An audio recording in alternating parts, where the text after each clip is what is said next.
And ooh, fuck. Daniel's saying something, but I'll have to look at it later. Okay, Viviana Sanchez. Call her up and anchor us. Okay. Skype working.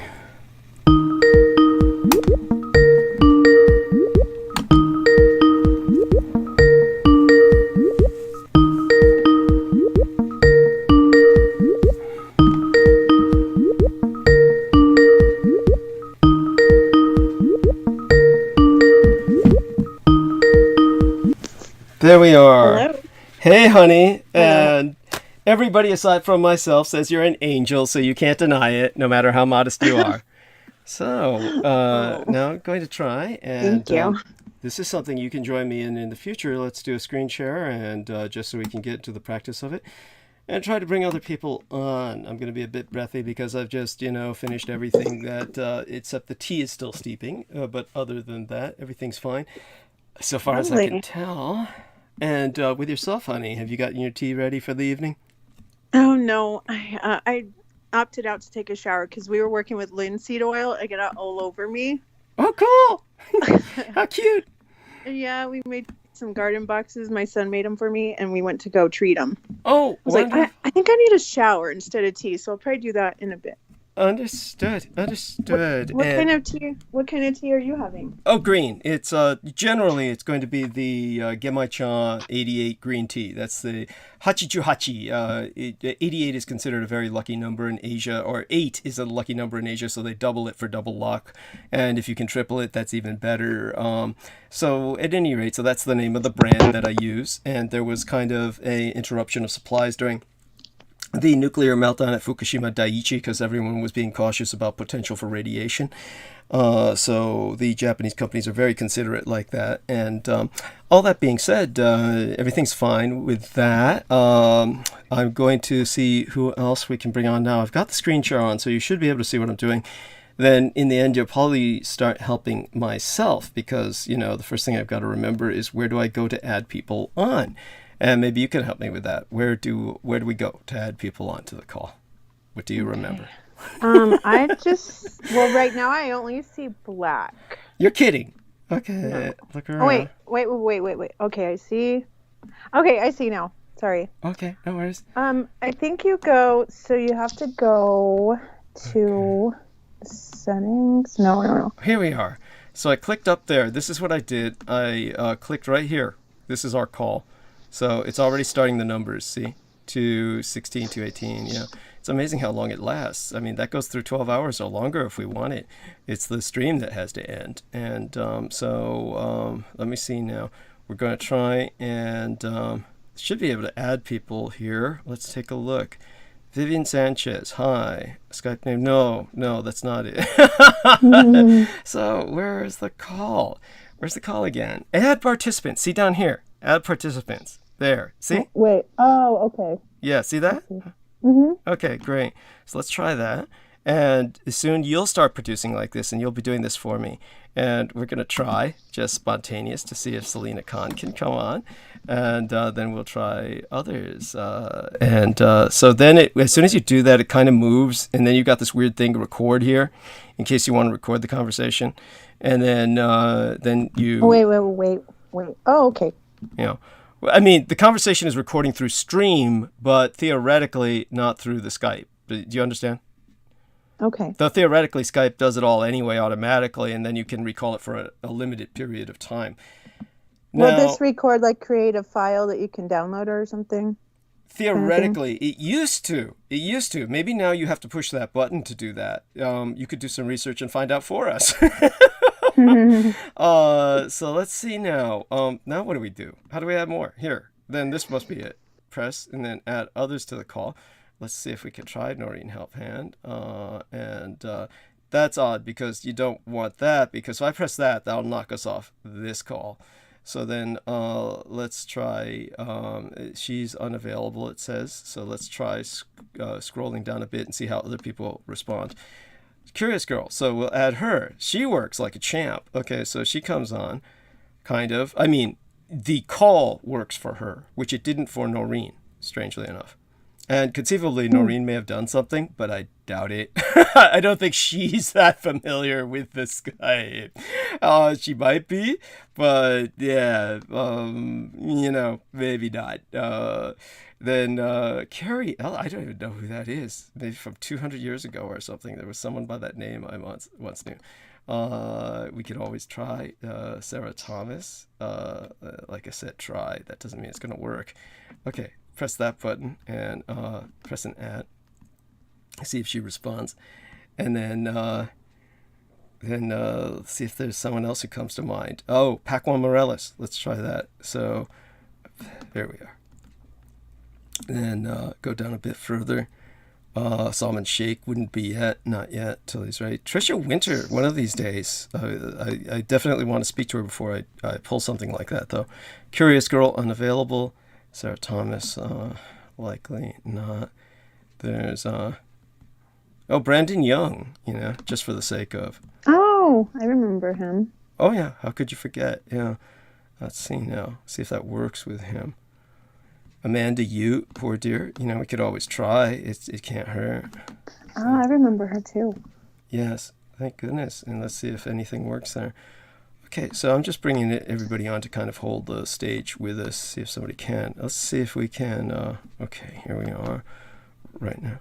It's just, let me see. All these people are unavailable so far. But this is an exercise in just practice, really. And let's see now. Who else comes to mind? Oh, and there's a different Amanda Ute. Now, do you remember which color I pressed? You said Amanda Ute, but you have two? Yeah, there's two of them. So there's two of them, and they have different colors, so maybe one of her files works and the other one doesn't account, or something. Maybe one of her accounts works and the other one doesn't. Okay. Now let's see now. Familiar names and Judith Ager, just want to weep. See, she's got two accounts. 1, 2, 3. She has like 4. Yeah, well, there you go. That's because she kept blocking me. She kept blocking me, and then the account wouldn't work. You can only block so many times, and then the account will stop working. And then this poor lady's dead. Love will conquer all things. Yes. And there's the Maggot Man. We can consider him, but he's got an 8-hour difference from us. Michelle Saldana. I mean, it doesn't hurt to. Here's the problem. Then this is what I'm afraid of. If I press that call button, it might knock us off this call. So. I see. Yeah, it looks like it's. So you just invite them to call and then they pick up? Oh, is that how that might be done? Maybe. No, I'm only asking because I have no clue. Okay, well, maybe one of these days you'll figure that out for us. Are you expecting me to have this all done before your broadcast then? So it's all. Oh no! It's just as soon as I have to call you, and then so you can't start it until I call you. Oh, okay, got it. Yeah, and so I have to call you because otherwise I'll be dependent on everyone else. In other words, anybody can hang up by mistake, and that would knock me off the call, which is no big deal because I'd still be streaming. But I like to have a call to tether myself because the stream alone doesn't cut it for me. With the call, I get kind of a resonance or a feedback that echoes in my ears so that it reassures me that there's a connection. When I'm just streaming and talking into the microphone, I don't get that feedback. In other words, when I have the call on through Skype, there's a deep kind of semi-echo. It's not an echo, but just a semi kind of, do you get what I'm saying? Reverberation. Uh-huh. That I hear. I get it. Yeah, thank you. And then it's comforting. It makes me know that I'm interacting. Here's Brandon Young, and let's see if we can click that and see if that works. But it doesn't. It looks like some of these that I click on, it's almost like they bounce, like nothing's going on with that. So we've tried everybody I can consciously think of. So this is the Amanda Ute account I didn't try yet. So let's see if that one works. And what we can do then is, I would hate to do this to you, but while I try and link up hyperlinks on my Facebook pages and all that. You could just like talk about your day because I find it impossible to multitask and talk at the same time that I'm like, hosting, so to speak, doing other things. I just can't multitask like that, talk and do things at the same time. So I'm playing this with you. Okay, Yeah. so I have add to call, right? Okay, yeah.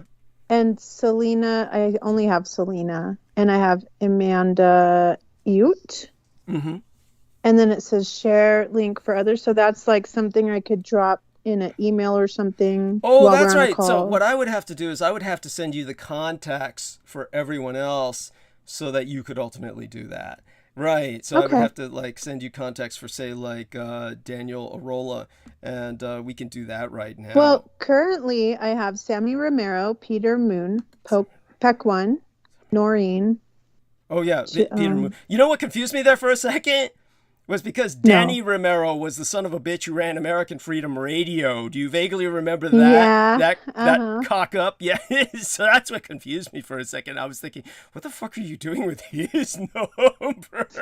Not that I would care. It's just I was wondering what on earth you would have, how you would run across that sleaze bucket. You know, I mean, it would be like beneath your dignity. So how do I like? Oh, here we are. Share contact. See, I got to start doing this with everyone to you. It's just basically share everyone's contact to you. And then what you can do is send them all friend requests along with a little note that you would cut and paste saying, basically, I'm the new executive producer. And, you know, most of them would know that, obviously. And there's a lot less people than there was before. Thank God. So aside from that, I guess he's a good one to start with just for later tonight. All right. Some of these people I don't even remember, but can you tell, because I know I don't get on Facebook much, but if Selena is listening, could you just send me an email, like a bullet point of what not to do? Is that what she was trying to tell you to do in the messages? Well, she wanted to talk, and I just been kind of busy, so I wasn't able to actually talk.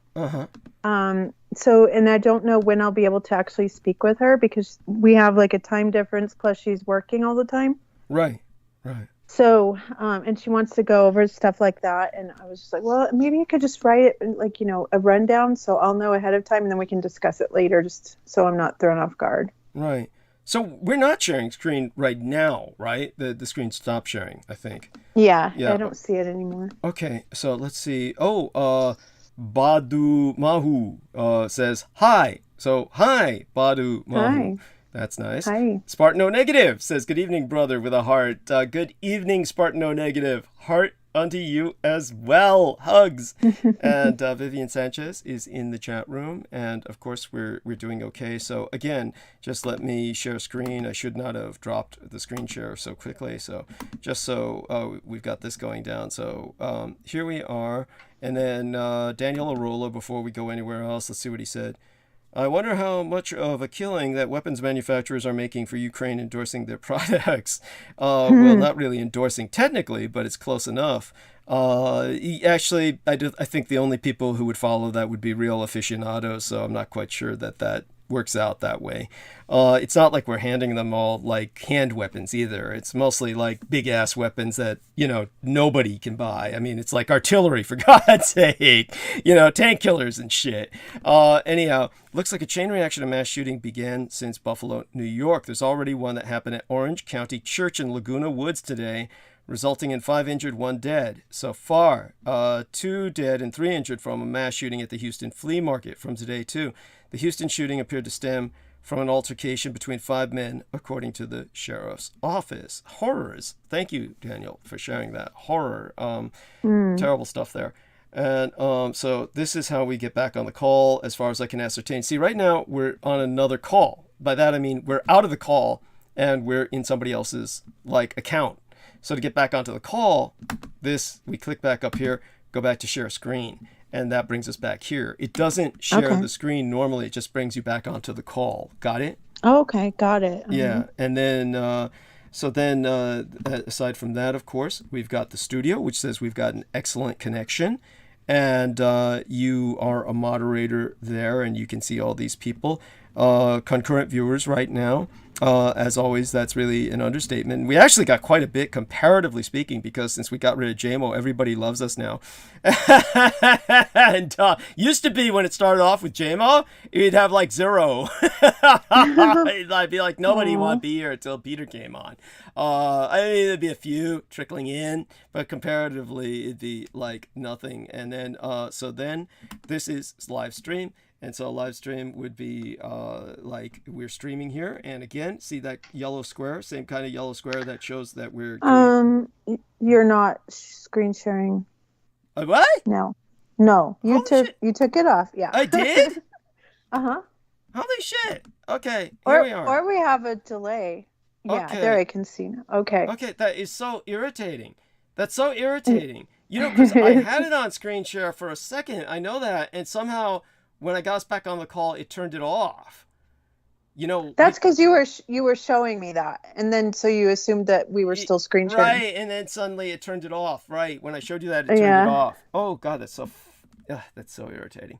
It's okay. Okay, it's little things like that drive a person mad. When you have complex post-traumatic stress disorder, it's not the shooting, it's not the screaming, it's not the burning or anything. It's the little things like that drive you to murderous rage. That's just a forewarning. It's horrible, but it's true. That's the horror. Something like that just it makes my blood boil. It's horrible, and I wish it wasn't like that. But you get what I'm saying, right? You know what I mean? Yeah, it's just, I get it. Because I'm in that sense I'm psychologically damaged. I'm so injured in that regard that little things like that drive me to that point. Whereas the other stuff doesn't. The other stuff I want to fall asleep. Okay, so basically when we go on to here, this is what I meant to say was, do you see that little green, yellow, neon, toxic green that you would for a fluorescent? Yeah. Yeah, there we are. So that this is OBS, right? Yes, this is online broadcasting software. And, okay. So then when we go back to the, this is the studio, then they too have... well, the green, but it's a circle, and it says excellent connection. There we are. And that's where we got the concurrent viewers. And yeah, if Jameson were producing instead of you, that would be like 2 instead of 23 right now. And that's what I was meaning to say. See? And so if you're ever like in here at some point, like managing, then you'd be able to just go in here at any time. This is what that idiot Pavel Edward used to do. He would claim he was staying at this, but there's really no reason for, to be in here. The only reason I ever go in here is I just look at the how much time we have left. See what I'm saying? So that tells me how much time we've got left. Now, let me see now. We're in Mercury retrograde until the 10th of next month. To me, Mercury retrograde is a holiday for when far-right reactionaries appear on social media defending white terrorism so that I can trash them. Thank you, Daniel. That was great. Daniel. Yes, and hopefully you can come on with us at around 11 p.m. your time, Daniel Arola. He's 1 hour ahead of... no, 2 hours. He's 2 hours ahead of Our Lady, Viviana. And so let's see now. So what I'll do is go back to the call. And then oh my God, I wish I could bring on somebody to share time with you. But is this something like where I can go get my tea and you can like handle the stage, talk about like, I mean, obviously you were busy the past few days. Certainly you can fill 10 minutes, at the longest, about 8, 9, 10 minutes with what you've done the past. I'll try. Thank you. Now, I'm not going to leave just I might look. Do we need to be mundane or topical, or what are you going to talk about tonight? I was just wanting to know.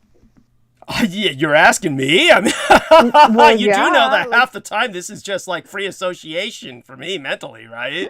No, really, you just come up with it. You're like, you don't even do any research beforehand. I mean, basically that's what I do when Peter Moon is on and he like holds the stage for 4 hours. It's what I do is I go around the internet at that time looking for what to talk about. So yeah. That's impressive. Oh, you're very kind. You're very generous. No, the rest, I show up blind and half doped out of my mind sometimes. The worst is when I'm hungover. It's worse than when I'm doped, and which is most of the time. Honestly, I don't really. Anyhow, so there you. I caught one of those, but you came to life like around the 7-hour mark. Yeah, you remember that probably because I did a few lines of coke. Oh my God. So definitely just glad. By the way, shout out to Diane Hillis-Buchberger, who's with us, and Mirth Ling, who says, good evening, Douglas. When you have a chance, please ask Daniel Arola to see about possibly correcting my live stream chat text visibility. Thank you in advance. I'll try. Is he a moderator? Is it? Yeah, Daniel is the moderator. You do need some moderators. Right. I didn't even. I don't think he ever does any moderating, though. Does he? Does he do any moderating? I don't think he does. I don't know. We gave him that power, but I don't think he uses it. I think he just kind of hangs out, and he's usually too busy doing something else. God knows, feeding the dogs or something. Well, not everyone can ride next to you like the whole 12 hours. I mean, he does have a life. Understood, honey. Understood. All right. Definitely appreciated, and God knows. So yeah, I think I want to. Is it cool if I read Putin's speech? Sure. I mean, I don't mind. Did you talk? I'm sorry, but did you talk about that last week? Wednesday. Only to degree. I mean, but I am curious. Did you find his speech so relevant or offensive or enlightening in some way? That I mean, you're free to do that. Yeah, I don't mind that at all. I think that's fine. Well, yeah. I think he kind of sounded like a king, to be honest. It's like he's taking up his position as a king, right? But he was also speaking to U.S. comrades, so I found that interesting. Okay, he said to U.S. comrades, is what you're saying? Well, let me see what it was like to his U.S. counterparts, who he wanted them to be there in Moscow at the time, but they couldn't make it. So he told them basically, "I miss you, wish you were here, but keep fighting the good fight." And I thought, well, that's interesting. Right. Interesting. That exposes so much. It really does. Honestly, it's disgusting. He's basically talking to what they used to call fellow travelers when the Soviet Union was communist. So it's like he's doing so blatantly and brazenly.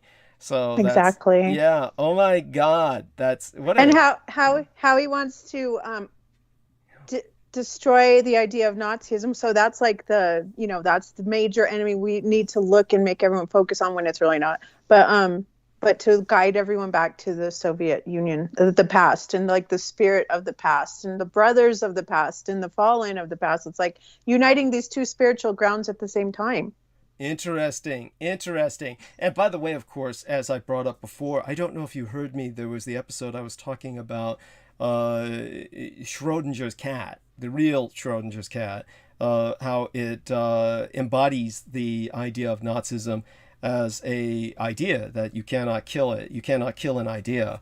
This is something like the ancients who were devastated by Rome. When Rome expanded, Rome was very much similar to Stalinism. It was a barracks empire that was just a garrison state that was expanding, and many cultures were destroyed, and many people had their aspirations to destroy Rome.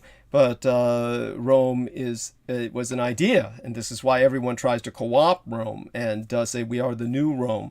It's not something that can be destroyed in the sense of it's eradicated from reality itself. It's something that is reborn because it's an idea. The same with Nazism. The same with any idea. You can't kill an idea.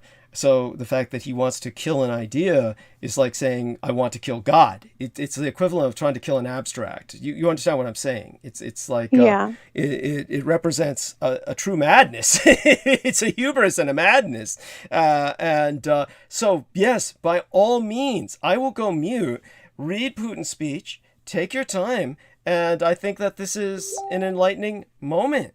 And I think that that's, I think that that's a brilliant thing to do, honey. So by all means, you have my blessing. I will go mute, and I'll be back in about 10 minutes or at the longest. Okay, honey? All right. Thank you, sir. All right. Well, thank you. Enjoy your tea making. Thank you. All right. I'll be back. Bless you. All right. Hi, everybody. Welcome. I'm Vivian, by the way, if you haven't met me or know who this person over here is talking, to your ears.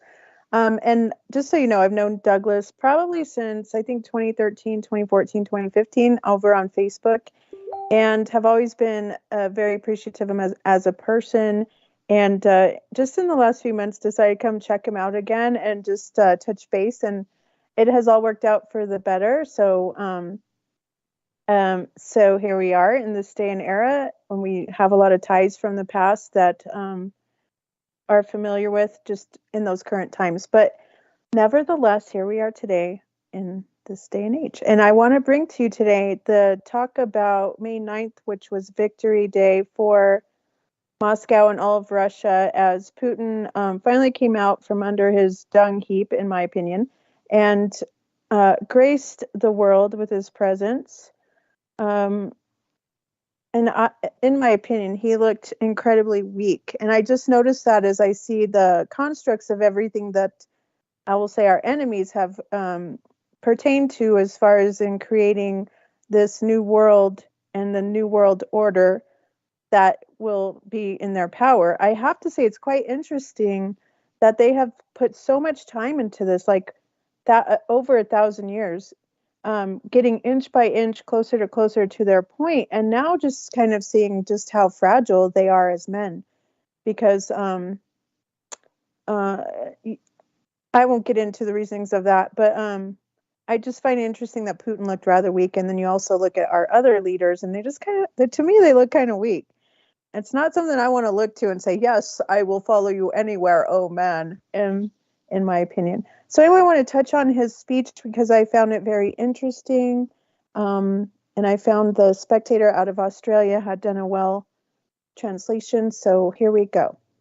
It says here, the following is the Spectator's translation of Putin's speech for a Victory Day 2022. And Putin goes on to say, most respected citizens of Russia, dear veterans, comrades, soldiers and sailors, sergeants and petty officers, I can't read that word, midshipmen and ensigns, comrade officers, generals and admirals, I wish you all a happy, great Victory Day. The defense of our homeland, when its fate hung in the balance, has always been sacred.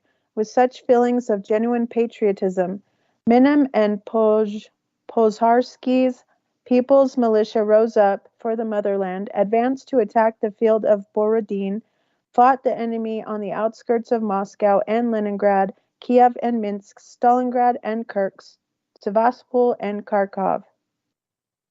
Just as in those days, today you are fighting for our people in the Donbass, for the security of our homeland, Russia. The 9th May 1945 has been immortalized in the global history books as a triumph for our united Soviet nation. Its unifying and spiritual power is unparalleled. Its unparalleled feats on the battlefront. Victory Day is close and dear to each of us. This is not a single family in Russia whom the Great Patriotic War or the Second World War has not signed. The memory of the war will not fade. On this day, in the never-ending stream of the immortal regime, are the children, grandchildren, great-grandchildren, and heroes of the war. They carry photographs of their loved ones, of soldiers who were killed and remain youthful for eternity, and veterans who have already passed away. We are proud of this unbroken, valiant generation of victors, that we are their heirs. And it is our duty to preserve the memory of those who destroyed Nazism, who have willed us to be vigilant and to do everything we can to ensure that the horror of global war is not repeated.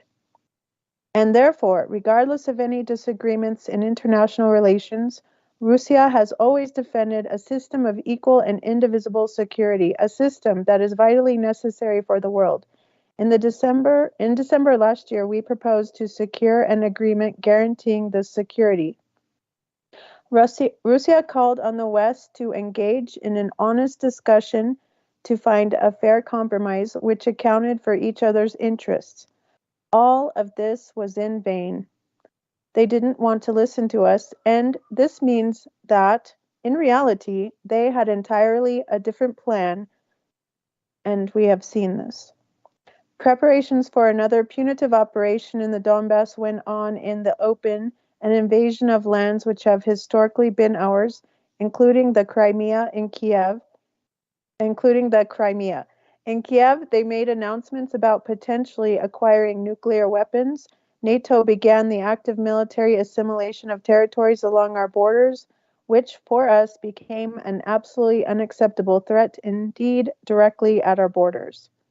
All of this indicated that the clash with the neo-Nazis and Banderites, on which the U.S. and its smaller companions have relied on, would be unavoidable. Let me repeat, we saw all this military infrastructure being set up.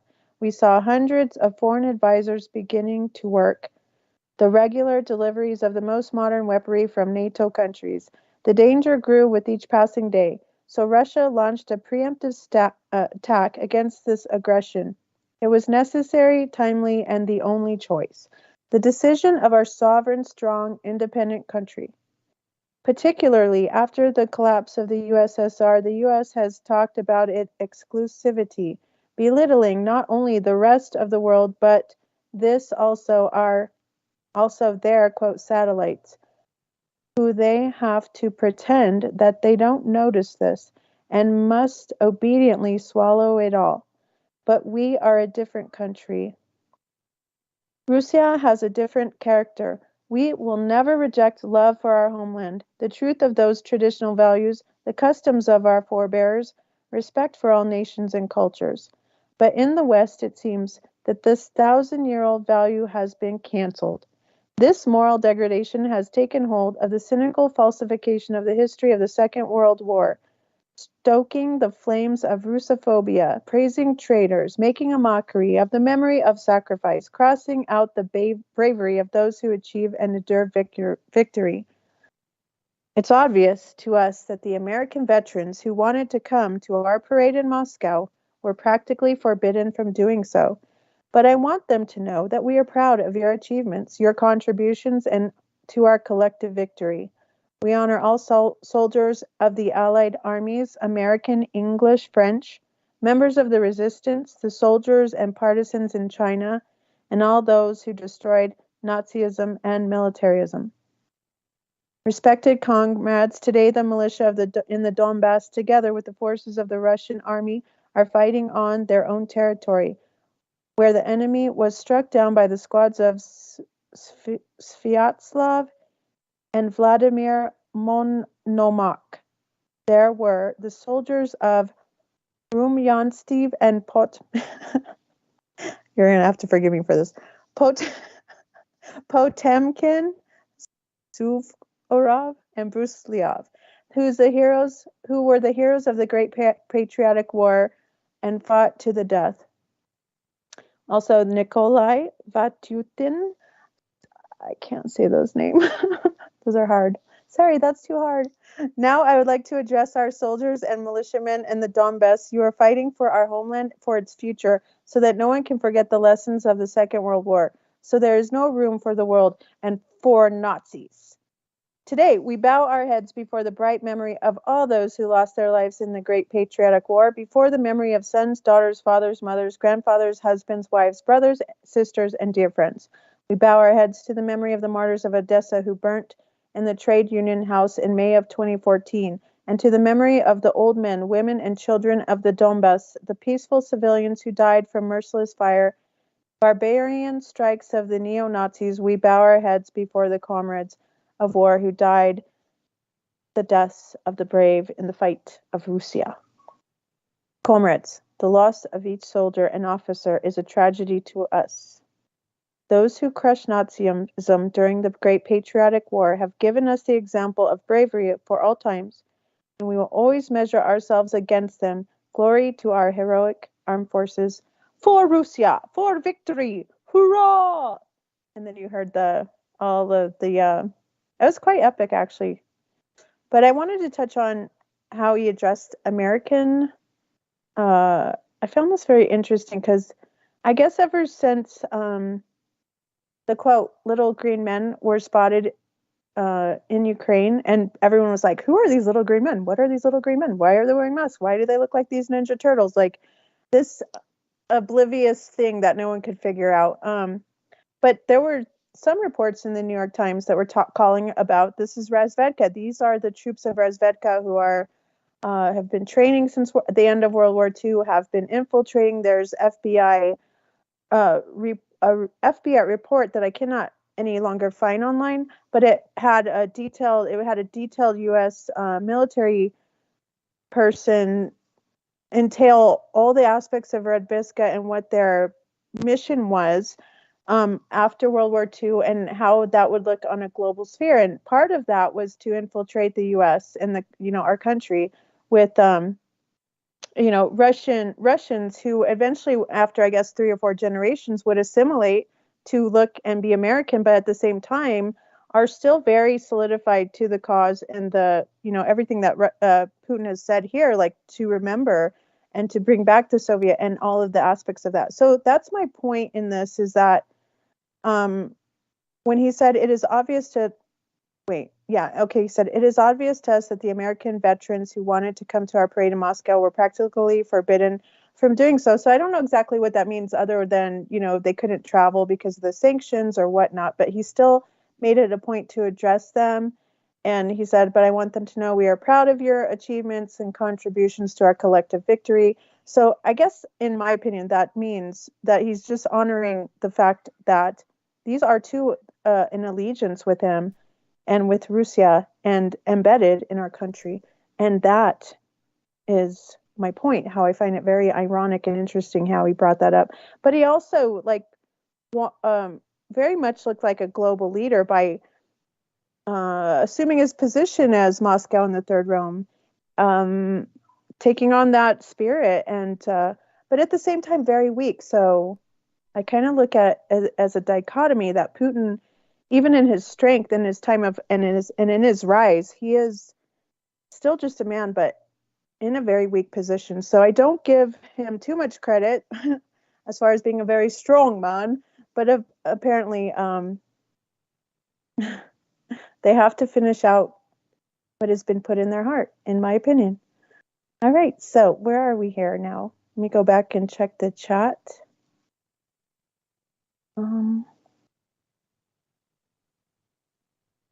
And I hope you bear with me as I learn the process. I feel like at some point I'll probably try to be getting everybody on board on the calls, and I might knock everyone off at the same time. So I hope I never do that, Douglas. I hope by that time I know what I'm doing.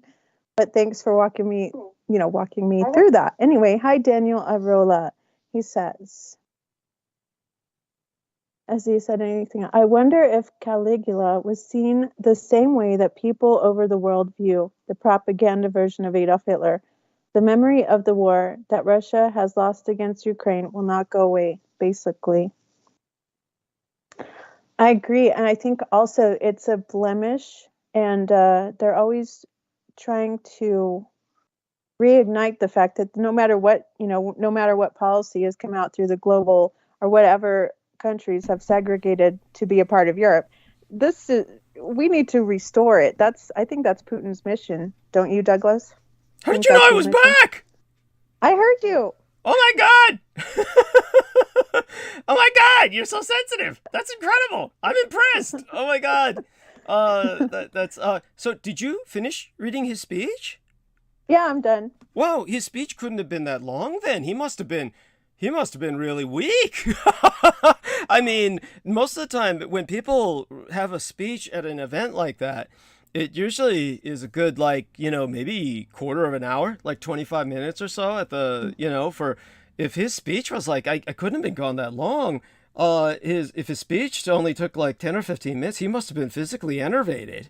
I thought the same thing. And I was watching him walk up the podium, and he just looked like every step he made in every, in that video march, he just looked like he was in pain. Yeah, it's every step. Yeah, no, I appreciate what you're saying. I think that it's evidence that he very likely has a blood cancer, which is what they're saying. And for those of you who don't know or who are unfamiliar with such phenomenon, I'm certain that... Now, correct me if I'm wrong on this, honey. Did you have any medical training or nursing experience or something similar at some point? No, sir, I have not. Oh, okay. But somehow I think that you're very intuitive in that regard anyway. I know that. And but there's three main types of blood cancers. So there's leukemia, there's lymphoma, and there's myeloma. But the one thing that they would all have in common, and from what we understand, he was seen by a lot of oncologists and very likely hematologists, blood specialists. But the one thing all of these cancers have in common is, well, they're very painful. If someone, say, for instance, that you know has multiple myeloma, which happens to a lot of elderly people, then there's going to be agonizing back pains caused by the tumors that attach to the spinal column. Not necessarily the spinal cord, but the column. And then you've got some people with malignant lymphoma, and then you're going to have sudden onset of back pains. That's an early symptom of that condition. So that would explain a lot about his movement. And aside from all of that, they're all pretty fatal. It's more like with each of them, unless anybody can explain to me otherwise, my understanding of all of them is it's pretty much a death watch. So our man, Peter Moon, has done Vladimir Putin's chart, and therefore will expound a little bit on that when he's brought on. And he will explain that he expects Putin to be pretty much dead fairly quickly. And, so, and what may kill him might be just the surgery itself. I mean, it is Russia after all. And the surgery itself is not... Yeah, but he's like the richest guy in the world. That's true, but it's still, at this point, it's like he's not going to go outside of Russia to get the surgery. He's kind of stuck because of the situation he created for himself. He's kind of like probably too afraid to go outside of Russia to get surgery. He is. You're absolutely right. You're. By the way, you're well aware, more so than most people are. And was this on your own research, or were you listening to me in the past that you know about that? Because not many people, or not enough people, know that. So about what? About him being the richest man in the world. So how did you honey, he's my enemy. Like, I zero in on knowing my enemy. Good. Yeah. Okay. I've been engrossed in Putin for quite some time, probably since like 2011. Okay. Wow. Just following all his moves, and he just doesn't want to make the same mistakes in the past that brought down the Soviet Union. So when he was creating BRICS, of course, you're like, well, he's creating his own global side, because the faction. And the fact is, they believe that they are the third Moscow. Yes. The third Rome spirit. So it's all about bringing the past. And in reality and in truth, that includes the German spirit. So I don't know why he's like putting down the Nazi thing, because that's an equal spirit to that formation and empire. I can see why you would say that. So just to put that into perspective for people, so I can validate what Viviana is saying, is that since the fall of the Constantinople, since the fall of the Second Rome, then the European powers that began to emerge at around that time, it was around the 1450s. At that time, the German and Slavic peoples were just coming into an identity, but it was the time of basically the First Reich. So the First Reich was already in formation, and this was the Holy Roman Empire. And so the Holy Roman Empire was kind of already making that claim that they were a Roma Nova, or a new Rome. And so when it came to that Reich, it lasted 1,000 years. And this is where the term Thousand Year Reich came from. It really wasn't dismantled until around the time of the Napoleonic Wars. And therefore, in a very real sense, Napoleon dismantled the First Reich, but he was the person who also gave a modern sense of identity to many nations at that time, including the Germans. And so what was emerging throughout that period was a conflict between the Teutonic and Slavic peoples, between whom would inherit the mantle of Rome. And for the Germans, of course, the original pronunciation in the Latin, the classical Latin for Caesar, which is a vulgarization. It's an Anglo-bastardized word. The original Latin pronunciation is Kaiser. And so in the German, that just simply transliterates to Kaiser. So Kaiser is simply Caesar. And when it comes to Tsar, that is simply a Slavonization of the original Latin. So it's Czar, which means Caesar. So they're both claiming the mantle of Rome. So in that sense, what Viviana Sanchez is talking about is that ancient kind of competition for who would claim that mantle. So I understand what she's saying by they're essentially equivalent in ambition. So that would be the way that I would vindicate or validate what she's saying. Is that okay with you, honey? Oh yeah, you expounded that lovely. Thank you. Thank you. Thank you. Which is why I don't buy how they can be against Nazism. It's just like the necessary evil to point out for their reasons for going to war. Just like the homosexuality situation as far as the Patriarch Kirill is concerned. But they're equally evil in every faction, so they have no room to talk, in my opinion. Yes, thank you. Thank you. No. I deeply, deeply appreciate what you're saying. And of course, and we can go on with expounding further upon that as time goes on. But I'm really impressed. You did an excellent job. Now, I didn't hear you read the speech, but I'll replay it later, just for the sheer joy of hearing your dulcet tones, your voice as you as you read Putin's words. If anyone could make Putin's words pleasant, it would be your voice. So Peter does inform us he will be joining us at the top of the hour, and we can go more into that. Now, aside from all of that, honey, while I'm going to take links now and start linking them, do me a favor and go into how your last few days went. Tell me, when you say your son kind of helped you with some of this oil, this linseed oil. How may I ask? How old he is? Your kids? Let's see. Okay, my oldest. Is 95. I'm sorry to think because don't make me do math. Oh yeah, I'm as bad as you are, so don't worry about it. So he's like 26, and my other son is 20. He just turned 24.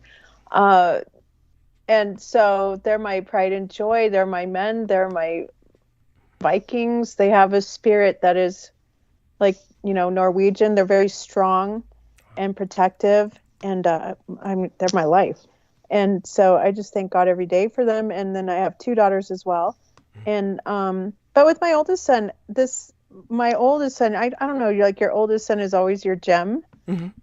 You spend so much time with them when they're little. And I just remember my whole day was consumed with them all the time. So we have this very close connection. And, I was like their Boy Scout leader and taught him how to play baseball, all these things. I was like that kind of hands-on mom, and he's just carried that with him throughout life. So he's always prepared. If you go look in his truck, he's got like every kind of tool, every kind of thing you could ever expect a man to have. Wow. And so whenever he says he's going to do something, he does it. He's always that reliable force and the leader. But at the same time, he's very gentle, and a lot of stuff weighs on his heart. And but for Mother's Day, this was my gift, and he made me some garden boxes, and so he's even pushing me to complete the task, and I'm just like, so we did that today, yeah. Oh, that's wonderful. Thank you so much, honey. I mean, just sharing that is beautiful. And, you know, we'll find out more as time goes on, and I'll be as respectful as I can of whatever envelope you have for privacy. And like I said, I was hoping to speak to you privately before tonight's episode, and hopefully we can do that maybe before the next episode. Nothing urgent or nothing, you know, sinister or anything. It was just, you know, wanted to speak with you a little privately so I could get a better feel for what your envelope of privacy is, what not to ask you about. And with that, we can bring Peter on now. So let's go back to. By the way, do you have his contact? If not, we will share a screen, and I'm going to share his contact. I do. You do? Bring him on. Yeah. That's so cool. Oh, you want me to do it? Yeah, try it. God, I'm nervous. All right. So hold on as I invite Peter Moon. I'll go to add people. Mm-hmm. And I see Peter Moon. Mm-hmm. All right. And add. There we go. Okay. Calling Peter Moon. Great. Oh my God, I did it. Yeah. Yeah. So cool. Let's see if he comes on, because he doesn't hear the ring. Oh gosh, maybe I need to tell him we're calling him. So let me go to the. Oh, there he is. So I'm here. Okay, wonderful. So it was Viviana Sanchez who added you. So this is her first as a executive. Yeah. I'm very pleased with Viviana. Thank you. Very pleased with you. You know, I know that you came in as a suspect, and you know, you're very good. Yeah. Oh, thank you. I appreciate that. Yeah. No, definitely. That's she's been angelic, and Peter, of course, is going to help us put some things into perspective with Vladimir Putin. So, in case you didn't hear it, Peter, what Viviana did was she read the speech that was spracheth or delivered by Vladimir Putin on his National Victory Day celebration, and it was very short. I went to actually get my tea, put some ingredients in it, and so I know it wasn't gone that long, but when I came back, she was finished with the speech, and so I remarked that it was he must have been physically very enervated to have delivered such an incredibly short speech. And she said that was definitely her impression, that he was in pain, that every move he took looked like it was impacting him. And so I brought up, of course, what you and I had discussed about the rumors of it being a form of blood cancer, and I gave people a rundown of the 3 different kinds of blood cancer. And I'd like you to start with what you did with his chart. And I don't think people have really gotten the impact of it yet, but they will tonight. You can tell them just how you're with the chart that you read of him, that you put together, that you feel he won't be around much longer, that he's effectively on death watch now and probably will languish, if at all. If he doesn't die during surgery, he'll probably languish only a very short time before being vanquished. So go on, it's yours. Well, thank you. But first I'm going to address Vladimir Putin. But first I want to say something. According to my Russian friends, the short statement he said was mistranslated, and I'm going to give you the correct English translation. Okay. This is what Putin said. He says, "When I was young and in my prime, I could do it any time, but now I'm old and short and stout for a water spout."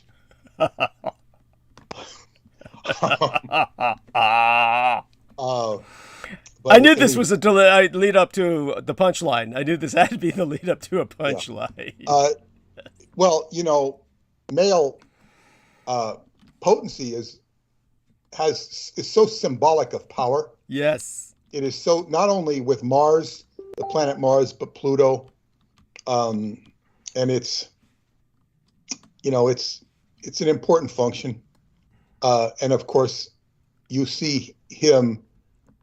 Well, okay, I'm going to start today, before I get to the astrology, is I took my friend Terrell out for his birthday today after football. Oh, wow.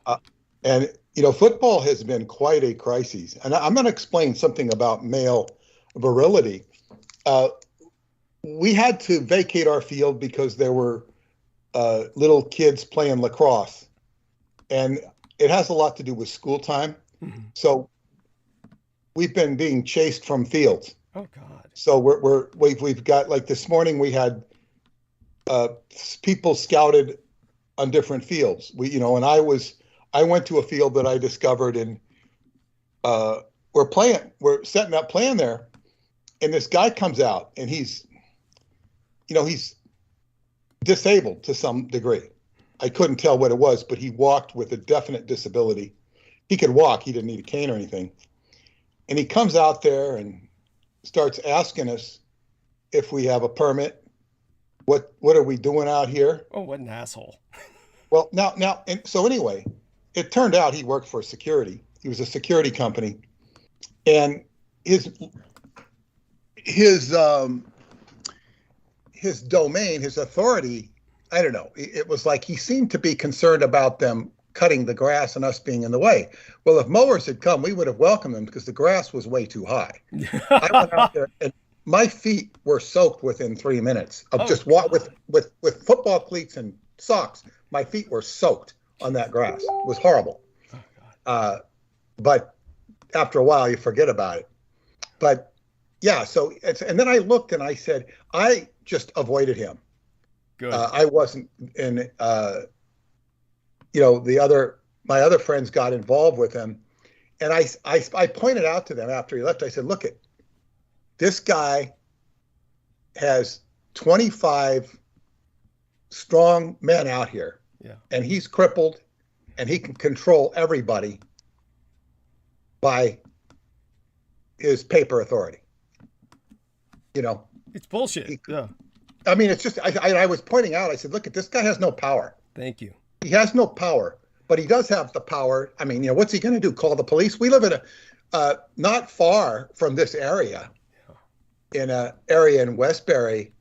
There was a kid who was found with all these guns and ammo in his car. That's right. And I told you that privately, and they let him loose, and he would be arraigned. It's like this guy was disturbed. Yeah. And, so I'm saying, and they're worrying about, and so then anyway, I talked about this with Terrell, taking him out for his birthday, him and his brother, his other brother, younger brother. Right. And Terrell was on this program, right? Well, Terrell was on the program. Yeah. His younger brother, Ronnie, was not. The other younger brother, Terrell, who's the super athlete, they're all good, but he might have been on a little bit, Tiandre. But so anyway, we're having birthday lunch, and Terrell is talking about Putin and Joe Rogan, and he was saying that it's his personal desire for somebody to come in and take the United States down. He's saying that would be so good. And I will talk to him more about this, because I don't know that it's good, because he's earning a decent, if not a good living right now. Yeah.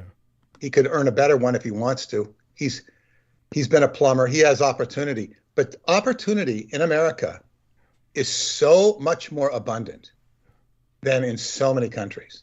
Yeah. So there's a lot wrong with America, and if you pointed out, there's a lot right with it too. Thank you. In terms of being able to live and have a life. It's tough, but and one of the problems is the population is much more dysfunctional and much more unemployable. Yeah. Than it used to be.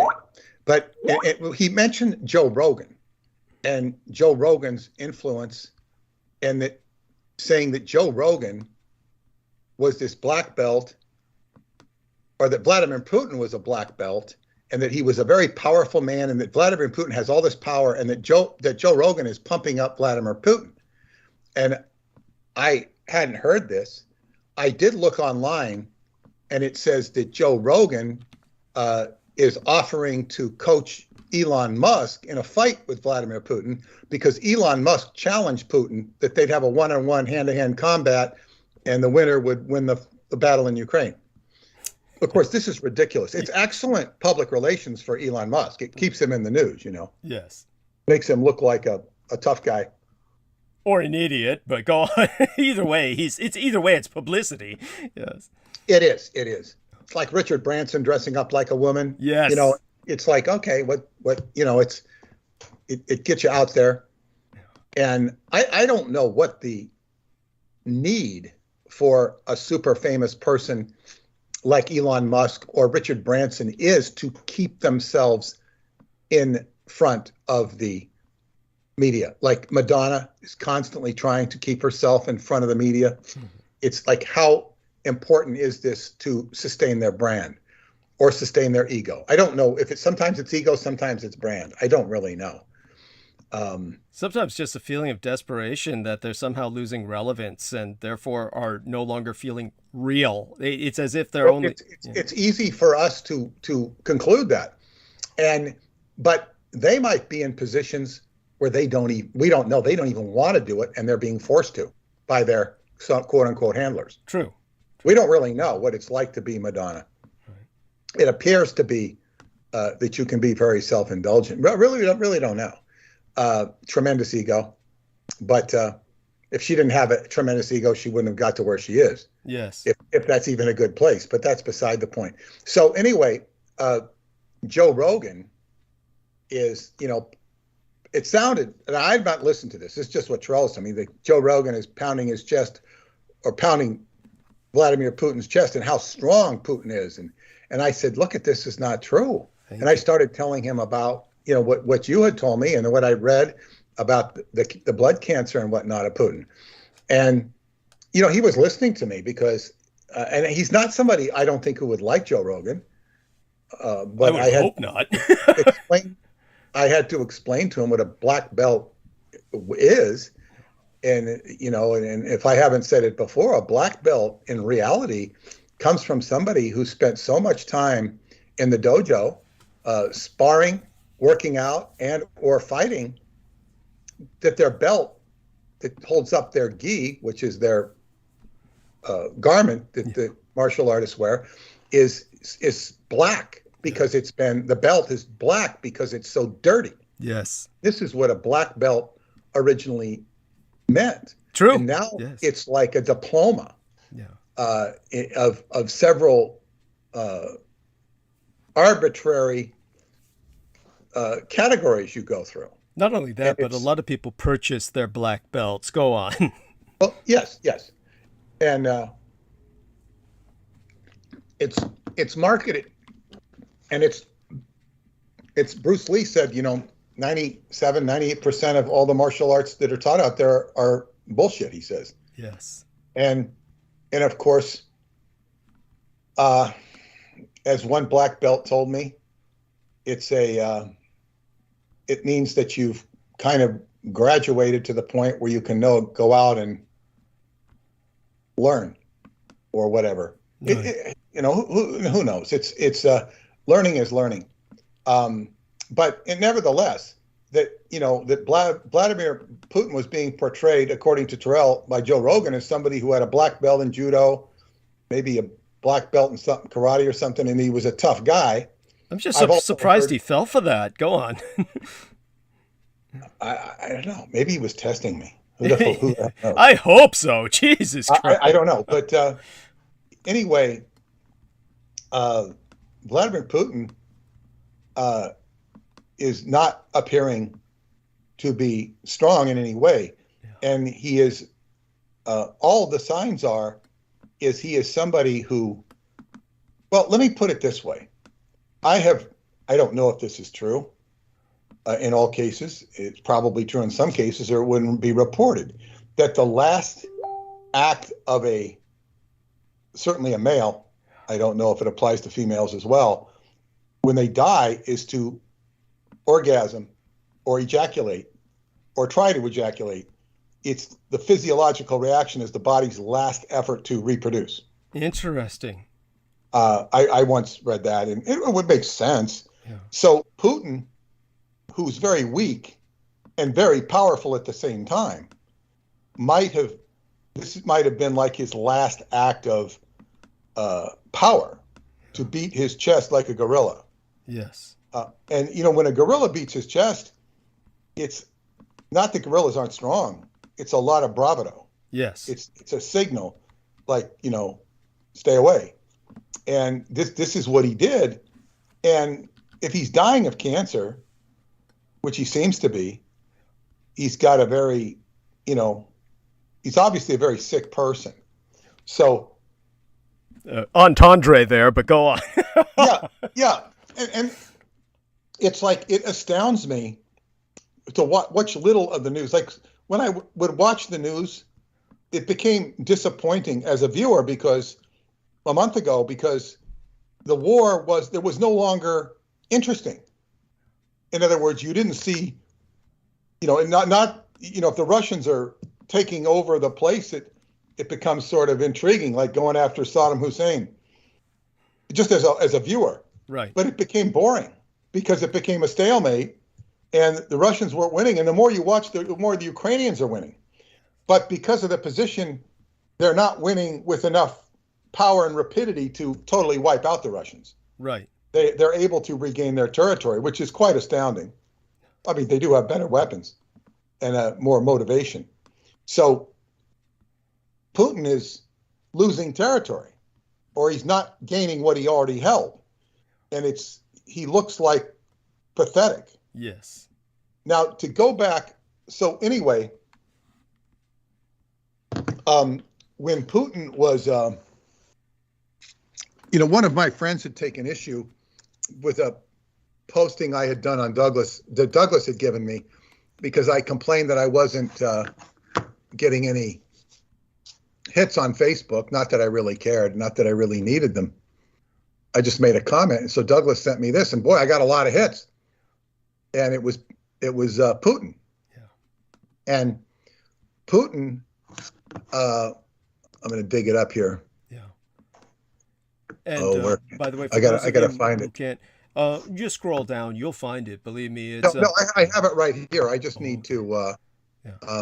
Just for those who can't see it, it was basically Putin brooding, and he was sulking, brooding, and I portrayed him in such a manner that had the dog behind him, just drinking vodka, basically from a bottle. And he had his like little toy AK-47 in front of him, looking like a sullen child. He was like a sullen child, very J. Maurice-like. It was very, I was channeling J. Maurice for that. Yes. Now I found the chart. Yeah. I had to go dig it up. And my interpretation of it, which I read before, and I'll read it again. Yeah. And this was according, I looked up in his birth date, I think, because somebody took great issue with my, the picture. Now, it wasn't a statement of how I felt about Putin. It was what Douglas gave me. I thought it was funny. Yeah. It wasn't my statement. I got a lot of hits from it. But this person thought that Putin was a hero fighting the evil of the West. And all of the observations about the evil of the West are not necessarily untrue. But Putin is certainly not the savior of anybody. Thank you. So it says, and this, I'm trying to think when his birthday is. I don't have it. It's October, I think. Well, anyway, I took it off the net. It was this birthday was before all of this stuff happened. 3 planets in the 12th house of the collective unconscious, or his karmic undoing and hidden enemies. 3 planets in his 12th house, those being Neptune, Saturn, and Mercury, indicate that all of the factors above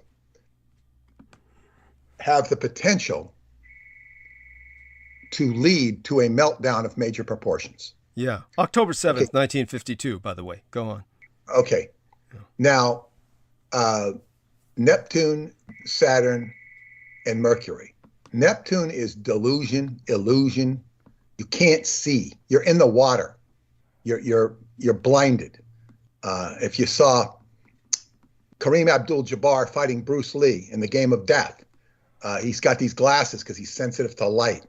So Bruce Lee rips off his glasses and starts, knocking through the windows so the light's coming in. That's, so Kareem cannot see in the stage fight for the movie. That's Neptune. You can't see. You're confused. Or you're seeing through rose-colored glasses. Yeah, we can kick the ass of the Ukrainian.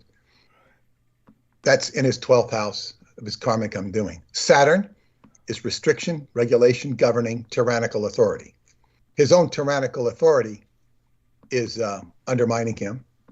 And of course, his Mercury, communication, commerce, and thievery. Now, these, and of course, Mercury, it's business. Business is being hurt in many areas because of Putin. All of these planets. There was something else that, well, the fact that they square Uranus and Cancer and Chiron and Capricorn, the squaring, and squaring in astrology is when you look at the pie chart and there's a 90-degree angle at work. This is considered non-harmonious. A trine, which is triangular, is considered harmonious. But so you have these planets squaring Uranus, which is chaos, and Chiron, which is the wounded healer. These suggest that his karmic undoing could come to a head by sudden and unpredictable emotional issues, and that his capacity to govern will go hand in hand with his own wounded healer. So what is Putin's wounded healer? He obviously has some masculinity issues because he overcompensates. He's small. He's kind of got a Napoleonic complex. He's tries to show himself as a macho tough guy. Yeah, I mean, it's so pathetic and it's so predictable. Yeah, go on. But it's also dangerous because he actually does it. Yeah. And here's an example that was I read today, but it was in the news a long time ago. Robert Kraft is the 80-plus-year-old owner of the New England Patriots, and he was a billionaire, and he met Vladimir Putin and in Russia, and there was a communication between the two with the translator, and apparently Putin asked to see his ring, and he showed him the ring. And Putin kept it. That's right. Yeah. Go on. He put it in his pocket and walked away. And there was, and then Kraft later took the higher road and said, well, he didn't want it back. He didn't ask for it. I think at first he was miffed. Oh, God, yeah. See, what happened was, as soon as Putin did that, he went after him, but then two of Putin's security guards basically closed in on him and physically imposed themselves as to be threatening, and he backed off. And then later on, as gracefully as possible, he said that he considered it a gift to the Russian people. That was how he handled it. It was very smart of him because he can go have a new ring created, no problem. Yeah. He's very rich. Yeah. But it was so cheesy, so sleazy. It was so insulting that I see Robert Kraft, from what I've seen, is a very affable, polite person. Mm-hmm. Of course, he can afford to be, but go on. Well, his nature. Some of these billionaires are not that way. He's not big ego. He was caught in a massage parlor. They videoed him and tried to prosecute him. One of these Asian places in Florida. Right. Happy ending place where they were jacking him off, no doubt, but go on. Yeah. I mean, nothing ever came of that.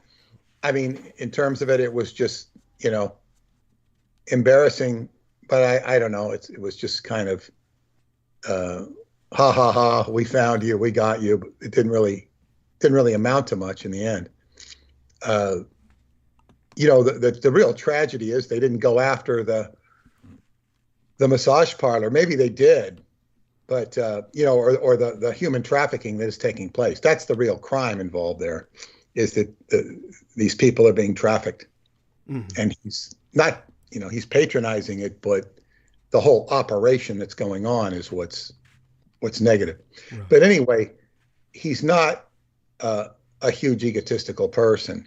So I think that he was shocked because I don't know where his wealth comes from, but anybody who bought a franchise like him in 1990s, I think, it's like, man, they've become billionaires if they weren't already, with those football franchises that are worth 5 or 6, maybe even more, because the revenue they take in. They're just huge earners or huge investments. And anyway, he was shocked at the deplorable behavior of Putin. Yeah. Now, that is something that people will do in big business. They will insult each other in a grandiose fashion. But I think he was shocked. But this tells you who Putin is. Yeah, he's basically just a cheesy fucking slug. Go on. Yes, I'm so sorry. I couldn't resist. Well, yes, and this reminds me of the stuff in the Old West where the guy goes, "Oh, can I see your gun?" Yeah.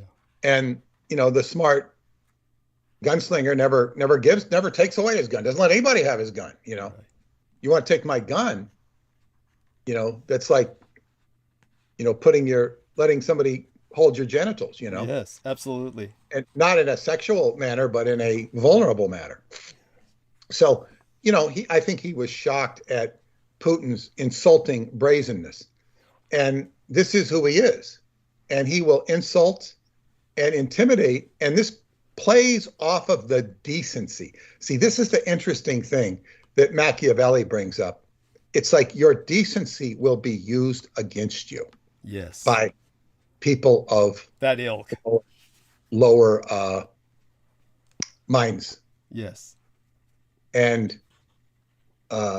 it's also the crassitude of it. It's the sheer crassitude of it that somebody would be that tacky. It was hard to imagine for anyone. Of course he was shocked. Who wouldn't be? But for someone to imagine that a leader of international repute would do something so low as to basically commit theft. He's just well, yes, and there's Mercury at work, the thief. But the thing is, Putin is looking at somebody like that as somebody, he's basically showing that this guy has no power at all. Yeah. Robert Kraft, for all of his billions, is not somebody, he's not as powerful as George Soros, who can, what is it called? Mobilize crowds and groups. He knows how to do it. Kraft doesn't have any, to my knowledge, any of that power. He's just a businessman. Mm-hmm. And Putin had already humiliated the Russian oligarchs. Yeah.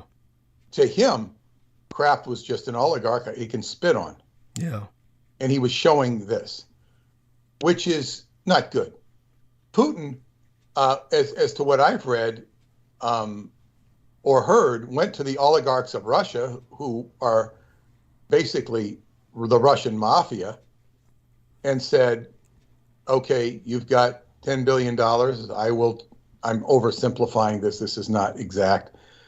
I'll take 50% of your wealth and you can, have 5 billion instead of 10 billion. Yeah. And if you want to fight me, I'll take it all. So Putin enriched himself by basically taxing, in a way, becoming partners with these people, stealing from them, and then, because he could destroy them because he controls the government. Yeah. Now, what he did there was he made himself, and there's been documentaries showing he's the richest person in the world, which he scoffs at. And if he truly did that, he would be the richest person in the world. Yes. You take all those oligarchs, and then he has, but he has made all these enemies. Yes.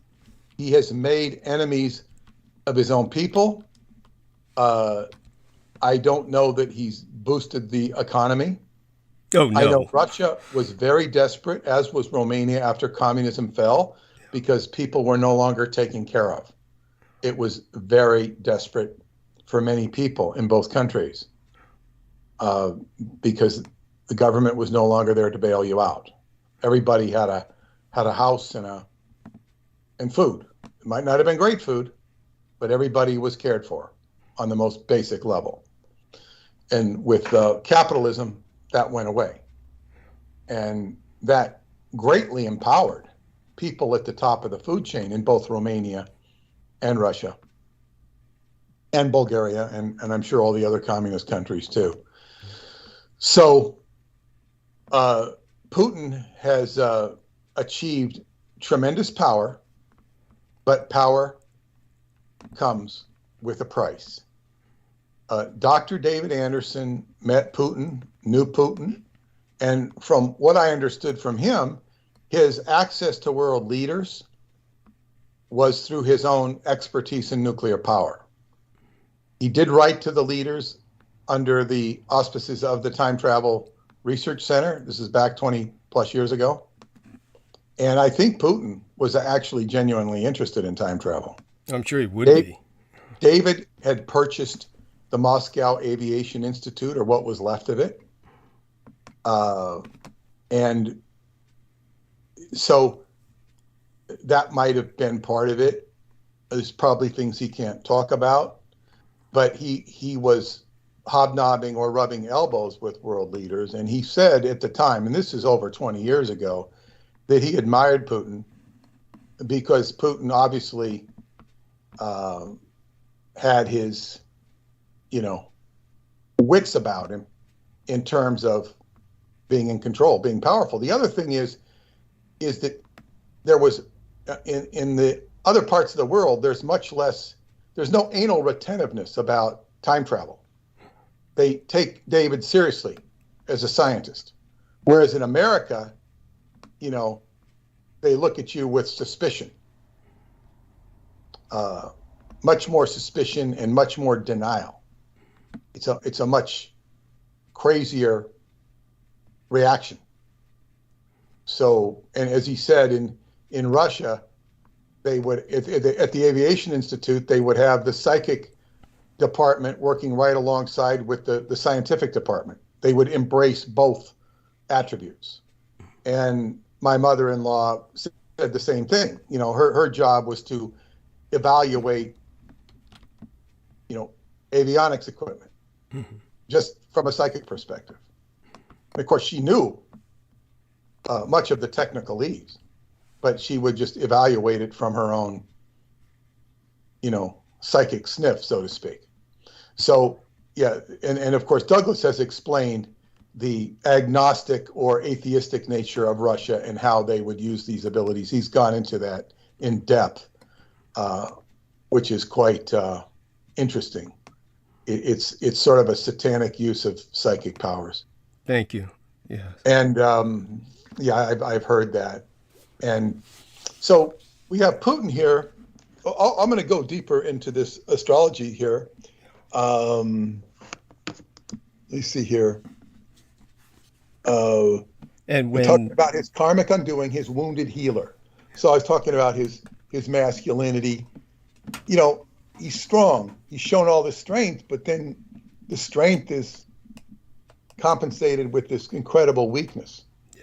And what I'm saying is he will be very wounded from these factors. His Mars, which represents war and aggression in the second house, trines his Pluto, South Node, and Black Moon Lilith, all hovering around his midheaven. The second house is resources, the natural house of Taurus, your farm, your house, your crops, your own possessions, your bank account. His Mars in the seventh house is trining with Pluto, the South Node, and Black Moon Lilith. South Node is where he's coming from, where he's moving away from what is his past. And his Black Moon Lilith Black Moon Lilith represents the dark shadow side, particularly of sexuality. Yes. One also has to consider the transit going on right now. This is important. As we enter the summer, right around the solstice, Mars is going to oppose his midheaven. His midheaven is career, which his career is as a dictator. The Mars is going to oppose his midheaven and his dark past. Authority figures, including his own people who are authority figures, will be extremely hostile to him. The fact that Pluto is on his midheaven means open violent conflict based upon a desire to control anyone and everything. There will also be impulsive emotional decisions that are very destructive. These are desperate decisions. This is yet further intensified with Black Moon Lilith opposing Mars as it transits. It is me, meaning Putin, against the world, and it means a fight to the death. Sort of like Saddam Hussein. This will be the mother of all battles. It is reminiscent of what happened with Saddam Hussein, suggesting Putin will be cornered in a virtual bunker. Putin is doing an excellent job of living out his chart. His north node at the bottom of his chart suggests he is working out childhood issues where he lived in squalor and fought rats. This is what he reported himself. The Mars transit could set off explosive reactions, so he could end up homeless, virtually or otherwise. It could even signify death. So I don't see Putin, per this chart and transits, as having any significant authority in the world by the end of June. Yeah. And people have said, okay, he's not. I saw, so-called experts saying he'll last until August. Well, their projections are not without merit, but they're not astrological. They're logical. So we'll see. I mean, and if you look at the news, if I was betting on this chart, I'd say things look pretty good for this chart manifesting. I don't see things turning around for Putin. He's getting more and more cornered, and he looks like a beaten man. He acts like a beaten man. The press is treating him like a beaten man. It's and if you remember Saddam Hussein, not to suggest that Saddam Hussein was a good person in any way. He was a horrible tyrant, but he was being jerked off so badly by the United States. Yeah. And not the United Nations, because he had made a report, the weapons inspections, that he had complied with. Yes. And the United States went in and took the report and stole it from the United Nations. So he had no report. They're saying, you have no report. You haven't inspected. Scott Ritter was the person who exposed it. I don't know that he was the only person who exposed it. And Scott Ritter was an inspector in Iraq. And Scott Ritter ended up being diabolically set up to engage in sexual solicitation. He was set up for it on the internet, Facebook, with an underage person. Yeah, but by the way, they were underage. Yeah. Just to put that into some perspective for people, Scott Ritter was a Marine, and he was a former Marine at that point in his life. He wasn't an angel by any means. He definitely was a child predator. The point is that he was also professionally adept at what he was doing when it came to the work that he exposed the United States as basically setting up Saddam Hussein. So that's probably why they let him do that job, because they probably knew of his predation. Yes, absolutely. Knowing his proclivity, he was given that assignment so that they could absolutely discredit him at a moment's notice. But this is, again, what I'm trying to do here is to educate people. Two things. One was, of course, the United States' absolute ruthlessness and unscrupulousness when it came to dealing with Saddam Hussein and forcing him into a corner. There was no winning. They fixed the game, so there was no winning for him, even in the sense of treading water.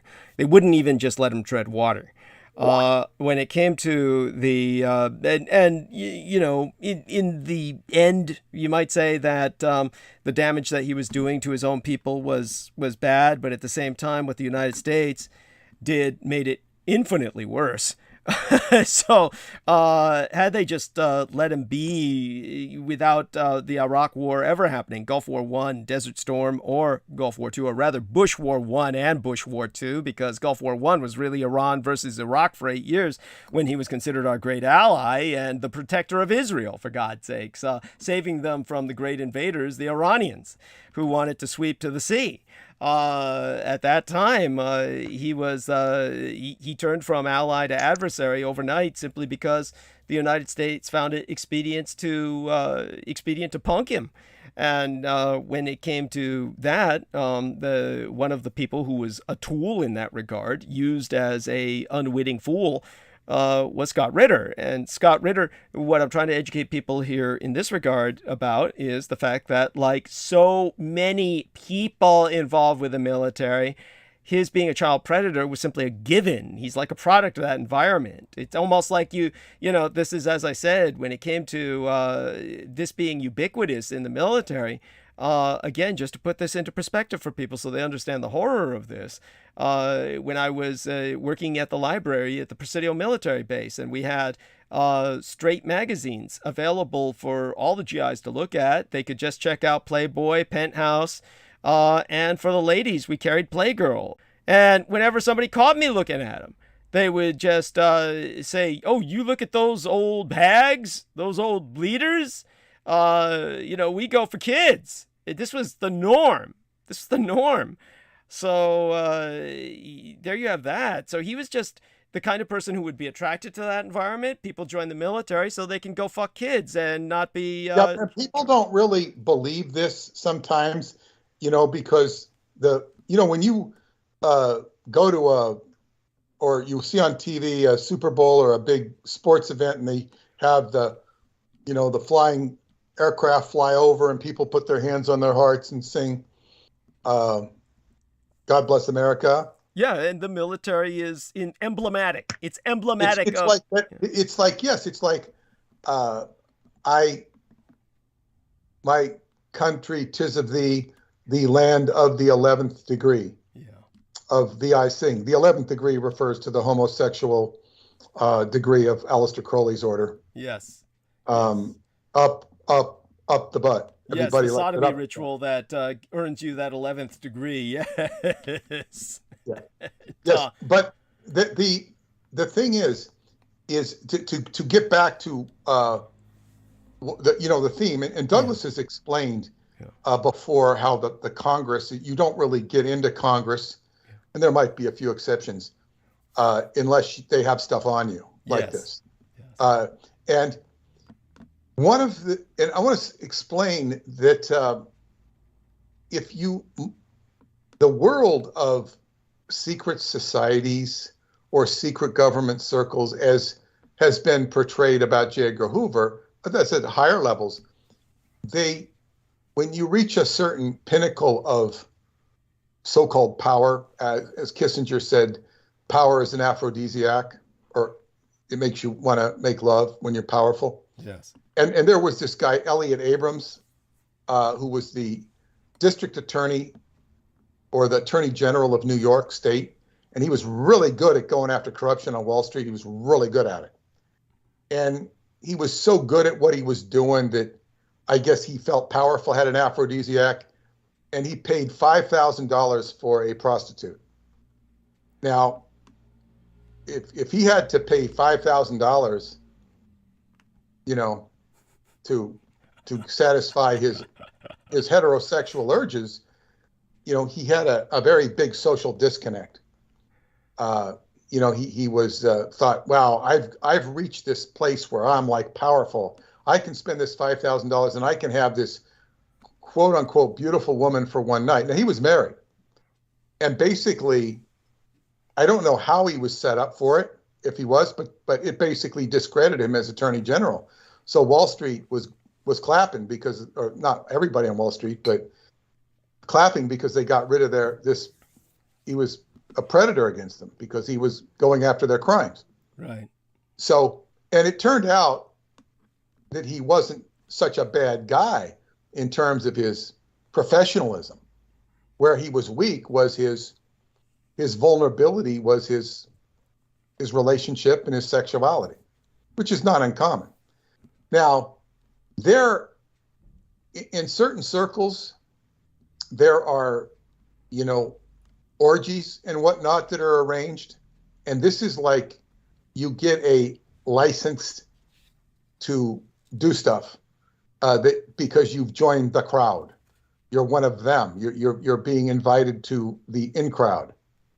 And it's an elite. And I remember one of my personal friends, Paula's first employer on Long Island. Wow. He was a sports star, and he got injured, but he still loved the sports world. He made jerseys and uniforms and stuff for people. And he told me, I don't remember if it was him or one of his friends who witnessed this, back in the heyday of Joe Namath. Joe Namath was the, biggest, Super Bowl star in the 1960s. And he was happening. He was like as big as Muhammad Ali in New York City, let alone. So he was like Mr. Happening. He wore a mink coat. That's right. White mink coat. He had a Fu Manchu mustache that he saved for like $10,000. He shaved it off. It was a big deal. And I think his book was that he wrote, I keep looking in the mirror because I get better looking every day. That was the title of his book. And he was the big man on campus, only I'm talking about the biggest campus in America, New York City. Right. He was, kind of like Donald Trump became of New York City before. He's not that way now, Trump, but he was the big man of New York. Namath was. Yeah. Now, it was either Peter or Peter's friend who said this. Peter told me, my friend Peter, he said that one of Namath's Jets teammates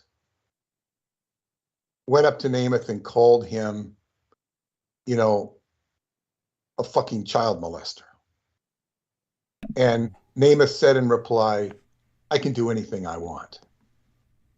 Now, Namath, if you listen to him, he's actually very intelligent. He's very personable. He seems like a really nice guy. Power, he was one of the most powerful personalities in New York history. He's still powerful to this day. He later had quite a drinking problem. He had a concussion problem, that he later used oxygen therapy, hyperbaric oxygen to recover his brain. He went through a lot of damage. We can't blame this alleged, pedophilia, which I don't know if it was with a girl or a boy, because he was a big ladies' man. The point I'm saying is, he had that attitude, according to this report, I can do anything I want, because he was powerful. I even, people will remember Art Garfunkel. Art Garfunkel was, the lesser half of Simon and Garfunkel. And he was, I heard, now, I was shocked when I read, what his career became. He was a math teacher in Connecticut, a high school math teacher, maybe a college one, but he was a math teacher in Connecticut. He was one of the biggest stars of the 60s. He appeared in the movie Catch-22. It was a big deal. Catch-22 was like this racy movie. And, I remember watching it with my high school friends, and Art Garfunkel had a part in it. It was such a big deal to see Art Garfunkel, because we all listened to Simon and Garfunkel. Right. And Garfunkel, I once saw Garfunkel talking about, he says, the power was, of celebrity was enormous. It was such a thrill. It was obviously short lasting. And I saw Paul Simon say he got cut out. I don't want to sound like Daryl Hamamoto here. I don't want to sound like Daryl Hamamoto being an expert on Simon and Garfunkel. But I once saw Paul Simon talk about it, and he says, well, yeah, he got cut out. Simon was supposed to be in it too. He got cut out, and he resented Art Garfunkel having some Hollywood success. He appeared in another movie, and he basically cut ties with Garfunkel. That's right. Out of resentment. Yes. Because Artie, who was the lesser talent, ostensibly a much nicer guy than Simon. Simon had real issues, but he has incredible talent. So anyway, but this fame is really what was the word? Well, it was intoxicating, yeah. And I remember when they reunited that one of them said to the other, "So you've come crawling back." I remember that on stage. He said that on stage to the other one. So I'm sure you would know which one said which to the other. Well, I would assume it was Simon who said that. Yeah. And see, this is the insulting things that people can do of power. Yeah. Now, and here's just an example.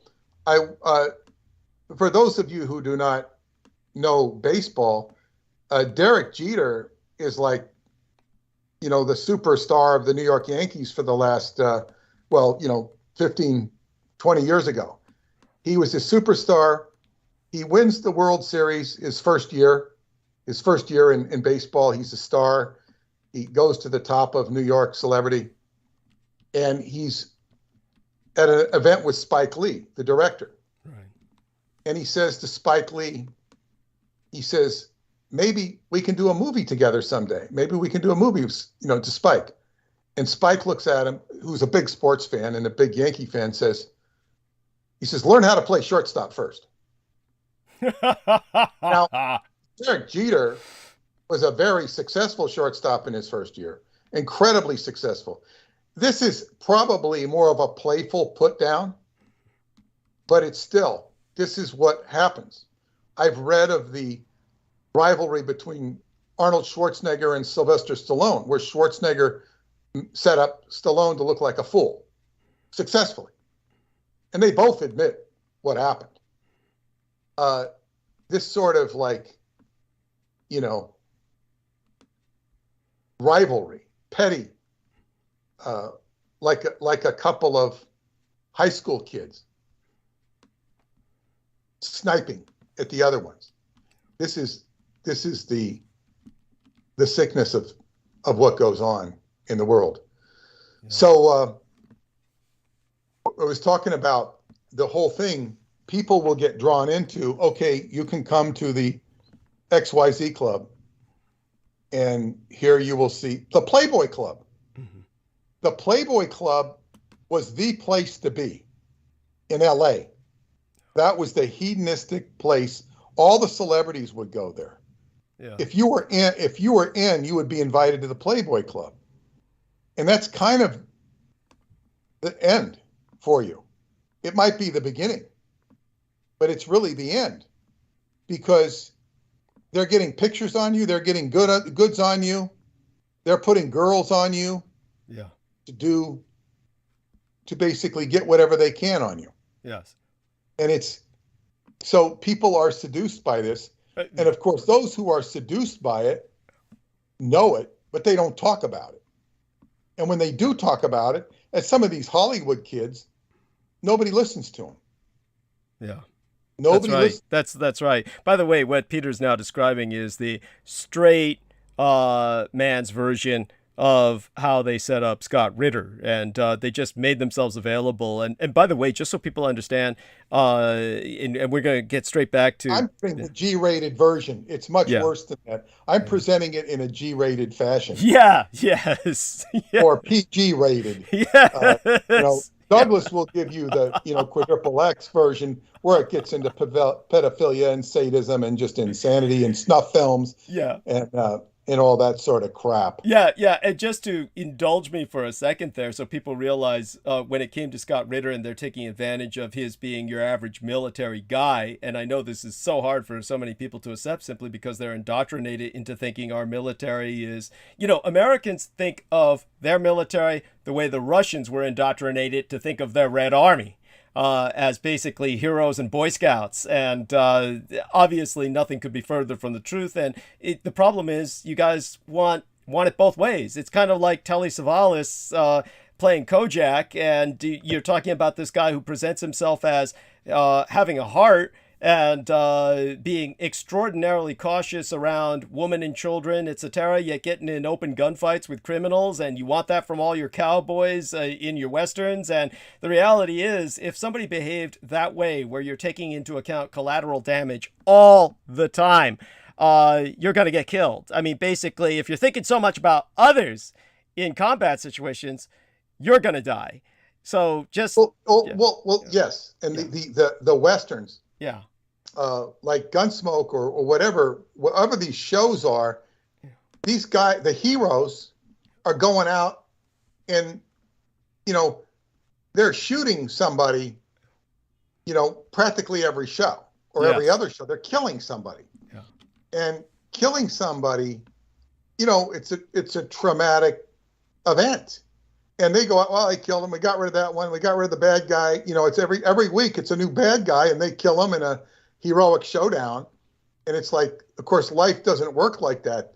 The true showdowns are so, far and few between that they often become legends. Some of them become forgotten, but they become, the stuff for dime novels, and they get written up and they become legends because people are basically pretty friendly and affable, particularly out in the wilderness. Although you have to, or they can be. Watch. Yeah. But what the audience wants in the West in particular is they want somebody like Kojak who not only kills the villain, but then helps him while he's dying with saying, "What can I do for you?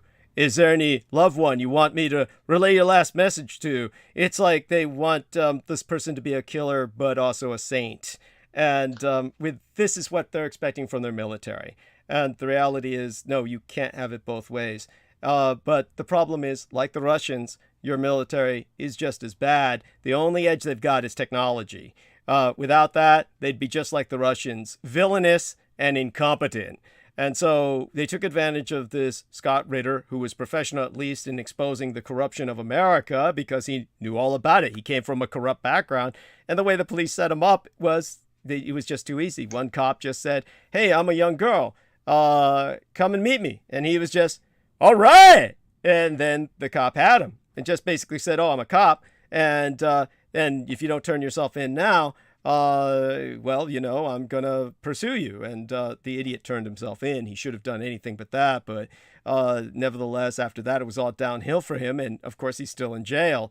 But the point was that the cop was saying, "Oh, yeah, this is what I do in my time off. I just get on the net, pretend I'm a little girl and, hunt down the bad guys." And I'm like thinking, if anyone believes that, you've got to be an idiot. Can you imagine some cop working all day and just saying when he comes home, the first thing "Oh, here's my chance to relax. Let me get on the net, pretend I'm a young girl and hunt down bad guys." Probably a pedophile himself. Thank you. That's what he would be doing. He'd have to be. And so it's like all of this was obviously a setup, but it brings us back to the Playboy Mansion. So with the Playboy Mansion, they're setting everybody up.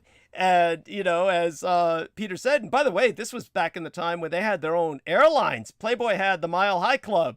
And Peter might remember that. You had guys who were like, they were partying and orgying on in flight. I remember, if to the best of my memory, and I don't claim to be a Daryl Hamamoto expert on this. But, I think the Mile High Club had to do with the 747. The 747, the first class, had that little thing that juts above the top of it. They had a club bubble up there. Yeah. Like a VIP bar in an airport, but they had a bar, and it was like a really luxurious, hangout place. I think that's what I thought the Mile High Club was for the 747, which was just an incredible airplane. I mean, there's nothing better flights that I remember than a 747, and you would fly them either overseas. I think my first one was flying to the Apollo, flying from LA to France over the pole. That was just, wow. French food was good. And the seats were big. Even if you're sitting in regular main cabin, there were no unluxurious seats. And then flying cross country, you would often get a 747. Those were just such great. I never remember a better flight than the 747. You speak of them as if they don't exist anymore. Did they kind of like? Well, they chopped them up. They're not as nice as they used to be. They do exist. Okay. They're not going to build them anymore because the new ones, the 757s, the 767s, I think they're up to the 797s. They're just not as nice. I get what you're saying. So what they did was they just like you said, it's like what they did in San Francisco with homes like I'm in. They just basically subdivided them into shit. Yeah, go on. Well, yeah, and one time I flew in a Virgin Airlines upper class. They call it upper class. They don't call it first class. And it was so uncomfortable because if you want to lay down, you've got to go get the flight attendant. And you feel like you're kind of in a coffin. They got to kind of slide the seat out, and then they put you in it, and you're comfortable when you're there. But if you want to get up and go to the restroom or stretch your legs, they've got to come and get you out of it. Or it was weird. You can't adjust the seat yourself. Sucks. Fucking sucks. I mean, maybe if you knew how to do it, you could, but nobody knows how to do it. Just for everybody's edification here, too much of a tangent, and I'll make this a single sentence or two. But first thing is, of course, just don't go coach if you want to avoid COVID. Wear your mask. Don't go coach, and you should be fine on flights. But when it comes to terrorism, just always remember that seat is supposed to be your lifesaver if the plane crashes in the ocean. The pilot tries to land in the ocean so that the plane's hull will maintain its integrity, the airframe, and that way people have a chance to survive rather than hitting solid ground. So they prefer to crash in the ocean if they have to crash at all. But those seats are your lifesavers. And the belt is removable so that you can strap yourself to your seat as your lifesaver in the ocean. Just remember that, because if the terrorists ever come on and they pull out the box cutters, you just pull up your seat, that's your shield, and you pull up that belt, and that's your weapon. That's your whip with that belt buckle right there. Always remember that. Before you know it, we're going to read in headlines that Peter saved an entire plane that way. So there you go. But, Stuart Swirlow gave the advice. He says, I think in one of his books, he says, if you see people, with getting on a flight without any R's, don't get on the flight. Their R's are dead. Or whatever he said, don't get on the flight. It's good advice. Yeah. Good advice. Yeah. So, so we're talking about the Playboy Club and the, this is astrologically the realm of Scorpio. Pluto is control through sexuality. And Scorpio is the manipulator, the master manipulator who controls things. And if somebody had a chart with Capricorn, Saturn, aspected with Scorpio and Capricorn trine, they blend together well. They get along together because Capricorn is authority, control from a authority, and Scorpio is the manipulator. It controls psychic, crime, everything that's power, sexuality, taxation. So when you have Capricorn working with Scorpio, two very powerful signs that work well together. That would be your ultimate politician in terms of exuding power. Whether they're good or bad is a whole different issue. And it's very interesting because all of these, anybody who's ever been powerful is only powerful for a certain amount of time. People like Castro are rare. Even Stalin, even Franco, they lasted a long time. Yeah. Putin's lasted a long time. a U.S. president is lucky to last 8 years. Yeah. So, you know, power is transitory, and it's something that you know, will wane. So the real power of life is in the movement of the seasons, the movement of the power. You know, you see the sun shine strong, the crops grow, the crops die, they're reborn. All of this stuff is so people can get very excited about learning the machinations of nature. It's much harder to get in rhythm with the machinations of nature, but that takes mindfulness. So that's the real power, is to be in to be the nature, to become the nature, and to flow with the nature, to become the flow, because then you're just moving with the rhythm rather than to be powerful for a short amount of time. Right. And Hirohito, to his credit, Yes. saw from everything I've read and seen about him, plus what I've learned from Douglas, he knew the limitations of his power. Yes. He was very aware of the limitations of his power, and I think that made him all the more powerful. Absolutely. And I think that that's so important. You know, I had the, I guess you could call it fortune. I was digging around and I found some of these old Astounding magazines. I don't know if you remember that pulp magazine, Astounding. Astounding? Yes. That was Yeah, I think L. Ron Hubbard wrote for Astounding, if I'm not mistaken. That's quite right. So I found the series of issues, and I think I got these from Aquino, that L. Ron Hubbard had published The Final Blackout in which The Final Blackout was originally serialized. Right. And so in L. Ron Hubbard's grim and powerful novel, which was serialized in these old pulp magazines, they're falling apart even as I handle them. It was basically around what I've got is the April, May, and June issues of 1940. Now, this is important because this is just prior Pearl Harbor. And assuming, as H.G. Wells had in his work, The Shape of Things to Come, prior World War II, that was published, they both assumed that World War II would end not in blitzkrieg, but in stalemate. And so what is basically what stands out to me far more than the story itself is the letters section in people responding to L. Ron Hubbard's story. I didn't know he wrote it before World War II. That's right. That's right. It's amazing. It's amazing. Yes.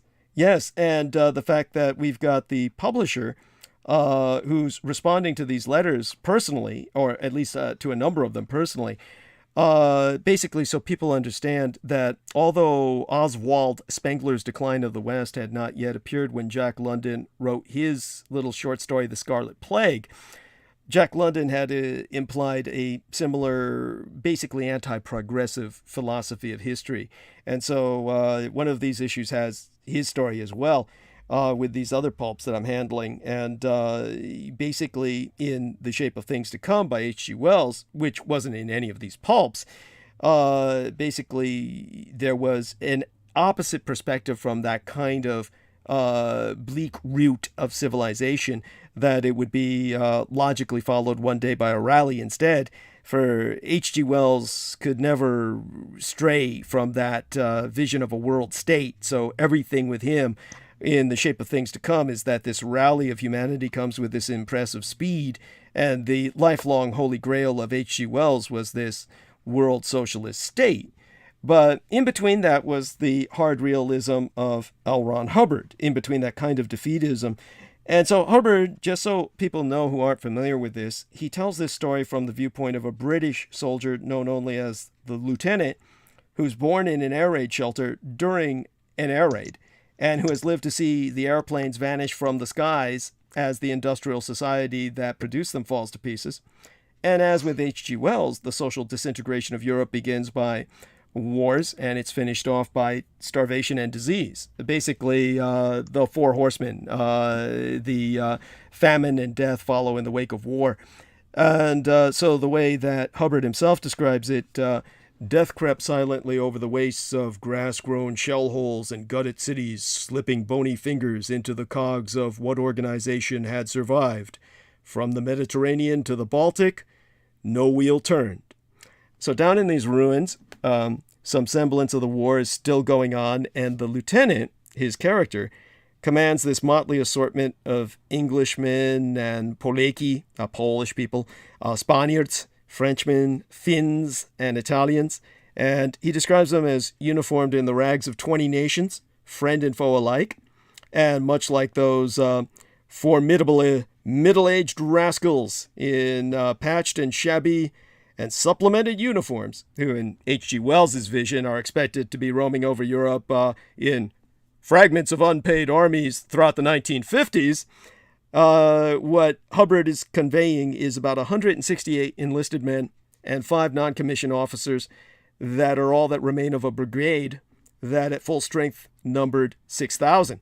And that has had 93,000 replacements. So this is like the hard and unkillable core. There's kind of the United Nations force, but these men are, they're not fighting so much as foraging, but then they encounter the enemy, and it's the Russians. Basically, they attack them because they've got horse-drawn artillery, and they're going into battle not for any strategic or ideological motivation. It was simply to eat the horses. And so all of the ideologies that had started the fighting no longer exist. England has gone through 7 governments since the war began, Germany through 18, as described by Hubbard, and a British communist leader occupies the Tower of London. But over the Kremlin floats the banner of the Tsar once again. So what happens is he has this character sail against the English leftist regime in an assemblage of these former war vessels that had lately been used as fishing boats. And the lieutenant's forces topple the home government with surprising ease, and then they set about this painful process of rebuilding. Banditry and thieving are suppressed. Barter traffic is established between the lieutenant's administration and the individual who styles himself the King of Scotland. And there remain, in Hubbard's words here, still enough printed data to supply the working background of a very elementary kind of civilization. But the way he presents it, full-scale reindustrialization seems out of the question. At any rate, the lieutenant decides machines only make unemployment and ultimately politicians out of otherwise sensible men. And then the way that Hubbard presents it, the inevitable Americans arrive. They've stayed out of the war. They've escaped devastation. They've kept their military forces in shape by fighting in South America and China. And the lieutenant refuses their offer of technical reconstruction and economic aid. So to enable England to continue at its newly stabilized medievalist level, he assassinates the English puppet leaders of the client government that the Americans impose, and he willingly pays the price of British independence with his life. Now, by the time the last serial installment of The Final Blackout appeared on the newsstands, it was May 1940, and the Nazi invasion of the Low Countries was underway.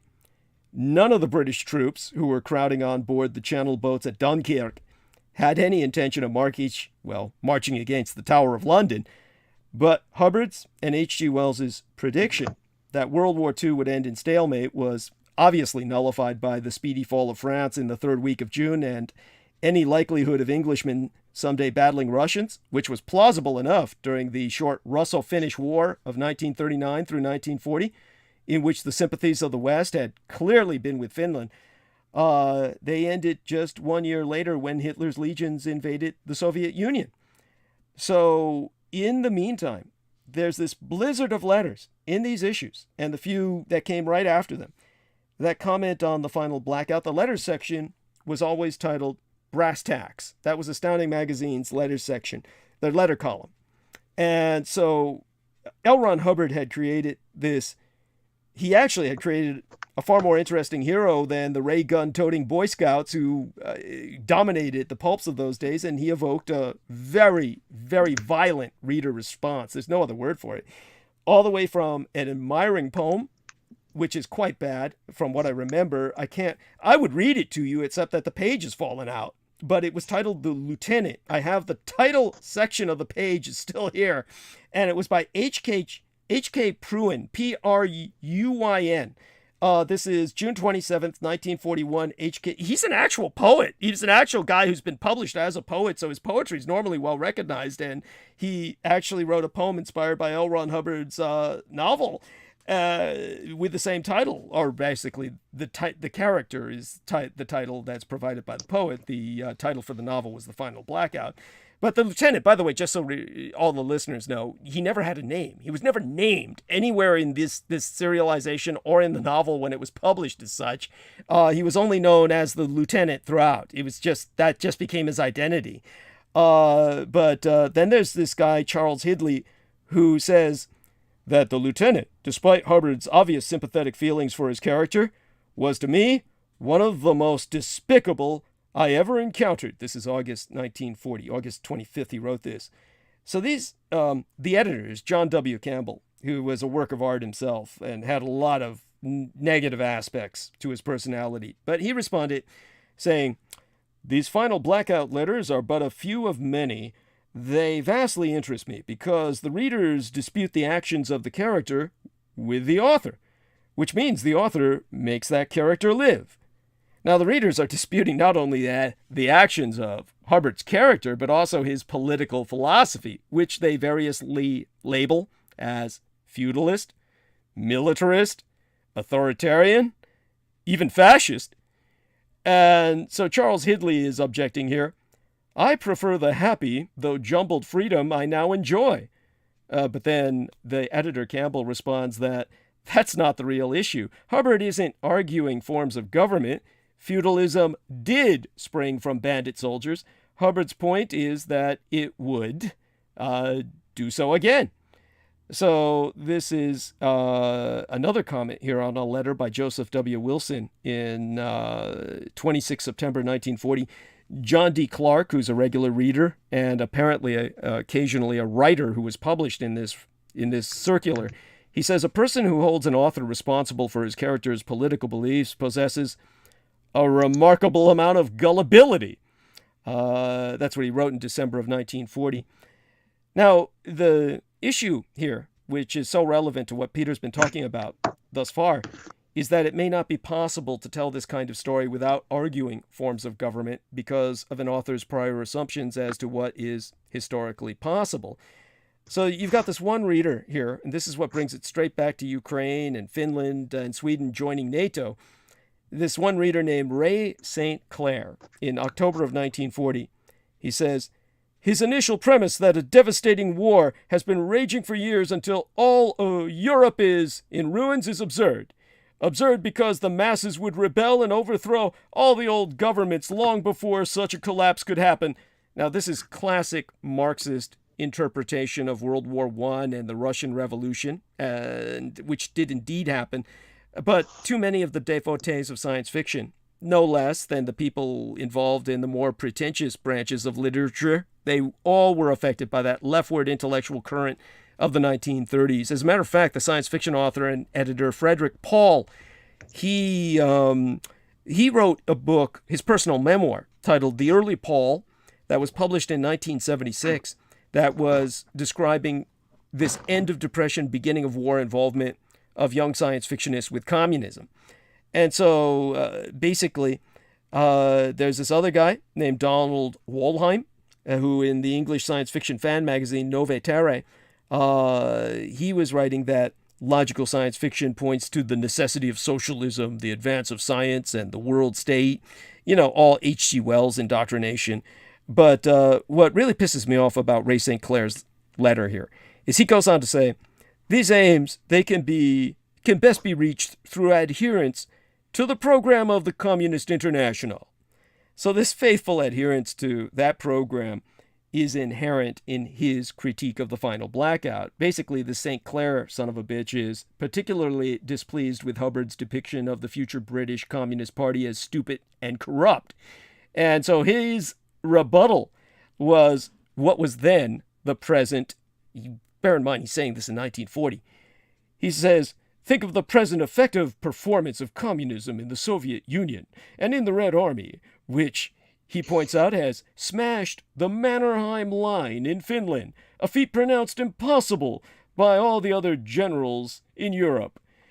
Now, this was written during the Russo-German Truce of 1939 through 1941. This was a time when the U.S. Communist Party was distributing a pamphlet which said, "The Yanks are not coming," which was a song in World War I, was "The Yanks are coming." And of course, they were saying the Yanks would not to fight in another war, well, another of Europe's imperialist wars. So Ray St. Clair has taken the same hardline in view, and he concludes by saying, it is particularly bad that Astounding should print pro-war propaganda of this kind, because most of your readers are young men of draft age who may be called upon to shed their blood in a foreign land for the defense of the British Empire. I hope that you print this letter, but I have my doubts. We are in times now when it takes courage to speak out. I mean, the gall. This is like those people who print shit, you know, on my timeline or on my YouTube channel, saying that I censor it. And these are the same people who would censor anything I said that was critical of them. Of course, John Campbell, the editor of Astounding, loved nothing better than a good roaring argument, so he did print St. Clair's letter, and he added the caption, "Ye gods, the utter desolation of final blackout called pro-war propaganda." And of course, there were Americans who rose to this bait. One of them was named S. Murray Moore III. And in the brass tacks column of December 1943, he's contemplating service in the United States Army as a second lieutenant. And he ominously remarks that he could think of no greater pleasure than to have St. Clair in a platoon under my command. Now, just so everybody understands, the unfortunate example of the Mannerheim Line, that draws particularly sarcastic comment from many readers, and rightly so. Basically, there's one guy named Caleb Northrop, who in December of 1940, he says, Mr. St. Clair could hardly have picked a worse example to prove the prowess of the Red Army than their heroic defense of Russia against the invading hordes of Finnish capitalists. He's being quite sarcastic here. The Russians invaded Finland, not the other way around, and everybody at that time was aware of that. He goes on to say, the fact that, after months of trying, with an absurdly vast preponderance of manpower, artillery, aeroplanes, and tanks, they finally broke through the Finns' modest little strip of barbed wire and blockhouses does not prove them mighty warriors. And as for St. Clair's contention that members of the Soviet Communist Party were both able and incorruptible, Northrop reminds Astounding's readers here that, unfortunately, they had heard that argument before, prior to the Moscow Purge trials of 1937. Now, what he says here is priceless. He says, then it transpired that a lot of these wonderful men were in fact spies, wreckers, slimy traitors, vile Trotskyist, Reichovist, Burkhan, Bukharinist, leftist, rightist, deviationists. By the way, Trotsky, Rykov, and Bukharin were three early revolutionaries that all got executed by the communists and had to be liquidated. Now again, we hear what wonderful men the survivors are. So finally, Northrop concludes, the author of The Final Blackout is obviously not a fascist sympathizer. He is a kind of philosophical anarchist with a naive belief that the military are a superior and altruistic lot who can be trusted to set things to rights. And then, when the corrupt civilian politicians have brought society to disaster. On the fallacy of this last belief, at least, this is where Northrop temperately concludes with a final sentence, Mr. St. Clair and I can get together. So in other words, this brings us back to the military again as not being these heroes that even L. Ron Hubbard was portraying them to be, the kind of people who will deliver you peace and order when civilian society fails. And this is what's so unfortunate. Both the Democrats and the Republicans in office, all of the people who are in the House and the Senate, when they're interviewed, the one thing they both have in common is they say they trust the military. And the end result is, when civil war breaks out, they're both going to turn towards the military to hold the line as the kind of mediator. And this is what the military's been doing forever. It's been running a junta. And this is what Aquino took advantage of. And this is what brings us back to Peter Moon on the stage. Take it from there. I mean, I just had to bring it. It's a default. And I have a lot to say about Final Blackout and L. Hubbard. Yeah. But you see, Napoleon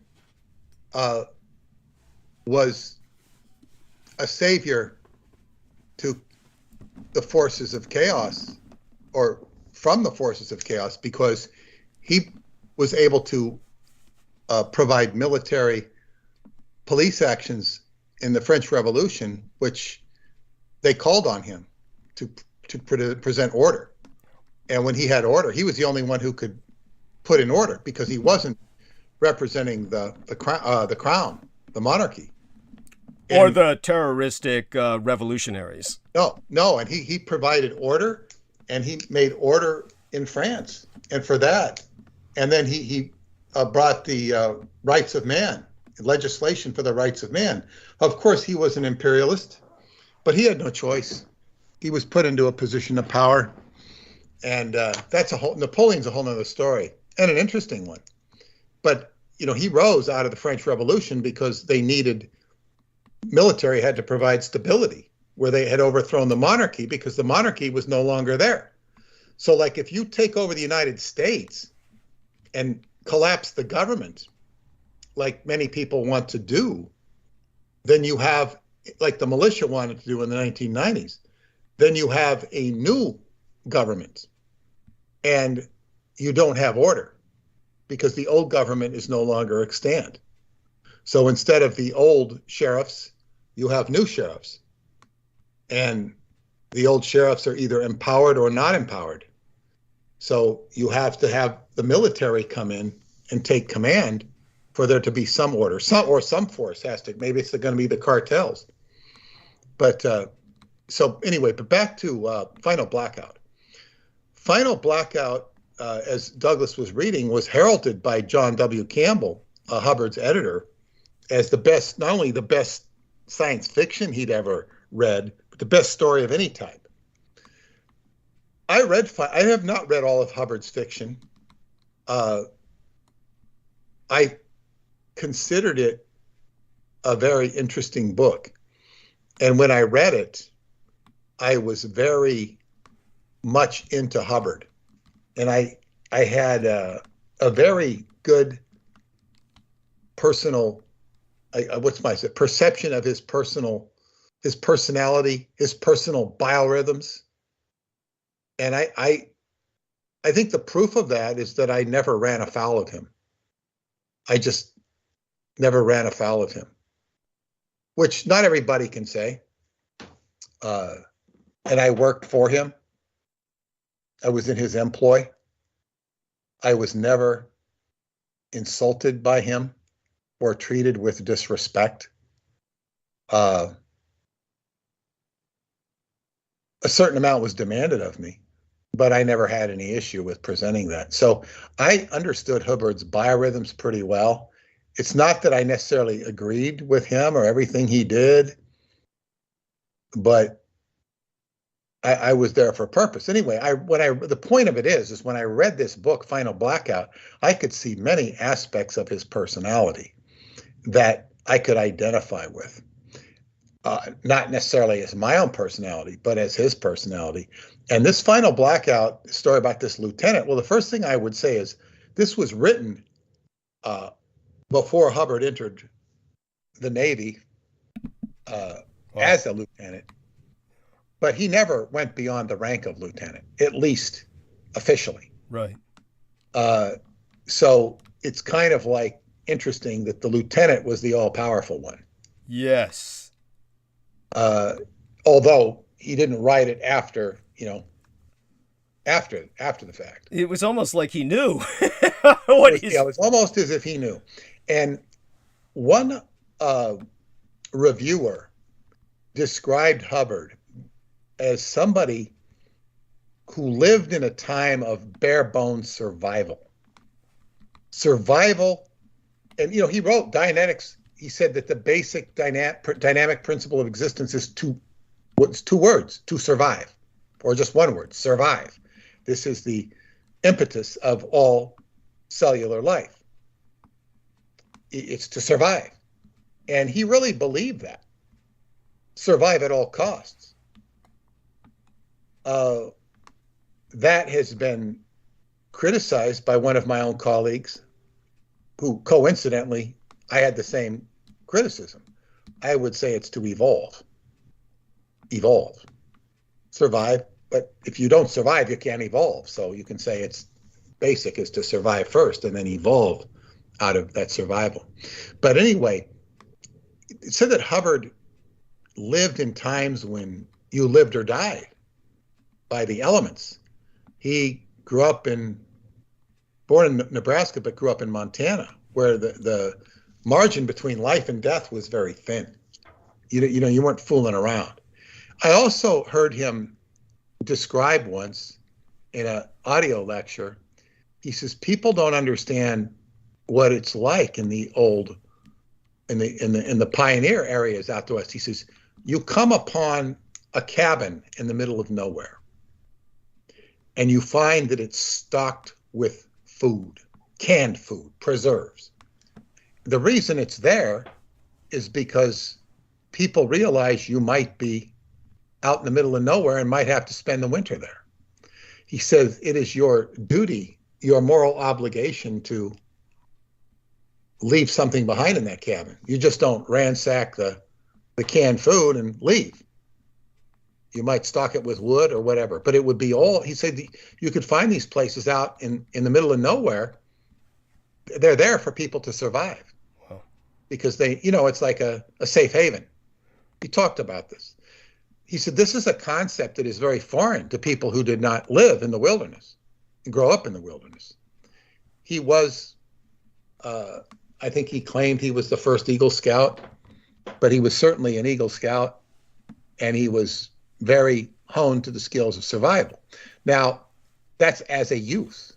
Now, we also know that he was recruited by British intelligence to serve in some capacity. Ian McBean was his contact there. We have letters from Ian McBean to him talking about his rank. So he had British affiliations. And Final Blackout is all very British oriented. The word lieutenant is spelled with a British spelling, with left-tenant. That's right. L-E-F-T-E-N-A-N-T, lieutenant. I don't know if they call them lieutenants or lieutenants, but it's spelled like lieutenant. Yeah. I've heard both. I've heard it pronounced both ways, even though it's spelled that way by the British. Go on. Yeah.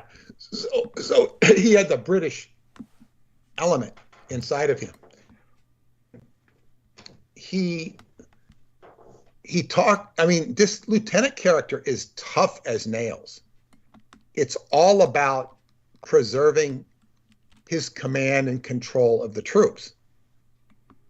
And it's not easy to control troops. And they're all left to themselves. They're like renegades. And they are brought in. He's tricked into coming to headquarters, and headquarters betrays him. They capture him, and then his troops come and rescue him. And the troops become renegade troops. And they basically take over the whole government. And the lieutenant is killed in the process of this. And there's one phrase he gives at the end of the book that is so astounding. No pun on the name of the magazine. I missed that. He says, the lieutenant and several of the lieutenant's men are killed. This is a synopsis of the book. Years later, the lieutenant's men still control England, and a flag flies honoring his memory. A memorial plaque at Byward Gate on Tower Hill reads, quote, when that command remains, no matter what happens to its officer, he has not failed.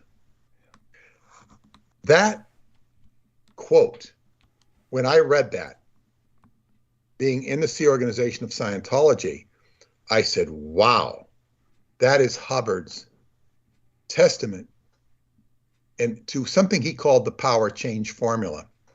The power change, he has these definite conditions of existence. Power would be at the highest. And he says, when you leave a position of power, there's a formula for leaving it. You're leaving behind your power.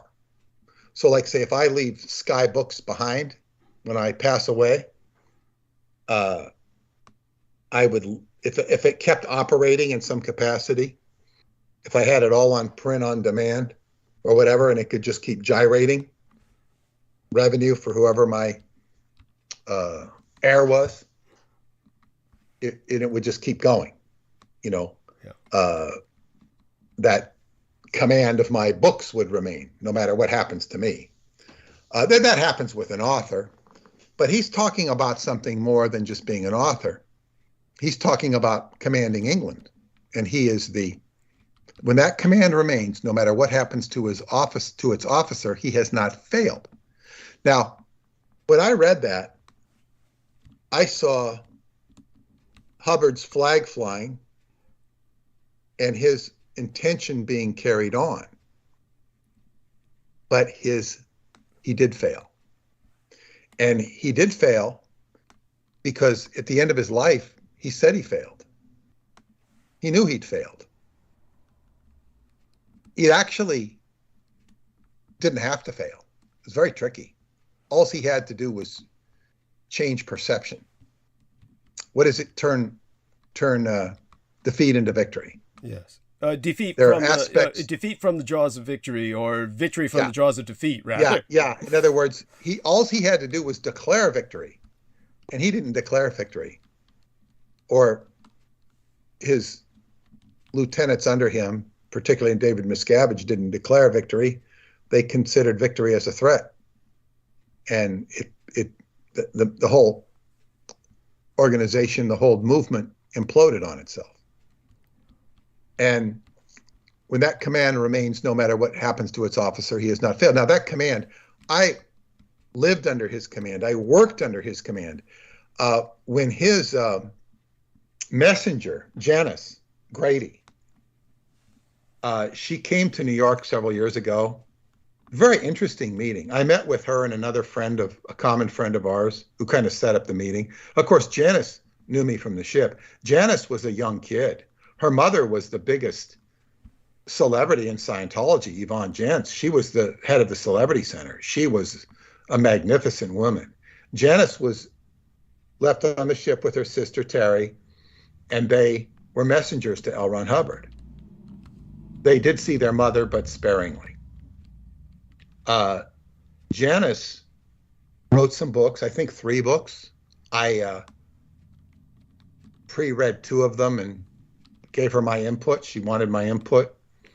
But what's interesting about Janice, she was directly under Hubbard and just, carried out his orders, relayed orders, et cetera, et cetera. So she has a much more personal association with him than I did on a day-to-day basis. Huh. But when I sat down and talked to her, I think I had breakfast in, it was the New Yorker Hotel in Manhattan. And as I sat there in her presence and talked to her and we just talked, I looked at her and I said, it's like I said, I feel like I'm, 2 steps away from Hubbard even now. In other words, she was still carrying the command presence of L. Ron Hubbard because she was always representing him. And if you ever had occasion to talk to her, it was going straight to the ears of Hubbard. Unless, you're talking about, what do you think of that fisherman over there? He looks kind of funny. I mean, that's not going to go to Hubbard. But if it's in official capacity, it's going right to Hubbard. And I could feel it. And I told her this, and she says, yeah, I know what you mean. Wow. And it was familiar to me, and it was not uncomfortable. So she had a real sniff for this character. Her overall, she was a young person, The only thing I would say about her books, which are very frank and very honest from her perspective, she did not have all of the, I guess what you'd say, technical exposure that I did to the actual technology or procedures of Scientology, which I was very schooled in. She didn't have that because it's not what she did. She was a very nice messenger to interact with. She was very good. She was never, there was one who would step out of her bounds to be mean if she could. But Janice would never do that. So it's like I had a real feel for Hubbard and his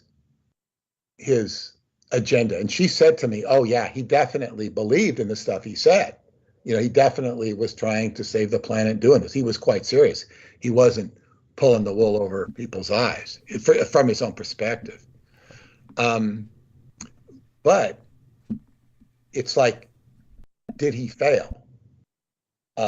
Yeah, because his command. And so I guess what I'm saying is there was Janice and several other people who worked under him. Many people worked under him who would tell you to this day, everything became ass backwards. It all changed. It was no longer Hubbard's organization as we knew it. It became transmuted into something else. It's not that his organization as it stood then was perfect. Definitely wasn't. But it's like the old guard was like, well, first off, it was displaced and attacked in all cases. It was removed. They had Miscavige removed anybody who was close to Hubbard eventually. It did not right away. Not right away. It was over a period of time. He eliminated any potential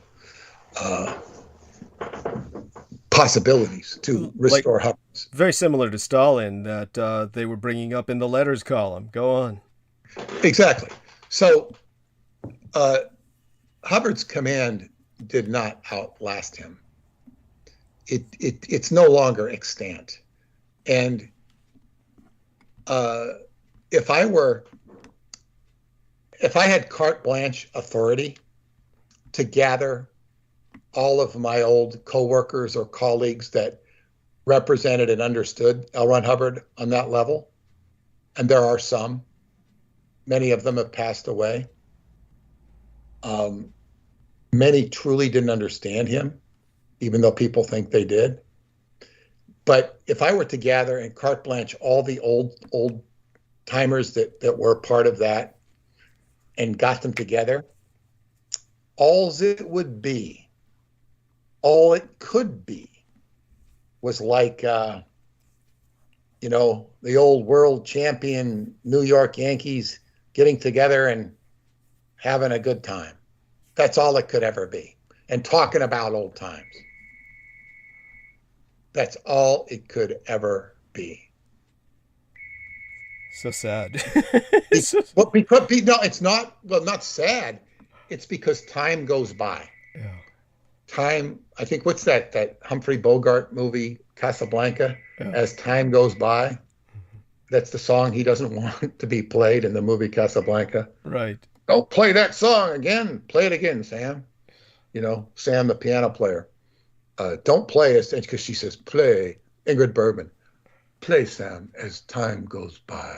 And Sam is this smiling black guy who they're treating almost as if he's a music box. Go on. Yeah, he was the nicest character in the whole movie. And the most innocent and the kindest and probably got out of there fine. He wasn't in the middle of all the intrigue. He was around it, but he wasn't a part of it.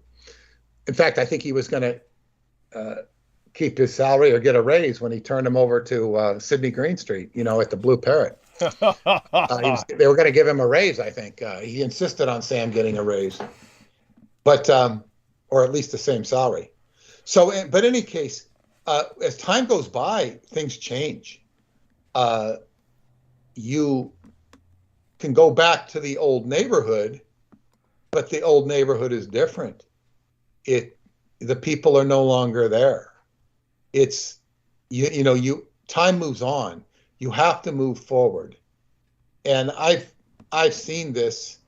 I think when I took Paula to meet my friend who passed away, and I was so glad that she got to meet him. She was, of course, not impressed. But, because, look, the guy was sick and dying. But she really liked it when his wife came, because his wife's so upbeat and nice. It gave her somebody to bounce off of. Right. But we had a nice time, and it was the last time I saw him. But it's like, I kind of knew at that time, I always wanted to move back to that neighborhood and even live down the street from him, just to be there. But at that point, I said, you know what, I'm gone. That's never going to happen. Right. You go back to the old neighborhood, it's just not the same. So, but this applies, say, to Scientology, to when I went back to Qigong on Tai Chi Day. I said, it's not the same. You have to move on.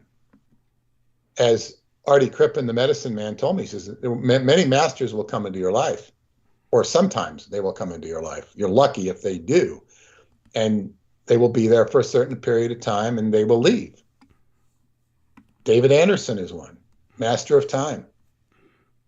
It's not done necessarily with my life. So, Douglas Dietrich is a master of occult information.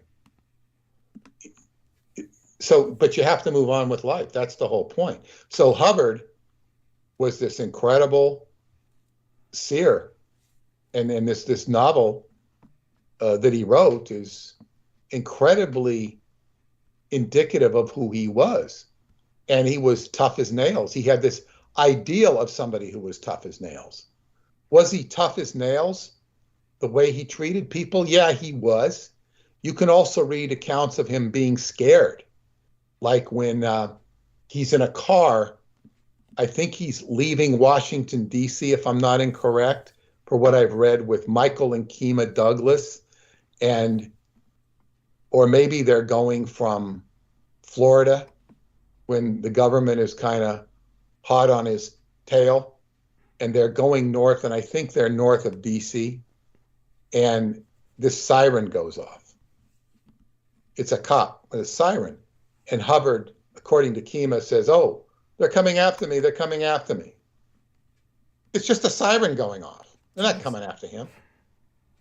In other words, his fears, his vulnerability were playing off of him. He hears a siren, so he thinks they're coming after him. Because they are. Somebody's coming after him. Right. So isn't that like, would you say that normally people would say that's a sign of repressed guilt, right? He must feel guilty about something, or... It's not about guilt necessarily, but the government is after him. Oh, that's true too. They've had subpoenas after him. So it's like, it's not whether he's guilty or not. Whether you're guilty or not, when people are after you, they're after you. True. Yes. So it's like, guilt could definitely be involved, but it's like, sure, he has broken the mores of government. He's an outlaw. He's a renegade. He would not tell you he was an outlaw. And it's arguable whether he was. They would call him a tax outlaw. An argument could be made against that. Right. But that's beside the point. The government was, wanted to deliver a subpoena to him for years. So what would be the parallels between himself and Wilhelm Reich? Well, Wilhelm Reich was viewed as he's viewed as a dangerous nut and a scientist. And Reich was very opinionated. I think that the main problem with Reich is he was uncontrollable. He was shooting down UFOs, if you remember that, with his orgone gun. Oh, I don't know what the hell. To me, that even sounded kooky. I don't know what the hell he was doing. And I'm not saying he wasn't shooting down interdimensional craft from the Qliphoth. I don't know. Well, just so that you hear my stance on it, very briefly, so people understand, I've talked about these basically the newspaper headline for the one real sample that, or species, the specimen, the one real specimen that was the most concrete evidence that we had historically was the Crawfordsville monster. So these amoeboid kind of creatures, these gelatinous kinds of cryptids that exist in the atmosphere and have for millions of years, that are simply torn to ribbons by modern jet engines and other craft, much more visible when we were using biplanes, just like when the Kon-Tiki crew sailed across the Pacific and they encountered phosphorescent creatures that would swim up to their raft that no other boats encountered because the motors scared them away. So these gelatinous creatures are simply never seen via the modern transportation. But this is what Wilhelm Reich was killing. So go on. Yeah, take it from there. Okay. That's what he was shooting down. Well, they would be UFOs, technically. Yeah. So, but Reich was, uncontrollable. And he had, he was off the grid. He was out of control. And Hubbard was the same. He was somebody. He was a renegade in the truest sense of the word. They could not control him. And that was the similarity. Hubbard was much more aware. He was probably very specifically aware of what they did to Reich. And that's why he, went to England. He thought England would be his friend, perhaps because of his connections in England. But England was not his friend because he was always considered a troublemaker. And this was more than simply that he had a lineage or a kind of genealogy with England. He was working as a intelligence agent for them at the time that he wrote The Lieutenant, or was it after? Well, he was recruited as a young boy. Right. Okay. So he had an affiliation with them going back to at least 1929. At least. And, he was a young boy who's, he was a Navy brat. And he knew this Commander Thompson guy who was a top psychiatrist in naval intelligence, who was a spy in World War I. Right. And it was like there used to be passionate arguments in the 1980s in the Scientology magazines about, yeah, we proved that Hubbard knew Thompson, and the naysayers would say, Commander Thompson didn't exist. It's just somebody Hubbard made up. And they just fight passionately about it. And the Scientologists would offer stupid evidence to defend that he existed, saying, well, we looked up somebody who lived near him in the Seattle phone book, and sure enough, this person verified that he existed. That's bullshit. But it turned out that he did exist. He founded the San Diego Zoo. Jesus. So it's like when the internet came alive, it's like, but the passionate people would fight over Hubbard's history with passion. But you notice all that is the obsession to character assassinate him. That's exactly. It's like, yeah, because, okay. This is like the arguments over myself where they're saying, I wasn't in the Marines or something stupid like that, or I wasn't at UCSF or something. Yeah, I've even had persons say that I, wasn't connected to Hubbard or made it up and shit like that. And holy shit! Why would it's like, what would even motivate you to do that? Well, you know what it is? It's what happens is the information that I wrote in the Montauk Project intimidated their psyche. So much they had to attack Yeah, so much that they have to bat back at it. Yeah. And this is a problem that I have had as an author. I've been grandfathered in a lot because I've been around so long. But the thing is, the information I process and print intimidates people psychologically and mentally because I've done a lot of exploring of the mind. And nothing is really so challenging as the Douglas Dietrich data. Thank you.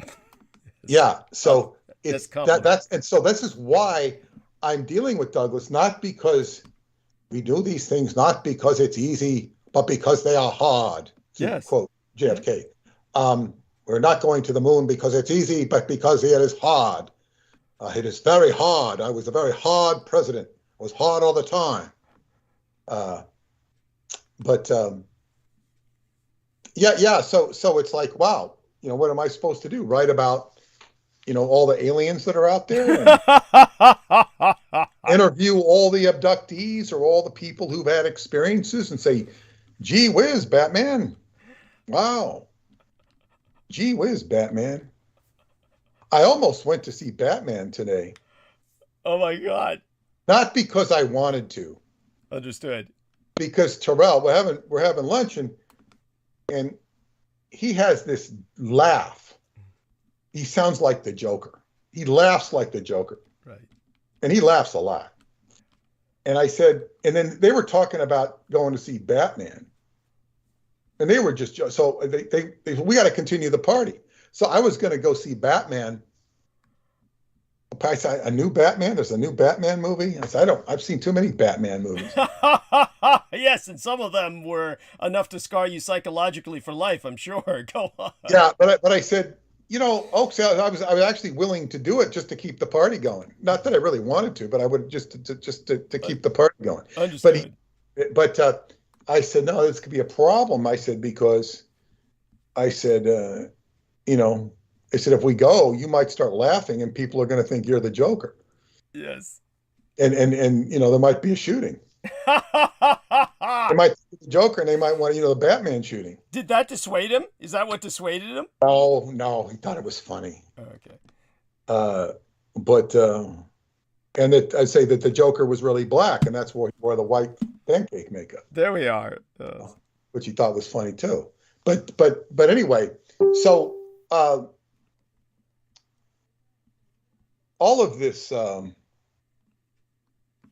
negative, I mean, people get intimidated by stuff they don't know.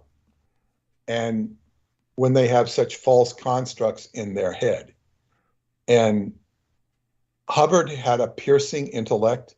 He understood people. He was trained to control masses of people. Yeah. He was trained to control populations. At the very least, when he attended the School of Military Government in Princeton as part of his Navy duties, he attended the School of Military Government. That was at least some of his formal training, how to control populations. So if you can control populations, certainly you can control the common man, which he also studied and was very good at understanding people. And when you understand people, it's not just all about manipulation. It's all about, their hearts and their minds. Yes. Their hearts and their minds.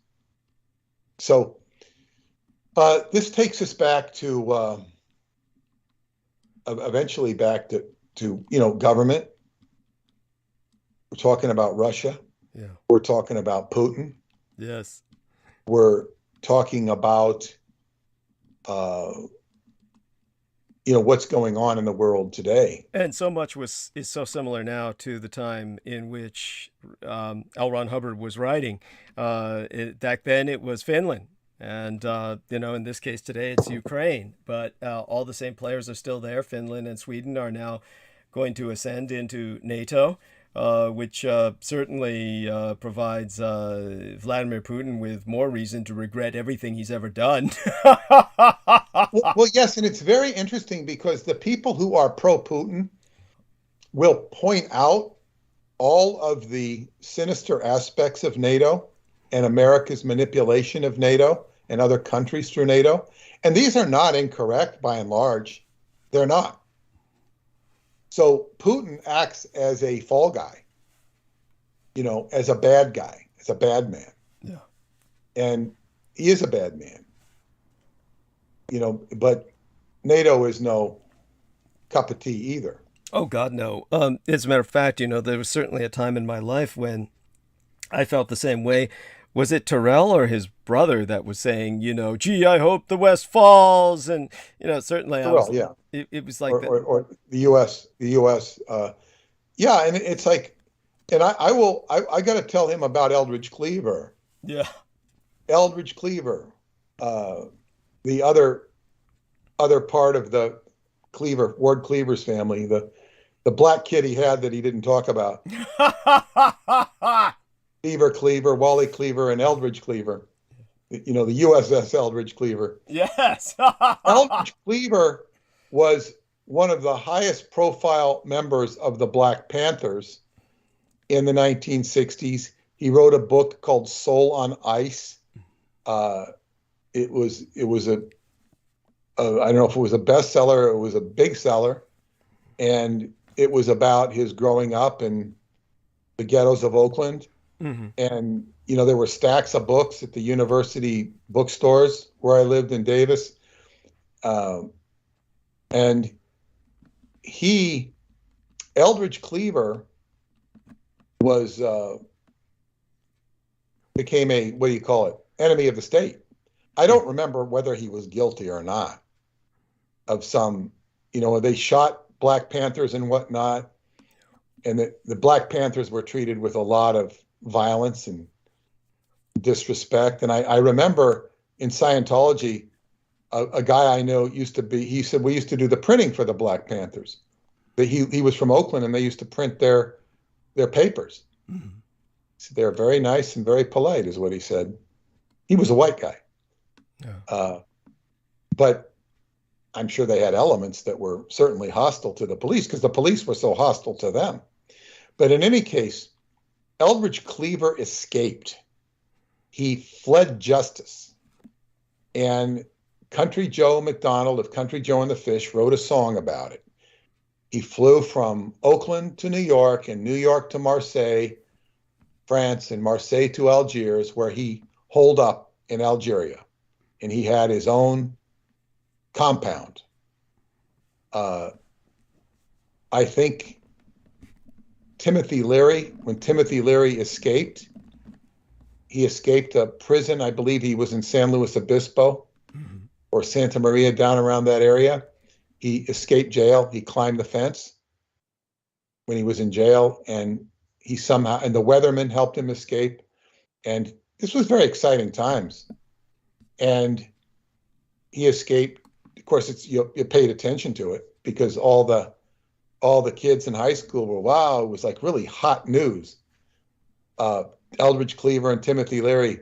And Timothy Leary escaped, and he went to Algeria to Eldridge Cleaver, thinking he'd find a sympathetic figure.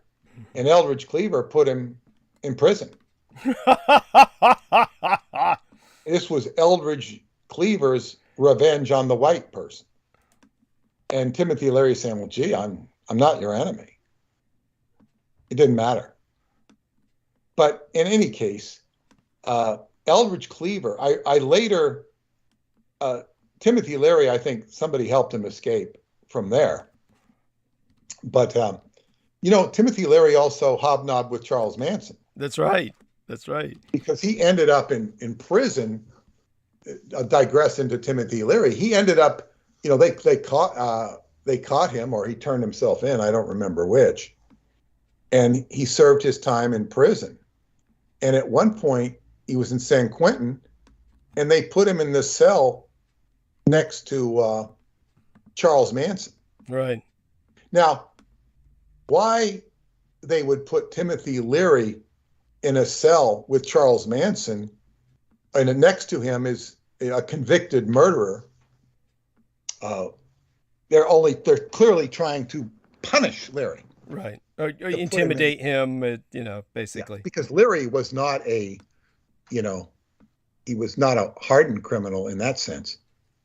And, but he said that, because I heard him say this in a lecture, he said that I think Manson gave him some cigarettes or some dope and talked to him, and thought that Leary why didn't you had a much better chance to do things. You know, he thought that Leary had blown his chance. He thought Leary was much more powerful than he was. Right. And you know, they exchanged pleasantries, prison pleasantries, I guess.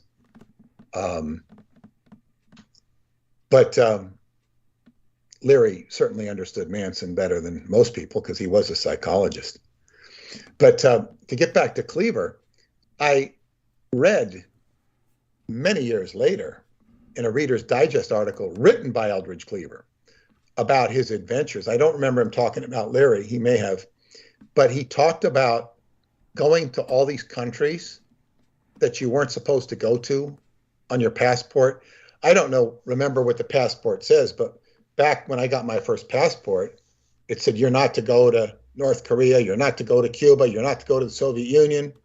There were severe warnings about going to certain countries, primarily those three countries. Russian President Vladimir Putin has vowed to use nuclear weapons against countries that interfere with his war in Ukraine. I don't hear anything. He also said Western attempts to economically strangle Russia through sanctions had failed. We had they implemented new sanctions talking about going to Korea, and even I don't go to Korea, I think he did, but plans went to to strangle Cuba, us economically where he have meets all failed. these people from all these countries. The head of the that you're not European supposed to Union go has to. accused Russia And of all they blackmail would do after it moved to is cut deride gas the United access to States Poland and say and how horrible the Bulgaria United for States was. refusing to pay up in United rubles. States bad, like Frankenstein, fire bad, bread good, United States bad, bad, bad. And he basically woke up and smelled the roses, according to his own. He says, look, they're talking about how bad the United States is. He says, I know how bad it is. You know, he grew up in the ghetto. Right. He grew up as a black person who was prejudiced. He says, the United States is far better than all these other places. He says, I'm going back and I'm going to serve my time and I'm going to come out the other end, which he did. Amazing. This is Eldridge Cleaver we're talking. Eldridge Cleaver. Right. Yeah. He mellowed, he matured. Now he had understandable black rage. And my friend Terrell has bad experiences. He says if he walks into a hotel, we had the hotel in for Super Bowl. It's like if his hair's like frizzed out, he looks threatening to the hotel personnel. You know, that's his natural hair. There you go. If so, he's got to, fold it back, and he can't wear a do-rag. He's supposed to wear a do-rag to keep his hair, in proper stead. So if he wears a do-rag, he's even more threatening. Yes, then he looks positively thuggish. Yeah, he doesn't wear the do-rag to look menacing. He wears it because his hairdresser tells him to wear it. So in other words, he suffers this, and he suffered it his whole life. And this is just and this is mild compared to what Eldridge Cleaver and the people of Oakland had to put up with in the 1960s and even before that, where there were shootings and then also drugs being fed into the black population certainly didn't help the black culture at all. So, this situation is, but the thing is, the United States, for all of its faults, is so much better. And it has to do with opportunity, economics, and, free markets where it's not controlled. Like I remember going to get some the apotheke in Denmark to get, the drugstore. Mm-hmm. And it's kind of like... Could you tell people what apotheke is, please?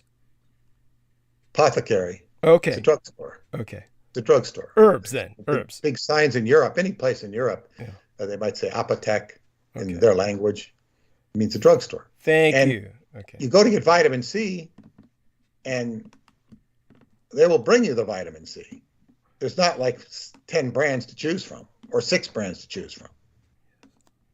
And the guy I was with from South Africa explained, oh, yeah, South Africa's like that, too. You don't, these supermarkets, no, you don't. I mean, the supermarket had things you could choose, but the choice is much less than you have in the United States. This is the butter, and you will buy the butter. This is the celery, and you will buy the celery. this is the sausage, and you will buy the sausage. It's much more regimented and lack of choice, lack of abundance. The abundance was there in some respects. There was an abundance of food in Denmark. It was an abundance of food. Restaurants were nice, but and they are in many places, but it's like the choice is just different. And as I say, you know, one of my friends left America. He was so disgusted with America, he went to Canada. And his son never forgave him. Ruined his son's life. I told him not to go. Jesus. Because you'll find Canada, it's pretty, looks pretty. So he not only relocated to Canada, he basically abandoned his family, is what you're telling me. He brought his son with him. Oh, he did? But his son never adapted. It pissed him off. It pissed off the son. And it ruined the son's life, at least for the time being. I'm sure the son is recovered by now. Well, maybe not. Some things you never recover from. I would imagine he did. He was a pretty sharp kid. But you know, it's like I warned him. I mean, I'd spent time in Canada. Canada is very pretty. It's very nice. However, you know, it's very restrictive. I mean, if you want to get beyond the veneer, you know, they can walk right into your business and audit it anytime they want. That's the type of power the government has. And not that that happens all the time, but you better have a bookkeeper if they do.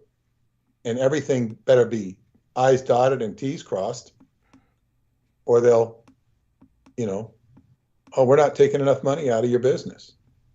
Now, that's just one aspect of Canada. But they have all sorts of, but the government is supreme. You don't argue with the government. I mean, you can, but you have much less leeway. Canada is very controlling. It's, I don't think the UK is as bad as Canada. Wow. That's saying a lot. I don't really know, but from what I hear, I suspect that there's a lot more freedom in the UK. Right. By the way, I don't really know. What you brought up earlier about the U.S. government warning people at that time in particular that we were talking about Eldridge Cleaver not to go to the Soviet Union, Cuba, and North Korea, you would think that would be self-evident. It astonishes me that there are still people who throughout the decades have tried to go to these places. And there was Paul Robeson, yeah. One of the most beautiful resonant voices of the last century, a black man who believed in communist ideals. He went to the Soviet Union and felt very betrayed. He was a black man who embraced the other side because the United States was certainly prejudiced. Yeah. By the way, they portrayed him in the film. What was it? The one with Mikhail Baryshnikov, where he was.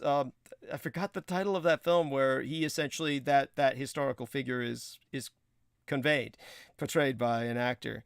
So it's definitely it's hard to have sympathy for someone that, you know. I'm so sorry, just that stupid. There was tragic that uninformed and idealistic, and believing what they saw or read, and it's like it is like I love it. That's the line. I think it's from the movie Reds, and you know Warren Beatty, Jack is playing Jack Reed, the only American ever to be buried in the Kremlin. He was a newspaper reporter who was, you know, embracing the Lenin cause, or certainly covering it on the spot. He was an actual hero to the communists. Yeah, there you go. And you know, he was idealistic and learning the hard way. But there's some line in that movie where I think it goes, "Things are very good in Russia. Things are very good in Russia." And it's a line I like to use. It's like, things are very good in Russia.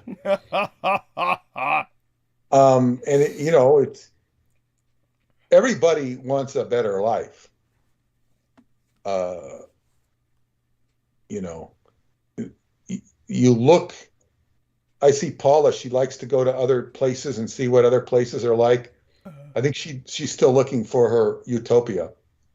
Oh, wow. United States is better than she's ever had it. Yes. She's still, got that hungry look in her eye, like, maybe I'll find a better place. Although, as my daughter said, she says Long Island is my daughter said this, she says Long Island's one of the highest quality places you can live, highest quality of life. Yes. Yes. And my daughter is saying that. And my daughter grew up here and has plenty of reasons to resent Long Island just from having grown up here, but she didn't speak badly of it at all.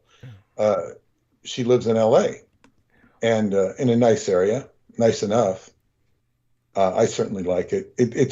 I don't know that I like it as much as suburbia. Well, not when there's crackheads squatting in the home nearby. They're gone. They're gone. They're gone. Understood. Yeah, they set the house on fire by accident, and I think gave them motivation to be cleared out. I'll have to find out what's going on there. Actually, our man, Mr. Peter Moon, is covering his ass. He set the house on fire to get rid of them. But go on. No, I don't set fires like that. I'm very careful with fire.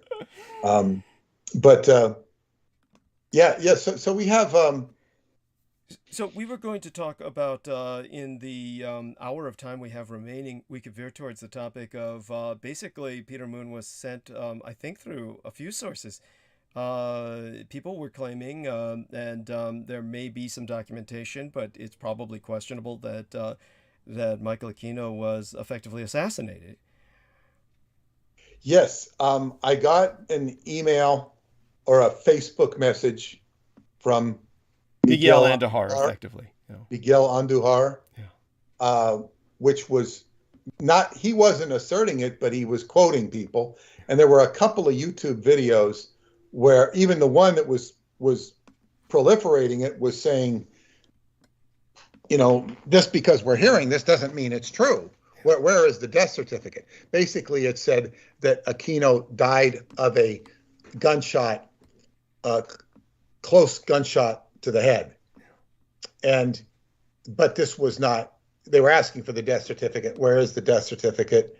We don't know. And as I pointed out to Douglas, I alerted him immediately. And as I pointed out, I said, well, if there is a death certificate for Aquino, his followers or people would do whatever they could to make it very hard to access. Right. Because it would have some power in itself. Absolutely. The Aquino cult would have it in power. So it's interesting that this would come up almost 2 years since he has died. It's been almost 2 years since he has died. And the fact that it's coming up this late, it's not like a rumor that emerged right away. It's as if the truth is coming out that he shot himself or somebody shot him or he had somebody shoot him. So this was a very interesting development. That why is Aquino coming up on the tail of Jameson's departure, right? Which Douglas had identified as an Aquino asset, not in terms of taking direct orders from Aquino in a normal sense, because Aquino's passed away, but energetically, because he was so dedicated to those dark forces. So he becomes a instrument, an energetic instrument of Aquino, and this is why he would be binding me. Yes. Unsuccessfully, but so it's like the hand is there's certain things where, like, okay, I think the best example I can think of is right now is when Gandalf in the Lord of the Rings is fighting the Balrog in the first movie of Lord of the Rings, and he basically thou shalt not pass, and he banishes him, and this monster, the Balrog, goes into the abyss. But just as they think they've won, the big tail comes out and grabs Gandalf, and Gandalf goes down into the abyss with him. And this is like Aquino's tail coming up and saying, ha ha ha, we're binding you. It's not as powerful. It still has some resonance, but this is what happens. In other words, Aquino speaks from the grave. It's true. Yeah. It's kind of anemic, but nevertheless it's there and shouldn't be discounted or disregarded. This is why I said, we can no longer tolerate this, because it's not good. It's not good for me. It's not good for Douglas. It's not good for the listeners. And it's not even good for Jameson. Well, it hasn't been good for the listeners for the longest time. I've received nothing but congratulations and praise for terminating JMO's presence with us, and there hasn't been a single complaint. But what is very, I think, relevant was there were a lot of observations that were brought to my attention as well. Aside from Miguel Andahar, who basically, hopefully we will have someday on the show once he's able to download Skype and join us.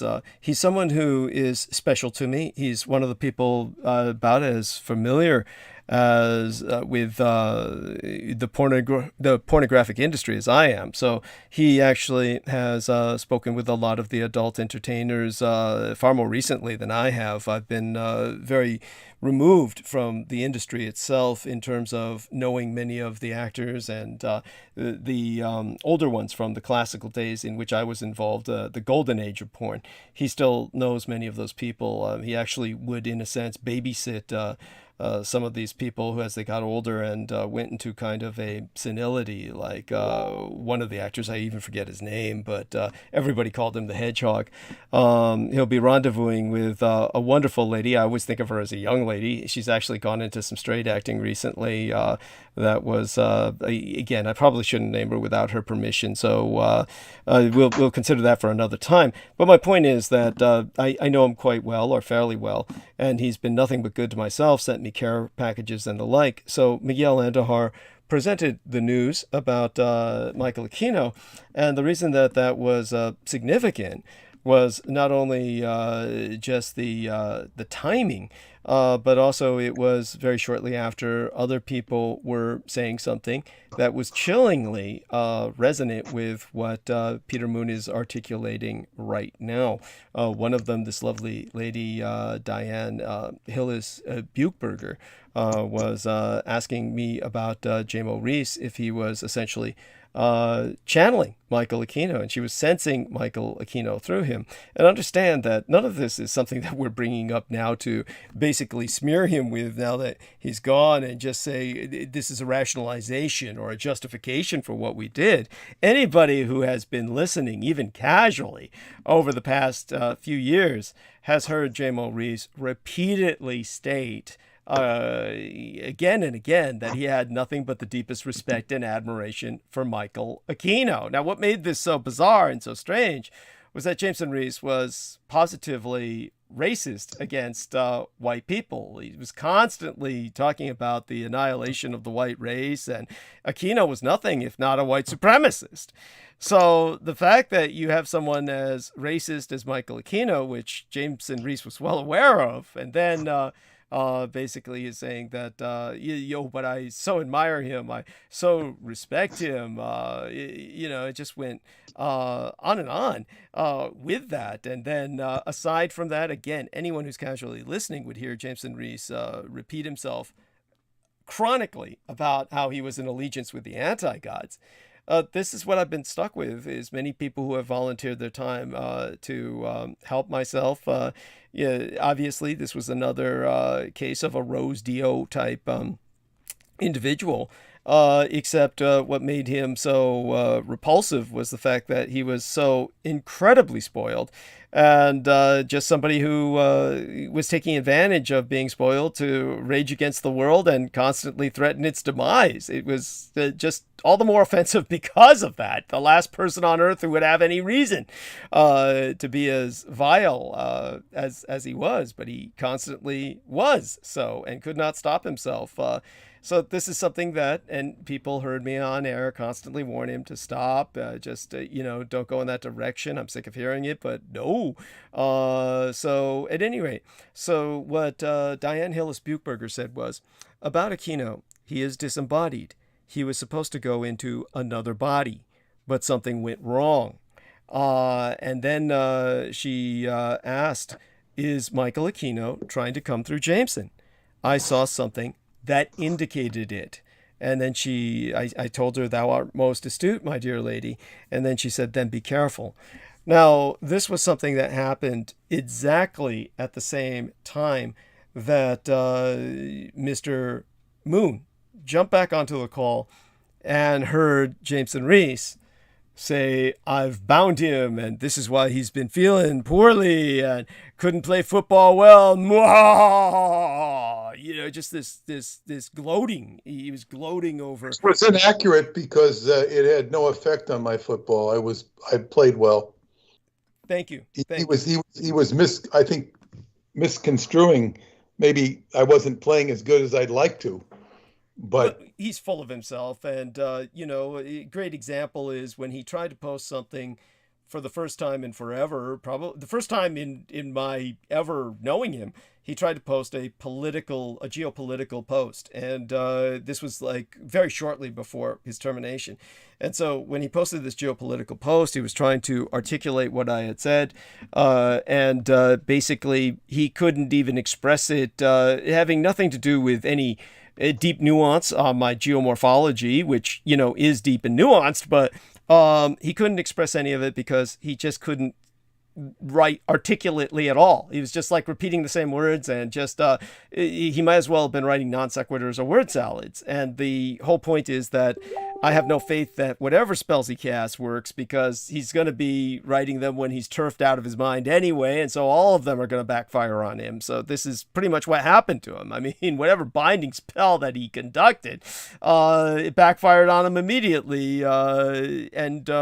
As Peggy Wood Amilel says in the direct messages right now on Facebook, JMO is jealous. And so there we have that. But there is this, he obviously was a product of some kind of program, and he is basically somehow never escaped from that. He mentioned that he was involved with a psychiatrist and that they were both fucking the same woman. And at the same time, he's mentioned before that he's a virgin. Now, before anyone draws the conclusion, well, he's just lying and he's making up stories, understand that several times he brought up the psychiatrist had this female dog, which was the only living being that he felt bonded with until his cat. So, again, not saying this or right now to smear him or make fun of him or just like have fun at his expense. That may be the woman that he's talking about they were both having sex with. I mean, when it comes to the kind of degeneracy that I witnessed with Michael Aquino and his cultists, that's not out of the question at all. So it's something to actually put into context for anybody who's been listening intently. And I know many people have been. The one thing I can also say is that with his being gone, the numbers have gone up accordingly, astronomically, as well as the positive responses we've been getting in general. So obviously his mission was to just basically repulse everybody, to basically keep everybody away. And that was something that he accomplished admirably. In a more positive sense, Douglas, yeah. Your association here, it's like you're crawling out of the pit. Yes. And what you have to ask, okay, so what I would ask, and I'm not asking for the trolls to chip in here. I think that your audience, or the audience you want, might be less interested in the pornographic angles of your world or past world. Mm-hmm. I would say that the world of the OTO resonates around the sex industry. It's, and see, when I went into study Crowley because of the Hubbard connection, it's like you can't escape all of this you know, what do you call it? Wake of sexual magic. Can't escape it. It's there. Most people can't even penetrate it. You understand it perhaps too well. But it's like,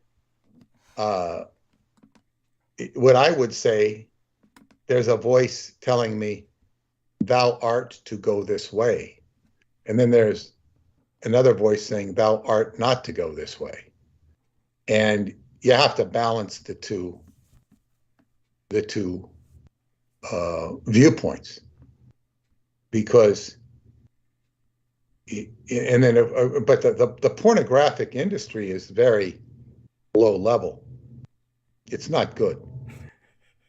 I can understand what you're saying. I mean, one wants to move more in the direction of Kama Sutra or Tantra, which is a more refined, philosophical, and higher echelon of pornography.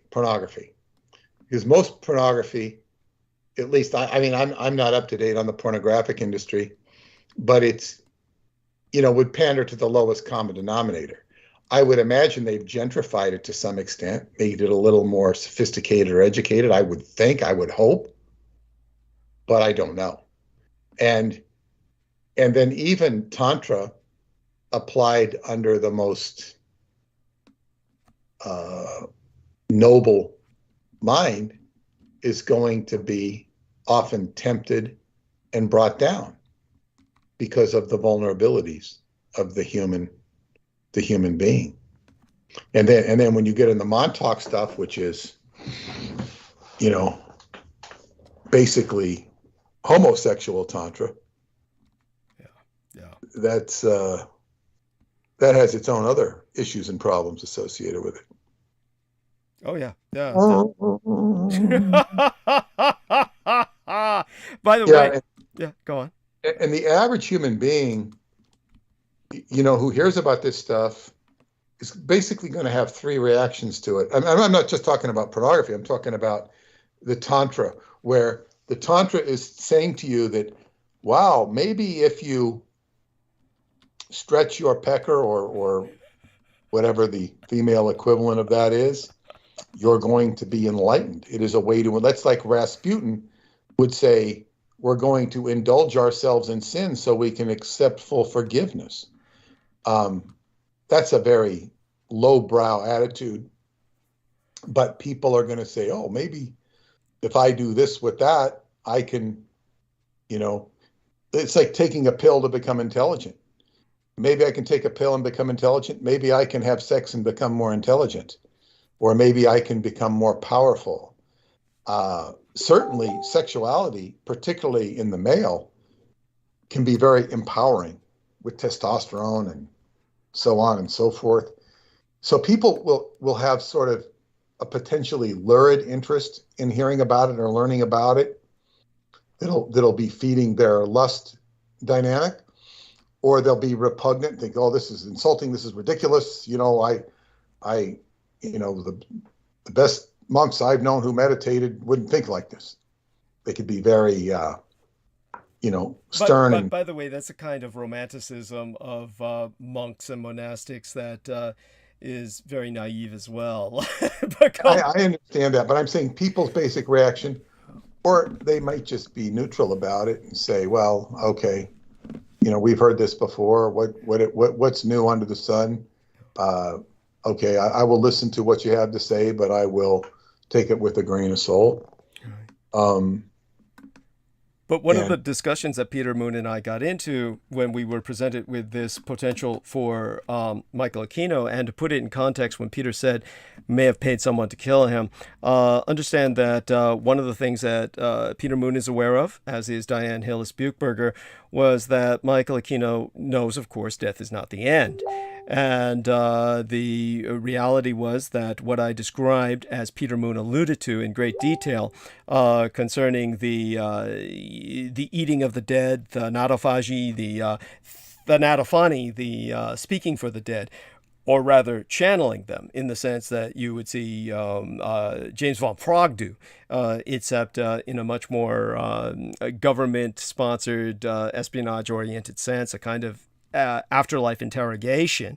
Then what Aquino was definitely aiming for was along the lines of many Satanists who are looking to escape a kind of dissension into the denser realms, the lower realms, the infernal realms, by basically dying a death that's so shocking that they remain wandering here on the Malkuthian, the earthly, the terrestrial plane.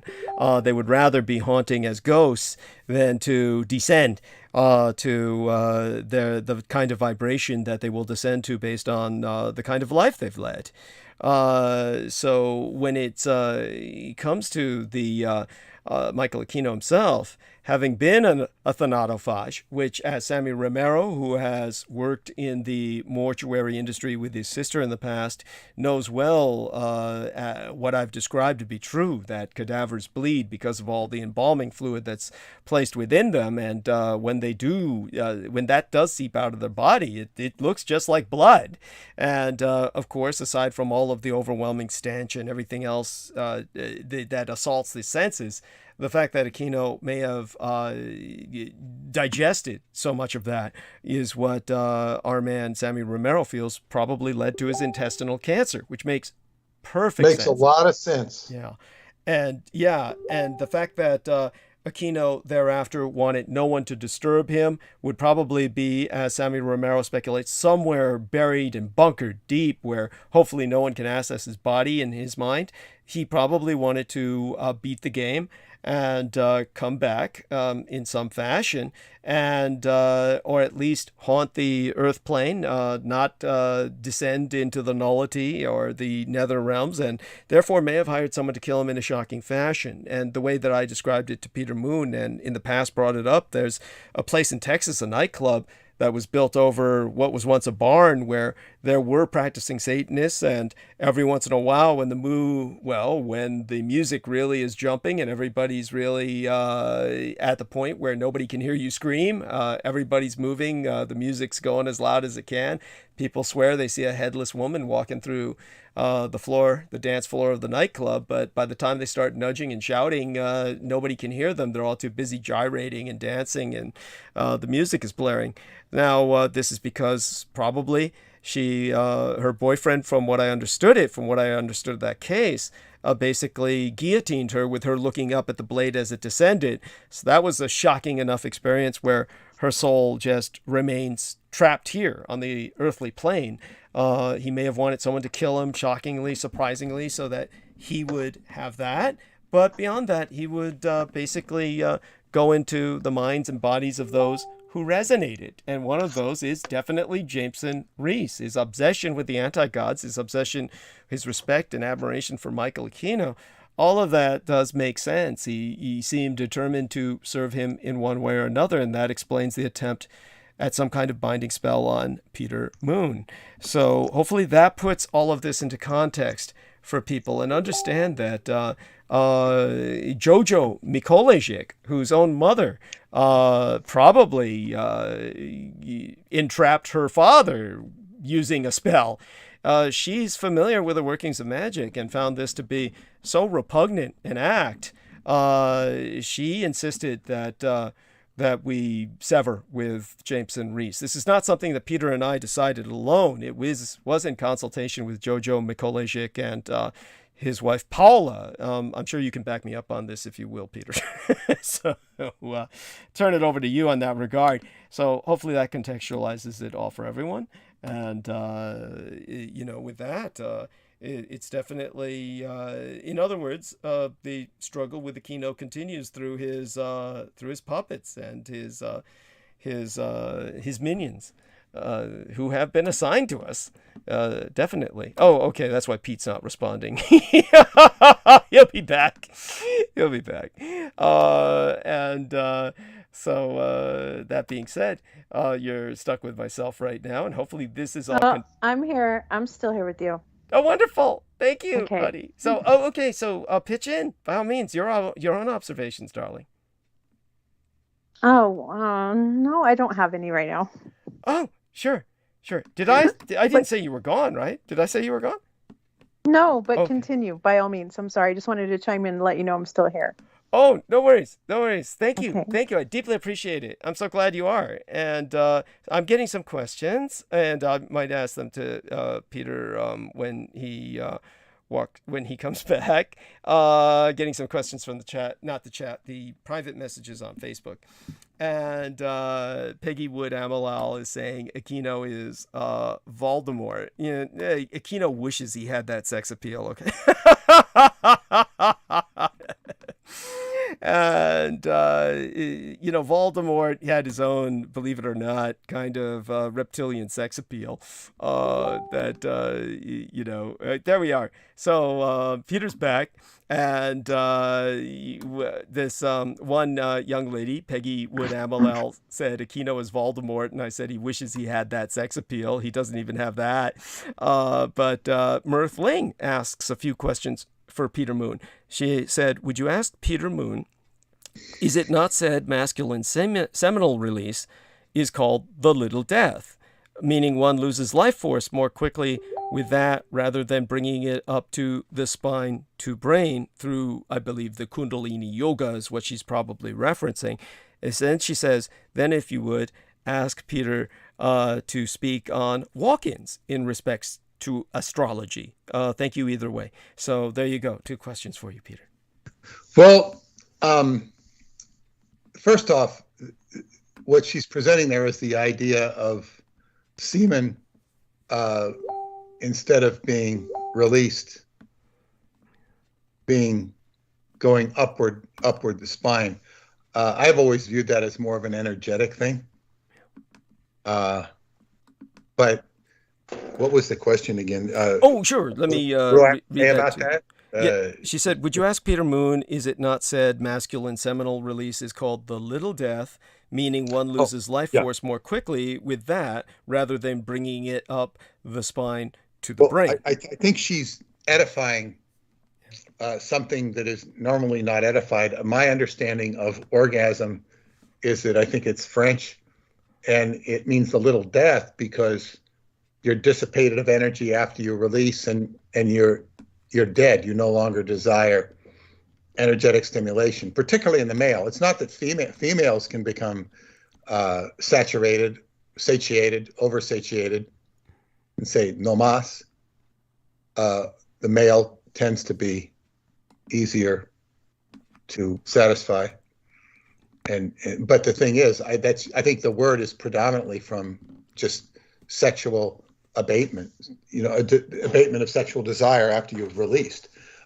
She's edifying it by putting it into, I think she's giving the etymology too much credit. Okay. In terms of going in and making it more refined to where, you're dying because you're not sending the energy where it's supposed to go. It's a nice idea. I mean, maybe she's right. Right. And her other question is, and then if you would, ask Peter to speak on walk-ins in respect to astrology. Thank you either way. And to do that, I would, need to have the birth date of Christopher Walken. No, she means like walk. I know what she means. Got it. Okay, good. Christopher Walken, he walked into a boat. He walked into a boat that ended up in Avalon in Catalina, and after he murdered Natalie Wood. Yeah, after he murdered Natalie Wood was dead. Yes. Anyway, that was a horrible situation. I met this one guy who was convinced, and it might be true, but he was his thing in life was that he was the son of Natalie Wood, and he said that his mother was murdered by Christopher Walken, and who's the other guy who was with her again? Robert Wagner. Thank you, Robert Wagner. Yeah. So sad. It's it's hard to believe that they both murdered her. They apparently, I think the most telling of that story is a gay relationship between the two of them. There you go. Yeah. Maybe they killed her to hide that. Maybe she found them fucking each other. No, I think she was really distraught and drunk that night. The captain has told some stories years after the fact. I see. You know, perhaps for money, but perhaps telling the truth. It's, you know, I don't think, you know, anyway, Christopher Walken, yeah. But what walk-ins have to do, speak on walk-in on astrology. Well, you know, what is a walk-in? Walk-ins was a very common term in the 1980s. Yeah. And you know, the whole idea of a walk-in is when, you know, somebody walks into the body, into the brain, and overrides the personality of the quote unquote ordinary human. Yeah. That is, you know, occupying the body. Preston Nichols is a classic case in point. Preston was a very unique, highly intelligent, sophisticated individual who was molested at a very young age. When people are molested, and I've met other people that had great psychic abilities because they were molested, who they would normally be as a human being was repressed and went into hiding, and in walks another consciousness or entity that takes over the individual, because that individual, as they would be constructed in a quote unquote normal life, they have to hide. So when they hide, other things come in. And there are other aspects of consciousness that are completely foreign from the normal walk-a-day world of the ordinary human being. The human being recoils in fear. I'm not saying this happens with every walk-in, but this is what's common. So there is a trauma-based situation. And because when you can't be there, what's going to take over? The being leaves. So you can say super consciousness or other consciousness comes in. And with that consciousness comes other aspects that represent intelligence. It's the spirit. And what is that spirit? Sometimes it comes in the form of a gift. Sometimes it comes in the form of a spirit that wants control. And it can lead to cults. It can lead to interesting observations. It's a double-edged sword. But as Stuart Swerdlow once said to me about Preston, he says, there are many entities in there. I thought it was an astute observation on Stuart's part about Preston. Yes. And yeah, Preston, it's like, you know, who's on first? Who's there today?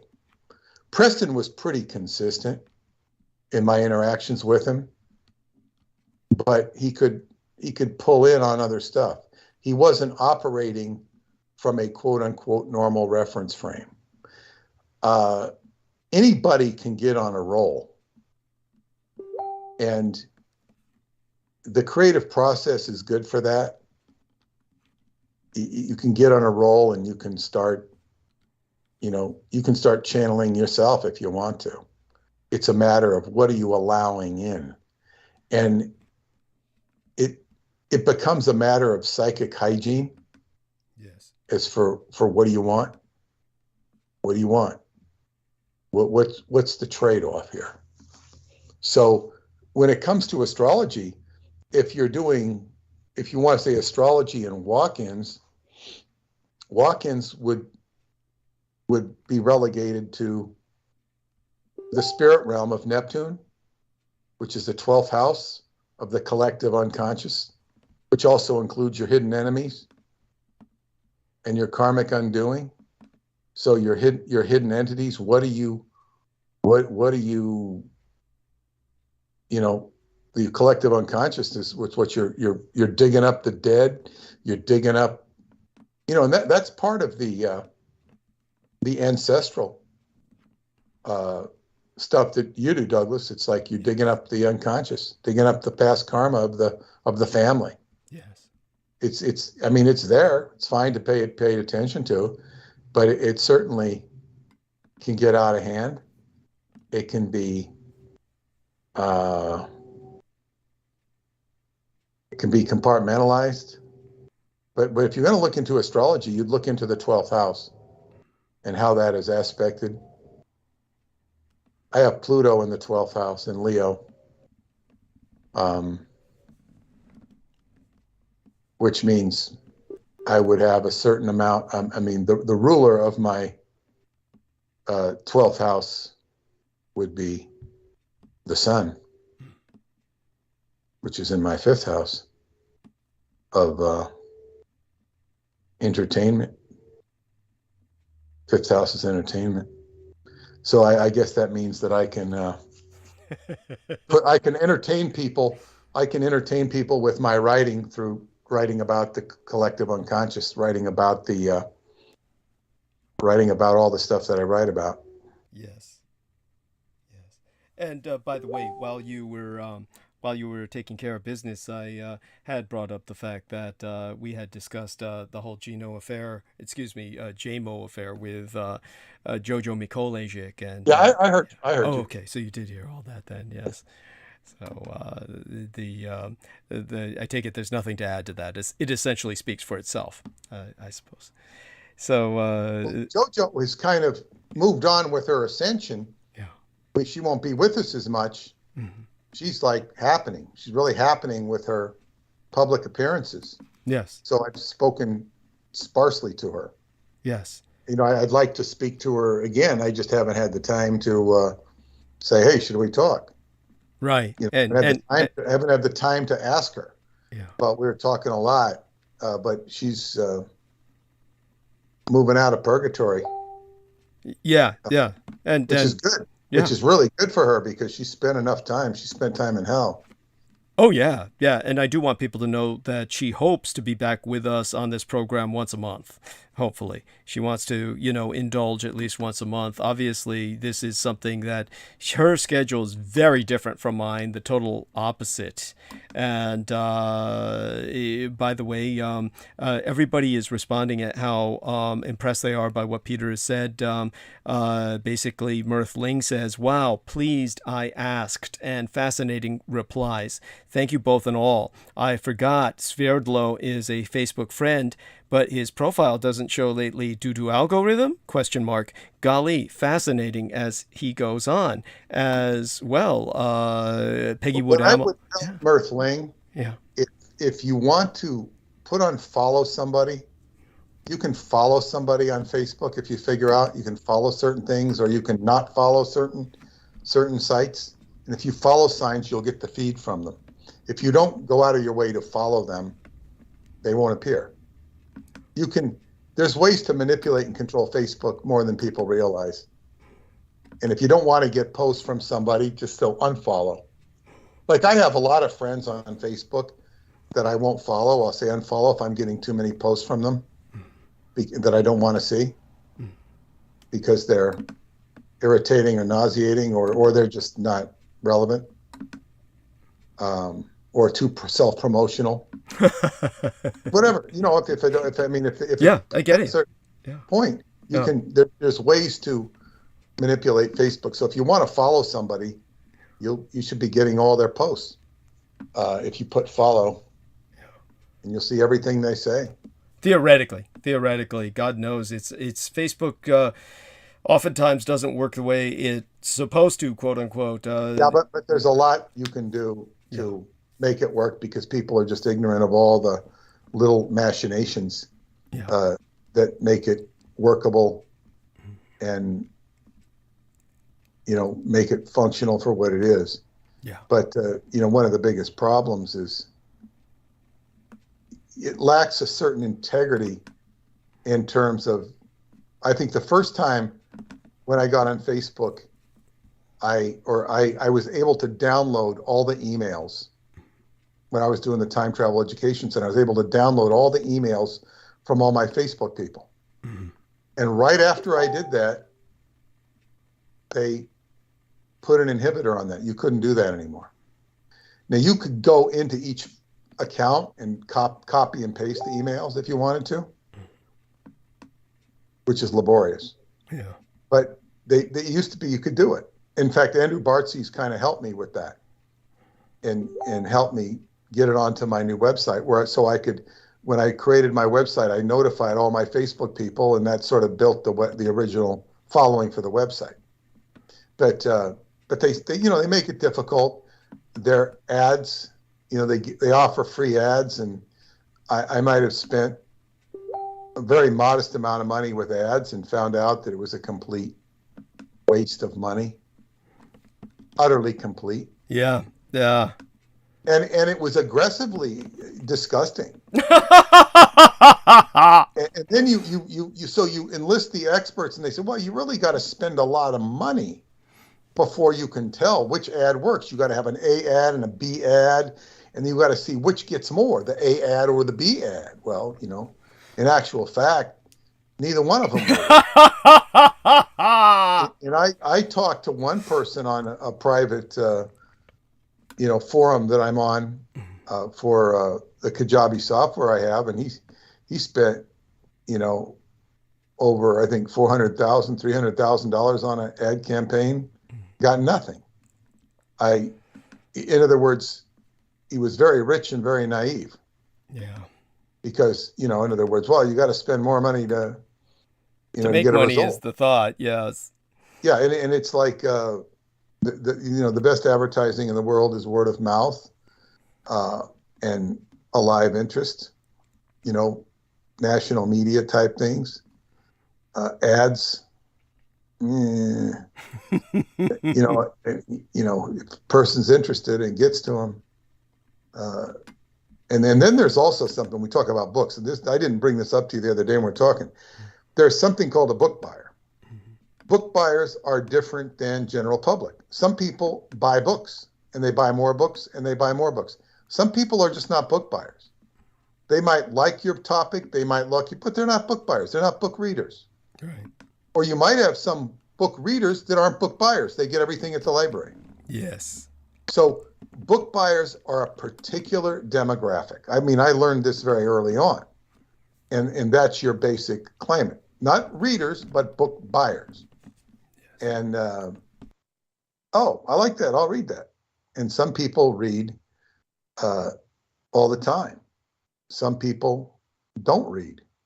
So that's one segment. You got to get to the book buyers.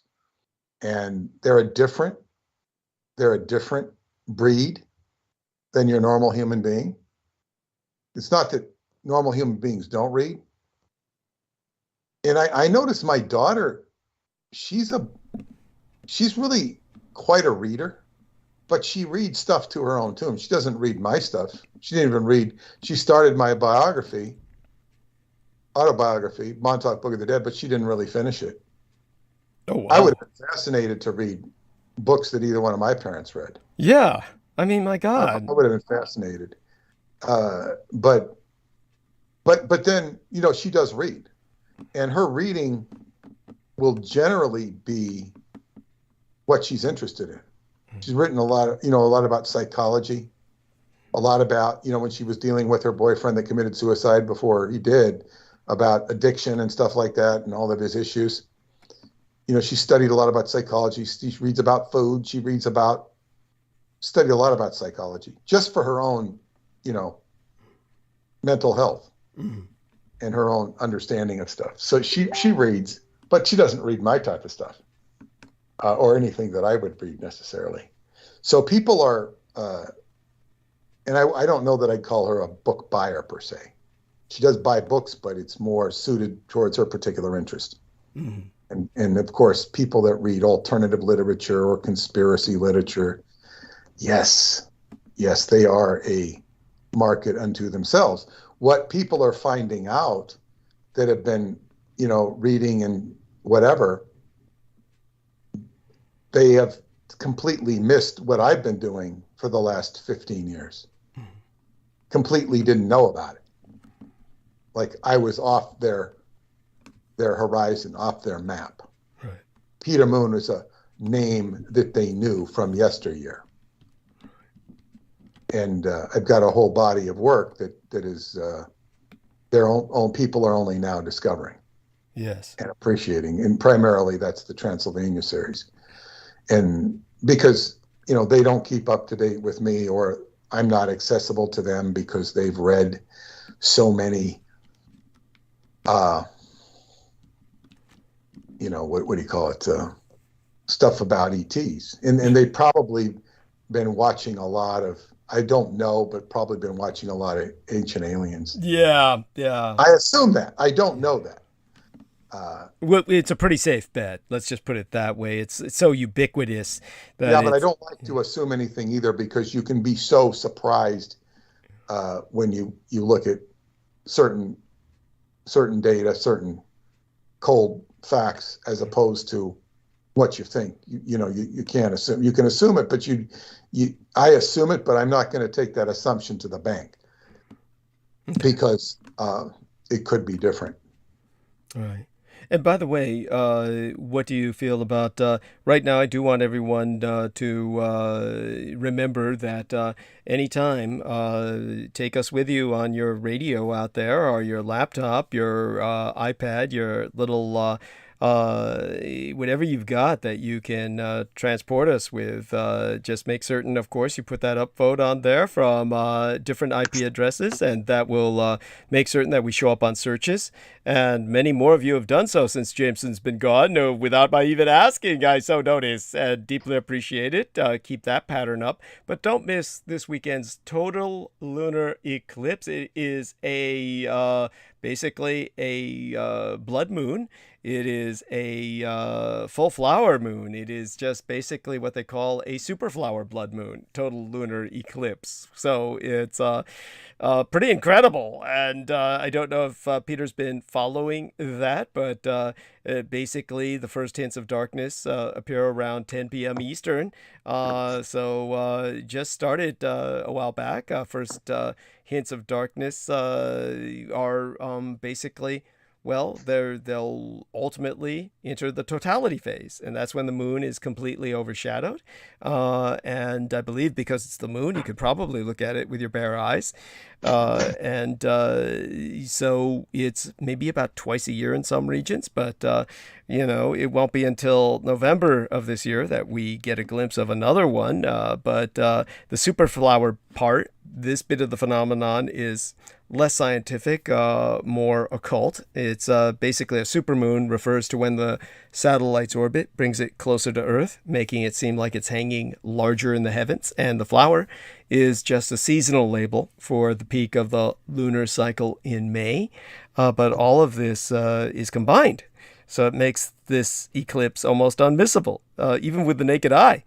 So basically, if you have a telescope or a spotting scope, that'll make for more comfortable viewing. By the way, this brings me back to one more parallel I can't resist and need to drive the point home. Basically, when Jameson did what he did, we also had the other individual I tried to treat with great respect, telling both of these individuals I love them like a son, to try and put as much positivity into them as I could. The other was Brendan Zogit, and he was the individual who was constantly saying how busy he was, so he couldn't help me with my technical issues. And all I ever saw on his Facebook timeline was pictures of that son of a bitch traipsing all around, taking photographs of the sky and flowers and nature and all this shit. And nothing wrong with nature and not calling that shit, but certainly it's all shit that this guy was busy. He had all the time in the world to be traipsing around, taking photographs of everything from bugs to flowers. So that son of a bitch was just lying about how busy he was in terms of not helping me with my technical issues. Either he was ashamed or just ashamed he got caught when he ripped me off or tried to for that $300. But did so for long enough. It was like getting an interest-free loan that by the time that he paid me back, it's only around now that I'm finally getting some of those supplements separately on my own accord. So there you have that. Just irritating As I people. said, Douglas, everybody has a shelf life. Yeah. Yes. And people will get interested in your diatribe for whatever reason because it interests them. They will learn things they don't know. And then they'll even get behind it to a certain degree and contribute to it, believe in it. And then it's like, you know, it's what more can they do with it? It's kind of like, and I'm not saying this critically. Some of them, they can only take so much, but it's sort of like, okay, you find out this, you find out that, you find out the world isn't the way you thought it is. The Japanese really kicked the Americans' ass or whatever it is. And that Aquino had so much control over the media and the military and society. And then, of course, what do you do with it? It all goes back to, as the Taoists would say, chopping wood and carrying water.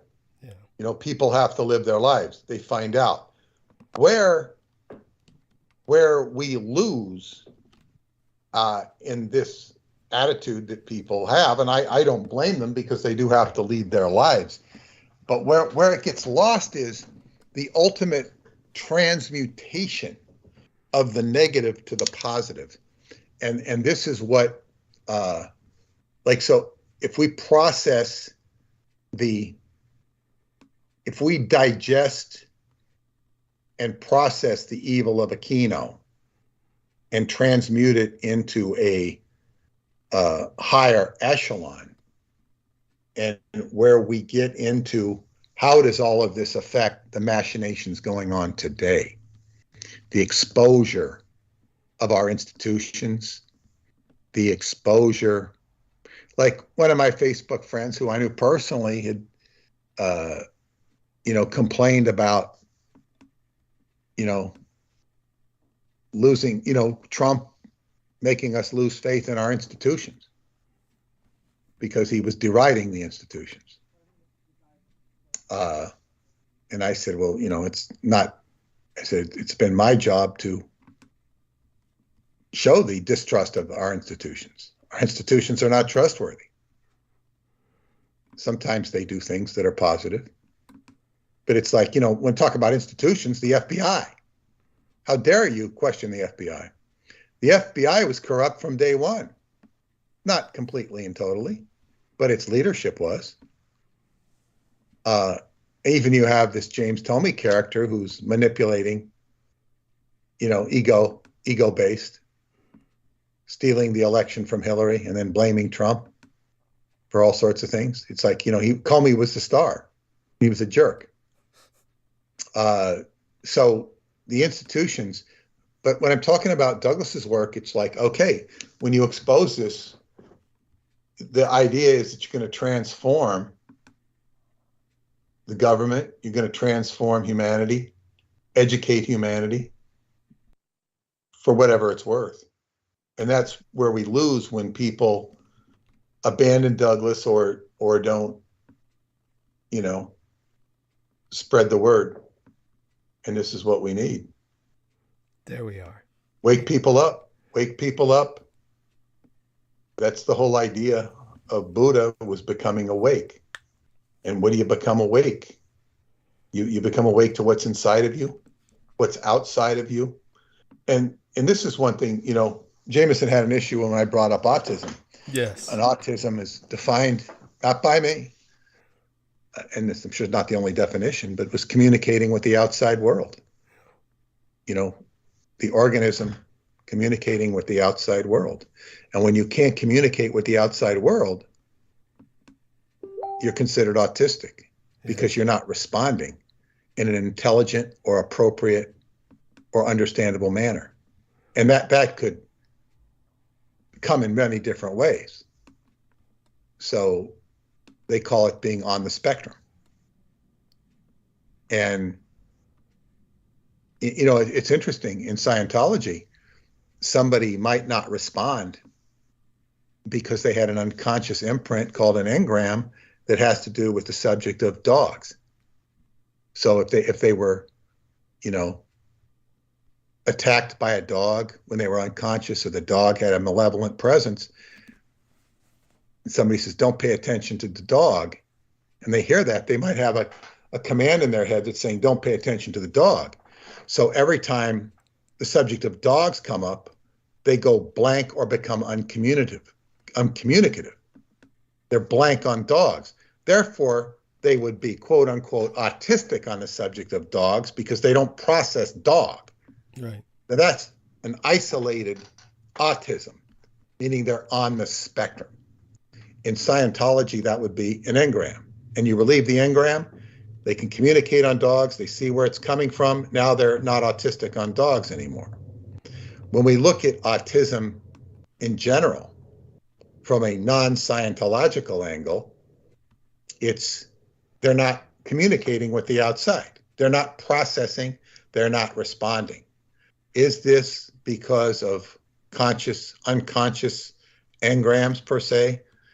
Whether it is or not, there's definitely an unresponsiveness. An unresponsiveness because the organism cannot respond to a communication. You know, how are you? This was also something L. Ron Hubbard called comm lag, communication lag. So you might say to your wife, or you say, are we going to the store today? You don't get an answer for 10 seconds. You say, you don't get an answer for 10 seconds. What's that? Well, you did get a response. Sometimes a response comes later. Sometimes it might come 5 minutes later. Sometimes it might come 15 minutes later or a day later. That's what Hubbard called a communication lag. And of course, how do you get rid of communication lags? In Scientology, you deal with objective reality. You drill the person into walking between walls and doing things. Look at the wall, touch the wall, good. Turn around, walk back to the wall. It's very similar to certain techniques in Qigong, where you might be looking at the tree, smelling the tree, seeing the tree, feeling the tree, smelling the tree, all this sort of thing, where you're going into objectivity and what is in the environment. There are a number of ways to do that. And if I were dealing with autistic kids, I would get them dealing with objective activities, touching walls, playing games that bring out in fact, Terrell was saying we have one kid that comes out there and he said he's saying he's demented. He says, is that a bad word? I said, well, yeah, you don't say demented, you say on the spectrum. Because he deals with autistic kids all the time. He says, it means everything in the world for this kid to come out and play football, because he gets out in the environment and he plays. And it's very good for him to be out there. Right. And he struggles. I mean, I didn't know he struggled that much. But objective stuff. I think if kids were up to it, I don't know, the dexterity of certain kids, but if they're playing what's the game? Soccer, croquet would be excellent. The game of croquet, because you're hitting this ball and you're hitting it through a wicket. It's all very physical. You're seeing that. So objectivity, communicating with the outside environment, and that includes everything. This is what I'm talking about with whether it be demons, spirits. Those are part of life. They are part of life. They affect life. The indigenous people are open to the subtle aspects of existence that traditional white American culture will deny. Right. By its very nature. There are no ghosts. Ghosts are only make-believe. That sort of attitude, rather than honoring and respecting the spirits of the house. Mm-hmm. And by the way, before I go, yes, I might have mentioned it briefly, but I'll mention it again. We had done all this energy clearing at my friend's house in Montauk. And it was very good. She was so thankful. And then, of course, the boyfriend, left. He did not want to get help. And I talked to her periodically, written to her. And finally, he came back. When he hit bottom, he saw that he had liver problem. And he went to the doctor, and the doctor read the Riot Act. And the last I heard, he was sober, and she was happy. Wow. She was happy. He came back, and he's now, quote unquote, unaddicted. I have to follow this up. But the energy work we did out there got a good result. And then it was a bad result because, all the work was not done. She was going to have to sever from him, which she did. And when she severed from him, he hit the bottom and came back. So I don't have a recent update but as of a couple weeks ago, he was back and sober and knew that he was going to. I had a friend in Romania who was read the Riot Act by the doctor, said if he didn't stop drinking, he was going to die. So he stopped drinking. Lost a lot of weight, became much more serious. I used to call him Rasputin because he looked like Rasputin. Yes. He really did. He really did. By the way, when we were talking about the whole Aquino thing, Peter Moon and I were looking up Rasputin's descendants because Aquino had helped to topple the old Soviet Union, contacting the heirs of Rasputin in terms of the cult. And Peter actually found them and they're pretty strikingly hideous and pretty much look just like Rasputin. It's there you have it. You might go a little bit into that. If not tonight, then Wednesday, which will be here before we know it. But oh my God. Rasputin was almost admirable, not because he had good characteristics, but for his sheer audacity. Yes. When somebody has so much audacity, it's like you're getting a show, like how outrageous can you be? It's they almost become interesting. Yes. And what he would do, he was notorious for going up to women and undressing them in public or whatever. And then they would slap his face. And then the next day they were known to be disappointed because he wasn't coming back. There you go. They liked the attention. Of course, he was so repugnant that they, naturally slapped him. But then again, it was somebody showing interest. It's perhaps on some level they appreciated him. But he was nevertheless trouble. Yeah, and it's for this reason that at times we've expressed a kind of respect for Aquino's threat that he presented to the world and his talents, however destructive they were. That's to be disambiguated from the attitude that Jameson took, which was trying to learn his secrets so that he could apply them himself in a destructive fashion, which was ultimately what he openly in public. It's all about self-empowerment. Yeah. And people study magic because they want to feel power. Yeah. Because they feel powerless in their own life. Yeah. And, the fastest way to empowerment is to make a living in some fashion or another, because that empowers you in your, ability to eat, sleep, and move forward. And it's empowering. If you can't do that, you're fighting the system. Not that the system is good. System is, I don't know. I found it very distressing when I grew up. One has to fit into this system. And some people are good at fitting into the system. Some people are too good at fitting into it. and they will brag of their, accomplishment of fitting into the system. They may not be rich, but they fit into the system, and they're proud of it. Yeah, they should be proud of it. It's better than, not having wherewithal. But, I've met people who've tell me their stories of how they fit into the system. And what have they accomplished? I can't say, just that they've survived. You can't judge them. I mean, from a cynical point, you could say, okay, they survived. They survived the system.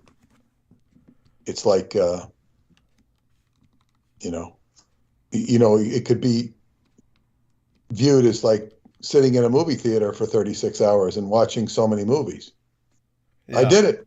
I watched all of Game of Thrones, and I watched all of some other episodes of this, and I watched them all. Okay. Did you really accomplish anything?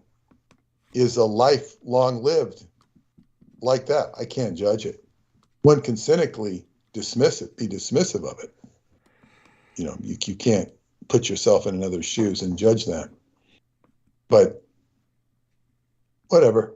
It's just life is life, and it presents many different avenues for many different people. And the avenue with Douglas Dietrich and Peter Moon is certainly a unique window into life, and it's important for many people. Yes, and certainly important for us to do what we're doing, and hopefully we can do more of it. And with that, I think I will depart for the evening. Yes, bless you. We love you dearly, and share that love with Paula. And we'll be back Wednesday before you know it, everybody. So we'll be back soon enough. So blessed dreams. Okay. Thank you, and good night. Yes, thank you. Sweet be thy slumber. And skybooksusa.com. Don't forget to order the Roswell Deception from there, as well as from Amazon.com. It's available. Always look it up using the subtitle, The Demystification of World War II. Very important to spread the word on that. We're counting on you to do the guerrilla marketing. This is a war. It's your war. You've got to fight it, and that's the way that you can spread the word. And there's more of you now to spread the word that since we've gotten rid of everybody's most despised basement boy. And with that, we're going to bring on some other people. So let me verify with our lady, Viviana Sanchez here. Let's see if she's here. And Viviana, if you're there, darling, let me know. Hello. Oh, I'm here. There we are, honey. Thank you. And so do you have the contact for Sammy Romero? Let's give him a try. He's usually the go-to guy. And indeed. Yeah. Go check that for if you. We can bring him on. And if we cannot, then we'll try some other people. Buy me some more time before I go into addressing what has to be addressed. It's inescapable, of course, will be the mass shooting. And that's, a direction I don't want to go in, but we're going to have to go in, as well as some more Roe v. Wade and a little bit more about Ukraine. After that, if we get enough people insisting, then I might feel compelled to go into maybe a bit about the soul and the Shinto, or about maybe even constitutional matters, which I actually was going to go into with our transmission, the latest transmission before tonight's, but I lost all track of time and got cut off. So, at some point I'll start back in that direction. Some people, your feedback is welcome. Might want me to start with that, where I left off with the last episode. But I would almost feel, obligated to go into the shooting and Roe v. Wade to get back into the constitutional matters, because it kind of it all fits together. So let's see who else we have. And what I'll do is provide our young mistress, Viviana Sanchez, with some further contacts if she doesn't have them. Let's see if she has that of what I'll give her is Noreen Halpan. And of course, all of these people have been called earlier, And I guess one way to handle this is to even just kind of call them all back again on my part and see if somebody responds. So let's see now. First thing we're going to do is share contact. That's what I'll do with Our Lady Noreen Helpham. Maybe I shouldn't do this without her permission because she's kind of touchy. Oh, Daniel. Let's call Daniel. Let's see if we... Do you have his contact, honey? Daniel, do I see you here? I think I gave that to you earlier. If not, I'll give it to you now. I do not. So I rang Sammy Romero and Pac1 Morales. Yes. So far. So far, no response. Okay. Now, let me see now. Okay, press send. I don't have Daniel, though. Just Here we are. Now I'm sending you his. Then you can buzz him. And so there we have that. He might have to accept your response first. So, Daniel, if you're available, do join us. And I'm hearing something. That might be our darling Viviana, of course. Oh, hey, look who is here. What? Oh, it was just the curious girl at the time that I gave her the contact for Jameson Reese because he was producing at the time. She responded by giving me the devil's horn hand sign. You know, the devil's horn hand sign, which is perfect for that, of course. That makes perfect sense. Oh, my God. She was last seen 10 hours ago. Let's see now. I do want to see if we can bring somebody else on so we can buy myself some time. Oh, Penny Bradley. Now, there's somebody. And now what I'll do is just try and... Ooh. Oh, I hope I didn't do that. Oh, shit. What did I just do? Oh, shit. So that blocked me off the other call. So I'll throw us back on the other call. So let's see now.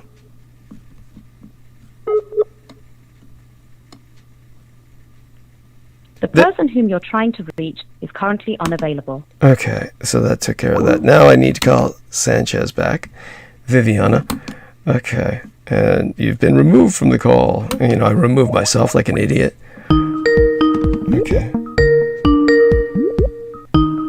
Hello again, sir. My fault. That was my fault completely. See? I'm kind of fried right now, and so I did need to refresh myself, and that's why I'm trying to find somebody to hold the stage with you.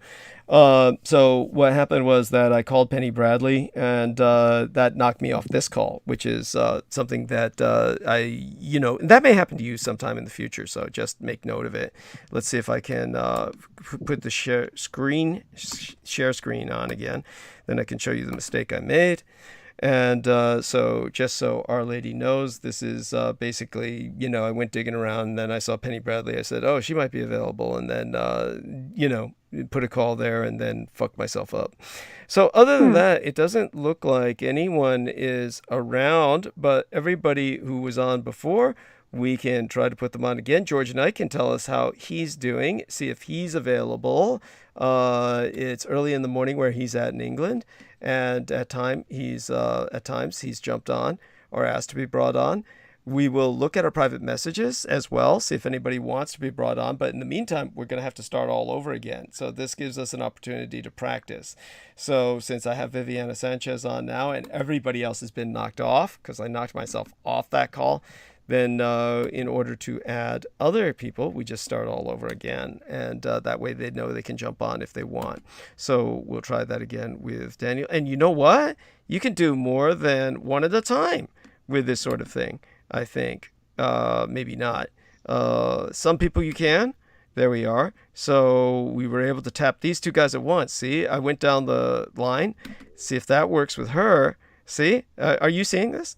Can you see? Yeah. Sorry, okay. I'm also getting a spam guy person. Oh, got it, honey. Just so you know. And let me see. Try Brandon Young. See, what I'm doing is I'm hitting all these dots, and I'm bringing them all up before I press the add button. So that way we've got a ducks in a row, so sort of like a lineup. And I can do that potentially with both the Amanda Ute accounts. And who knows, that may work. Oh, and she used to be A. McDonald a long time ago because that was like her her fucking like ex or something like that. One of her, I think her ex-husband, which is really weird. Chrissy McMahon. What do I remember about her? And Clarice Claudette Dehan. What do I remember about her? And there's that Danny Romero freak I told you about. Danny Romero, who's the total opposite of Sammy Romero, has nothing to do with him. What happened to, did they go out of business? Oh, those people? Oh, one can hope. One can hope. I mean, yeah, they were just creeps. Helen A.E. White, that of course is Justin White. Don't want to bother him right now. James Fetzer. Of course, some of these people that we might remember. Joe Boyer, John Henry McMills Warrington. He says he's away, but yeah, he's got a different kind of system. No, Warrington is Maggot Man's name, right? Yeah, that's right. That's right. That's Maggot Man. So I should send you his contact. So give me a second first. Let's see if we can bring any of these people on. Brandon Young, Andrew Bartzies, of course, that poor guy. And Selena Khan, of course, she would be like 9. It'd be about midnight, but fuck, you never know with her. So there we are. Bunch of people. Now I'm going to press the add button and see if any of them forgive me. All right. So it should start dialing them all simultaneously. Look at that. See? Up on the screen? See it? Isn't that incredible? This is how you terrorize and harass your friends and neighbors. This is like, so cool. Yeah, this might be, on their cell phone, and we might be waking people up. Daniel Arola joined us. It worked. It looks like they're kicking you off at the same time. Like, no, leave me alone. Yes, which I can hardly blame them. So, hi, Daniel. Yes, Daniel. What's that, man? Yes. Oh, do me a favor, Daniel, and shout when you talk so we can hear you, unless you're afraid of waking somebody up, perhaps? Oh, no, I'm out here outside the garage. I was just, I had just got done filming the eclipse out here. Oh, cool. And I'm still looking at it right now, so yeah, it's pretty cool. Good. I'm so glad you're not missing out, and I'm so glad you're here, and with your permission, sir, I'll leave you to conduct a kind of analysis on this horrible mass shooting, what you think of it with Our Lady, and what I'll do is I'll stop sharing, and I'll stop sharing the screen, that is, and I'll go mute and basically go find myself something to stimulate myself and refresh myself, and be back in about 10 minutes or so, and start talking with both of you until I get my head out of my ass and get ready to, go monologuing. So how much time approximately you think you might have with us? An hour, 2 hours? Potentially. Probably an hour. Probably barely an hour. Barely an hour? Oh my God. Well, we better take advantage of it. So let me leave you speaking with this lovely young lady, and I'll be back in about 10 minutes or so, okay? All right. Okay. We'll see you soon. Thank you. Hey, what's up? How you doing? All right. Oh, just chilling. Oh, I'm glad you did that video, because I was going to say you should go video that and upload it to YouTube. It's already on my channel. I sped it up, so I made it short. Cool. Let me go find your channel. Oh, I can find your channel from the. Okay, I got it. Yeah, and it's right there. I mean, you don't even have to see. You don't have to turn the volume on. Just look at it. All right. Yeah. Okay, I'm gonna go there right now. Mr. Daniel Arola. Yeah. Cool. Yeah. Yeah, I'm still looking at the eclipse right now, and it's almost totally eclipsed. You can barely see its light. Oh, amazing! Have you been noticing a strange effect in all the power in just like the atmosphere? I don't look for things like that, because it just ends myself up with a whole bunch of other people asking the same question, to where we just kind of start making shit up and we don't even know it. I see. So I'm really weird like that. And in fact, I'm also a quiet guy, so the only times you even hear me talk is when I'm on the show. Yeah. Oh, well, then it's a pleasure to get to actually have you talking. Yeah. So what did you want to discuss tonight? None really. I just made myself available and open. I almost never really plan on what to talk about. I just kind of just flow along with the current. Oh, okay. So do you want to discuss the Buffalo, New York shooting and how, because that happened yesterday or Saturday night, correct? Yes. And since then, I think we've had a variety of more shootings just in this last few hours, which is so weird. There was another one, and there was also another one here in Houston. But the one here in Houston involved more than one guy, so it was like a shootout. Oh, okay. So it wasn't like a product of a shooting, like a mass shooting product. No. It was a gang shootout, but fortunately, innocent bystanders were unharmed. Although one person that died was involved in the shootout. Oh, interesting. Very. So I noticed just from the onslaught of this matter, you have the abortion rights activists marching in red over there at the White House and at the Senate. And then you have this, which it was also somewhat racially motivated, I think, in context. So it looks like we're going to have another rage of these two dichotomies, divide and conquer type of thing moving forward. The divide and conquer's already happened before that shit. I mean, this is just how can I say it's like what the hell is that?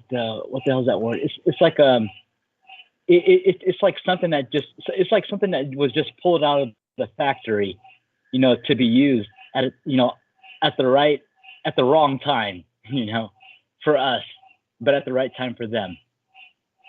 Exactly. Yeah. And how interesting, while we have the bloodletting of war and we keep this chaos and turmoil, for the benefit of the elites, in my opinion. All this chaos is going to continue to exist whether there's elites or not. But I don't jump on the blame bandwagon. And it's just all a matter of how we as individuals are able to handle the situations when they happen around us or to us. Because there's a lot of shit that happens to a lot of good people, while at the same time a lot of bad shit doesn't happen to a lot of other good people and bad people. Yeah, but it's usually like based on what they want to exalt for a narrative and then bring it forth through Congress, whether it be amending the Second Amendment or with the abortion matter at hand. I mean, all of these topics seem to come up in synchronicity, in my opinion. Yeah, but I wouldn't look at it as something that's carefully planned, with actual competence. Because if they had actual competence, we wouldn't be having half of these problems. They just kind of happened, and then we just kind of end up coming up with our own reasons why they happen. So, do you think it's a coincidence? I think shit just happens, and it gets shared on the news, and then from there we come up with our own conclusions, and as a result from our overthinking. So you're quite the realist, then, if I may assume. I like to practice objective discernment as much as possible, especially when I read shit like that I don't like to agree with, whether it's true or not. I still have to maintain some balance somewhere. Oh, okay, I get it. That's good to be that way. Mm-hmm. So you're not going like in too far in a direction that could be completely just another realm of, absurdity. I believe that we all create our own downfall and success. Yeah. I mean, the shit that happens to us, we allow it, you know, whether we were conscious about it or not, you know. But as long as we're conscious of it, then it doesn't have to happen to us. Well, I just find it very synchronized and will be moved towards the agenda. Now, this person, let me read his name here. I'm just going to move into an article and talk and get into the specifics. Oh dear, is this a Fox article? No thanks. Let me get out of here. Hold on a minute. What's your favorite news source? I don't even watch TV. I don't even look at the news at all. I will pick up what I can from the news from social media and whatever I find online, but I don't watch like a whole show through and through because I don't want to sit through all this other bullshit that they have, like commercials and other stuff that I don't need to hear. You know. Oh, okay. Well, just for the sake of it, I'm going to go to New York Post. It says here, a mass shooting at a house party full of minors in Pittsburgh that's so old. Sorry, my bad. I was like Easter. Okay, well, why is I getting this old article here? So it was April 17th, mass shooting in Pittsburgh house party that left 2 juveniles dead, severely injured, trying to escape. Oh, interesting. I never heard of that one. Then you have 2 people dead, 3 injured at a busy Houston flea market. Gun shop owner who sold firearm to Buffalo shooting suspect feels terrible. Ooh. Wild stuff coming out already. Mm-hmm. This is here. The Buffalo shooting suspect allegedly wrote Waukesha parade victim's name on gun, which looks like a new topic. Gendron added the N-word, and here's your reparations on the firearm, sources told the Post. Interesting. So to me, it's just like, oh, this is set up for a race thing. Just already, it's like hand-packed. It's like, here's this gift. Do with it as we will, as we want to spin it, in my opinion. I don't believe in coincidences. Well, I think people like that, like these mass shooters and all kinds of people with extremist behavior, whether they're radical right or, you know, even some leftists, they're trying to be heroes. You know, whether anyone agrees with them or not, they believe that they're heroes. It's like, okay, like back when Obama was president, there was all kinds of shit talking about drones, this, drones, that. Drones are going to kill you here on our own country. You know, like, well, okay, what the hell is this kind of bull crap? You know, and of course it didn't happen. You know, but during that talk of drones, people think, okay, if I'm going to shoot one down, I'm a hero. Okay, so they did. What happened? They got no medal for it, you know. But they had this obsession about feeling validated. You know, that the harder they go, the higher they aim. You know, that they're going to get it. That they have this expectation that someone's going to approve of it and validate them. You know, so that's part of the extreme part of the personality of extreme people. You know, especially mass shooters. Yep. I think the mass shooting in itself is a phenomenon that I think definitely could be attributed to psyops, in my opinion. Just some of them and the ones that they exalt and those movements that come thereafter. I speculate that it can be intrinsic to what they want to promote. I find the psyops comes with these people copying each other, and then they make their own manifestos, you know, to make themselves look important. You know, that's all part of their idealization, you know, to make themselves feel like they're someone. You know, even if they have to kill people.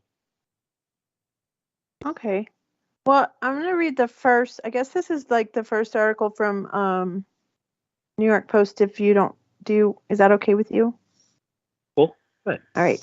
So his name is Peyton Gendron, ID'd as a gunman in a racially motivated mass shooting at Buffalo Top Supermarket. This was at 3:00 this afternoon. A heavily armed white teenager clad, and also pay attention to the way they write things. A heavily armed white teenager clad in military-style tactical gear slaughtered 10 people Saturday in a racially motivated mass shooting he live-streamed at a Buffalo supermarket, authorities said. The shooter, identified by law enforcement as an 18-year-old Peyton Gendron, drove from hours away in Conklin, New York, to a Tops Friendly Market on Jefferson Avenue in a predominantly black neighborhood. 11 of the victims were black and 2 were white. We are investigating this incident as both a hate crime and a case of racially motivated violent extremism. Stephen Bologna, the special agent in charge of the FBI's Buffalo field office, said, turning to the press conference. Erie County Sheriff John Garcia gave a more blunt assessment. And also, this was streamed on Twitch for, I think, a few seconds before they shut it down. This was pure evil. It was straight up racially motivated hate crime, he said. The shooter, whose sources said the N-word scrawled. What happened, honey? Did Daniel abandon you? What happened? I'm here. She Oh, was reading an article. She's reading an article. Oh, okay. So go back to it. Yeah, go ahead. Yeah. Oh, I just wanted to address it because it's very quick moving as far as, the articles coming out. So I just went to the beginning. Okay, go on. Yeah. Is that cool? Yeah, honey. Oh, it's yours. Yeah, you're fine. Okay. Yeah. So the shooter, whose source said had the N-word scrawled in white paint on one of his weapons, arrived at the market at around 2:30. He was heavily armed, had tactical gear on, and had a tactical helmet on. New York Buffalo Police Commissioner said. He also had a camera to live stream the shooting. He was armed with a semi-automatic rifle, a hunting rifle, and a shotgun, which were purchased legally, citing a senior law enforcement official. Okay, so I think that's all I'm going to talk about, but I already just by, the way that it's already presented, it's just prime for, so many arenas to go. Yeah, we're talking about a guy who was able to purchase weapons after he had various mental health checks, had threatened a school shooting, and then, was still able to buy weapons of mass destruction effectively, which is what a fully automatic weapon is, or a semi-auto that you can convert to one. It's beyond disturbing. It's a failure of the system in every sense, and this was on the tail of that subway shooting that was going on in New York, for God's sake. So we've got mass shootings across America. Now, now the man who was involved with the subway shooting, does anyone remember his ethnicity? I got kind of lost over the past few days. Was he black or white? He was a black guy. He was a black guy. Okay. So was he was racially motivated, right, or something else? Was he like hate? I believe he is, but I didn't read the article thoroughly. Okay, but he might have been an I hate whites, but this guy, strangely enough, wasn't triggered by him. This guy was triggered by the black guy who had rammed his SUV into the Dancing Grannies because he had a Dancing Granny's name on his weapon. It was he had chalked in white on his weapon. He had the name of I think the one woman who died, who got run over by that black guy at the beginning of the year in his red SUV. So along with that, what we're finding out from Viviana Sanchez is that he also had the word nigger scrawled on one of his weapons as well, right? So interesting. Yeah. So he's this kid was. This is what happens when you get these young guys who they're out in the middle of nowhere. He had to drive miles to get to where he could find blacks to kill, because there was no blacks where he lived. He's a spoiled white kid who's growing up in an all-white neighborhood. He's probably never seen a black, except on television. And so he learned to hate them on the internet. They're just a concept to him. And so when he went out to kill them, he had to go where he could find them. So he went to Buffalo, New York. Now, of course, you know, I hate to say it, I haven't grown up in upstate New York, to which I can only be grateful.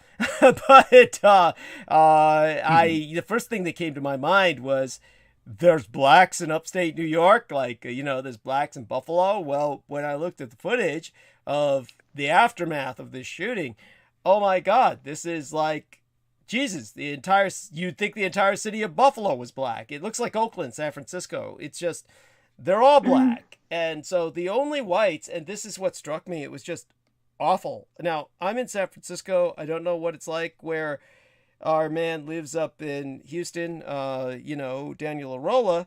But I know Viviana Sanchez. There's no point in even making a parallel, because my impression is she lives out in the middle of bumfuck nowhere, as I've said, with no companions except various wildfires. Right? I'm sorry, honey. I couldn't resist that. Okay, tell us what it's like. Okay, what's it like where you live? What's it like? The city of Houston is the most racially diverse city in North America. Okay. So basically, but we do get our share of redneck prejudice, but it's one of those things that just get laughed at. Understood.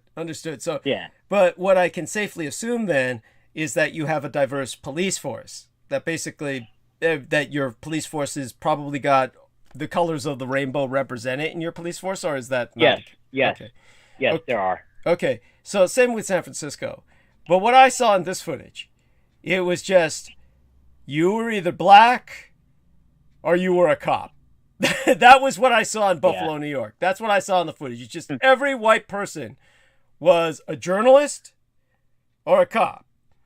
And everyone else was black. So it was like an all-black neighborhood, and that meant that all their cop response was white. It's just everybody who was in tactical gear was white.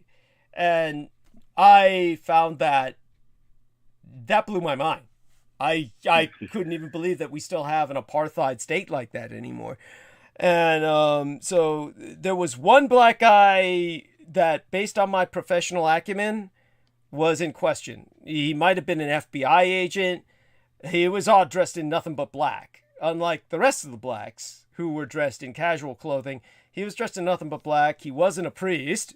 He wasn't a funeral director.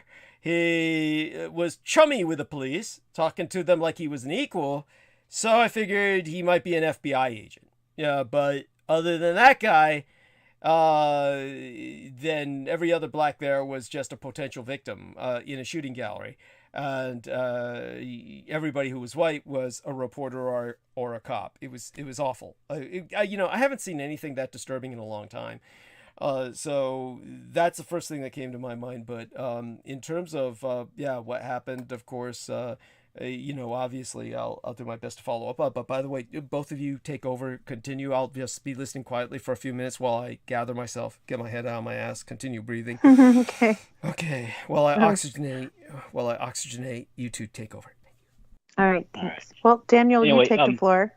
Take the floor. Okay. Anyway, remember that mass shooting that happened in Christchurch, New Zealand? Yeah. Okay. Now, Jacinda Ardern, the country's prime minister, she suggested to the people to not forget what happened, but to never mention this person's name again. Basically to not ever give him the satisfaction of any attention. And it worked. Yeah, I mean, it's like everybody remembers what happened, but they don't mention his name. They say nothing because this mass shooters. It's a huge cry for attention. Yeah, I could see that. When you go bang bang bang, pay attention. Bang bang bang, pay attention. It makes up some shit around me. Bang bang bang, pay attention. And Jacinda Ardern did something very wise. She suggested to her people, just never mention his name. Don't give him the satisfaction.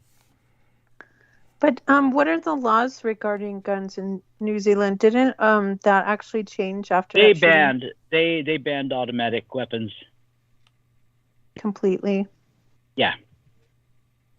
So oh, I'm sorry. Just so. No. Oh no. Go ahead. Oh no. Go on first, honey. Oh no. I'm done. Oh, okay. Well, basically, what I was going to say is that there was some guy. He conducted a mass shooting, like years and years ago, and that's when Australia banned mass, basically assault weapons. So I was just getting confused there. I was thinking of Australia, but our man Daniel's talking about New Zealand. I was surprised that they hadn't banned them before, but I think he's right. They banned it after the Christchurch shooting, I think. Yep. Yeah. So so go on, honey, with what you were going to say. Were you going to say something about not speaking about it doesn't necessarily solve the problem, or something along those lines? Oh no, I was just I just remembered that New Zealand, well, they're actually like a peaceful little country, in my opinion, and have pretty good leadership, and the people are on board with that same sentiment. So even having a mass shooting in that region would sound astounding, and people would probably be apt to go along with however the leadership goes. But that doesn't bode well here in America, that same sentiment. I mean, in New Zealand, there's still there may be some racial prejudice, but it's not as extreme like America. They're pretty integrated there. Yeah. I mean, so, honey, you gonna respond to that, or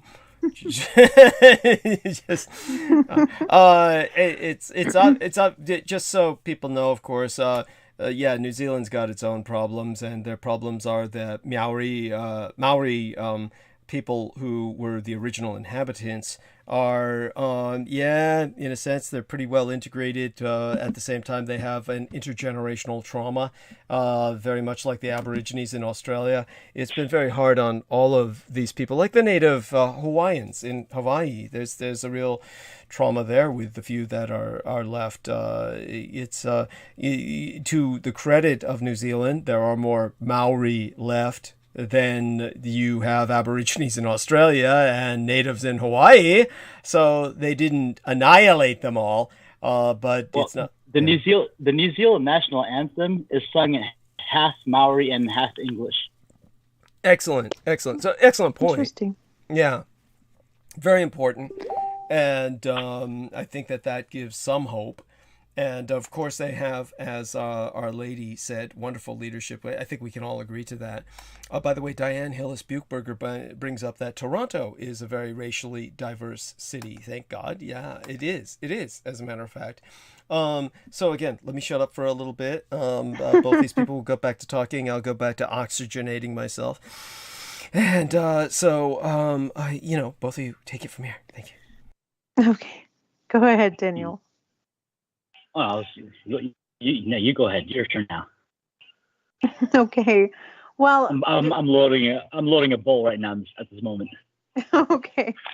Well, just as I didn't even hear about this news. I kind of avoid the news, so I didn't even pay attention to it. I didn't even pay attention to the Brooklyn subway shooting because it's just in my mentality kind of to not even pay attention lately. It kind of helps me think about other things, and I spend a lot of time doing other stuff where I don't have to think about these things. So but it just seems like an interesting time for these events to happen, and I'm always thinking that the masters at hand are well skilled in chaos, and we've been seeing it happen 2001 on, so I'm always questioning the agenda behind anything that's happening in the news. If the masters at hand are that skilled in chaos, Trump would still be president. Well, I disagree. I think the 322 will always choose who's going to be the president, regardless of the red and blue. It's just the way that they've played it out. I think Trump was effective for the situation and time that he was in. and then Biden. So I never take things at face value. I'm always thinking that nothing happens without their certified stamp of approval. But that's just my opinion. Because no matter, I mean, the fruit of the bush is what I'm always looking at. And to the date, there has never been an end to his policies from either leader. So no one has ever riled against him. Yeah, but do you know what tree that fruit is dangling from? What? Do you know what tree the fruit is dangling from? The tree of knowledge of good and evil. The 3-2-2. That's in Genesis 3:2:2, like the two trees, but also how they want to get to the tree of life, but they can't because they made an agreement with death. So death is. And so, who's in charge of that tree? Inevitably, God's in charge of everything, in my opinion. But they try to rule it. You know what I mean? Like they've made it a religion. They're God. They can't rule it if they try to. So then what do you think the power is behind it? That's only if this whatever these masters are, if they actually existed and they were actually organized and competent to run things. Okay, so hypothetically, what if they were and their religion is death, then the fruit thereof would be what? Do what now? The fruit of their works. The fruit of their labors, Daniel. Death, yeah, so the fruit of their labors would be the fruit of that would be death. All things death. I think yes. that's what we're at war with. Yeah, the fruit of their labors. I would have to be a priest of death to know. Yeah. I would be talking out of my experience then. Okay, so yeah, but you have to understand that is their religion, though, and it's like what they aspire to create, promulgate, and rule through. Who's worshiping death, though? Who's they? The leaders who've aligned themselves with the number of his name. Okay, so what I think what Viviana Sanchez is getting at is more of the powers and principalities that we're at struggle with, right, honey? Yes. Okay. Indeed. So in terms of the powers and principalities that we are at war with, at struggle with, and certainly I feel we're certainly on the same side in this regard. When it comes to this individual, he is serving the cause of death, and the fruit of their labors is death. So we expect this sort of phenomenon. But when we agree to that, do you feel that we need to, you yourself, Viviana, does that mean we're trying to identify these people, kind of point them out, name them out, call them out? Or do you, where you're taking it, kind of? Just curious. Yeah, well, we're actually, even under their governance, in agreement with death, even though we don't understand that, but that's the sovereignty of the government in the head. So because, like Peter Moon was saying earlier, he was talking about there are people who have adapted to the system and they're proud that they have adapted to the system. And of course, I didn't bring it up because there's no point in starting, shall we say, a whole different tangent or a whole different path. But I could have brought it up and said, well, if the system is inherently sick, a sick system, a dysfunctional system, a sick society, then being adapted to a sick society is not being adapted in a sense that's positive. It simply means you're also sick. So if we're So since speaking of system. Yeah. This we'll kind of go off track a bit, but I want to refer back to history. Yeah. When Hannibal, when he invaded Rome, yes, his army, they kicked a lot of ass. Yes, and they wanted to take over Rome so bad. Except Rome had something that Hannibal didn't have. Rome had an established system that serves the people. And Hannibal had no idea about any of that, which is why I believe he failed. Okay, that was something that I had brought up earlier about there were people who had been terribly victimized by Rome. They wanted to destroy Rome, and but sacking Rome alone doesn't destroy it, because Rome is really an idea, and you can't kill an idea. So, but what you're saying is they had a resilient system that served the people, or rather brought the people into participation as citizens. So there was, so there was that. By the way, because I was going to say, because the fall of the Roman Empire, after the fall of the Roman Empire, all the trades and crafts that involved running water and sewers, all those skills, they were gone. Which ended up leading to darker ages. Yeah. And me too. Okay. So by the way, not that I'm fishing for compliments, Daniel, but did you get a chance to listen to my analysis about the Philippines with the latest episode?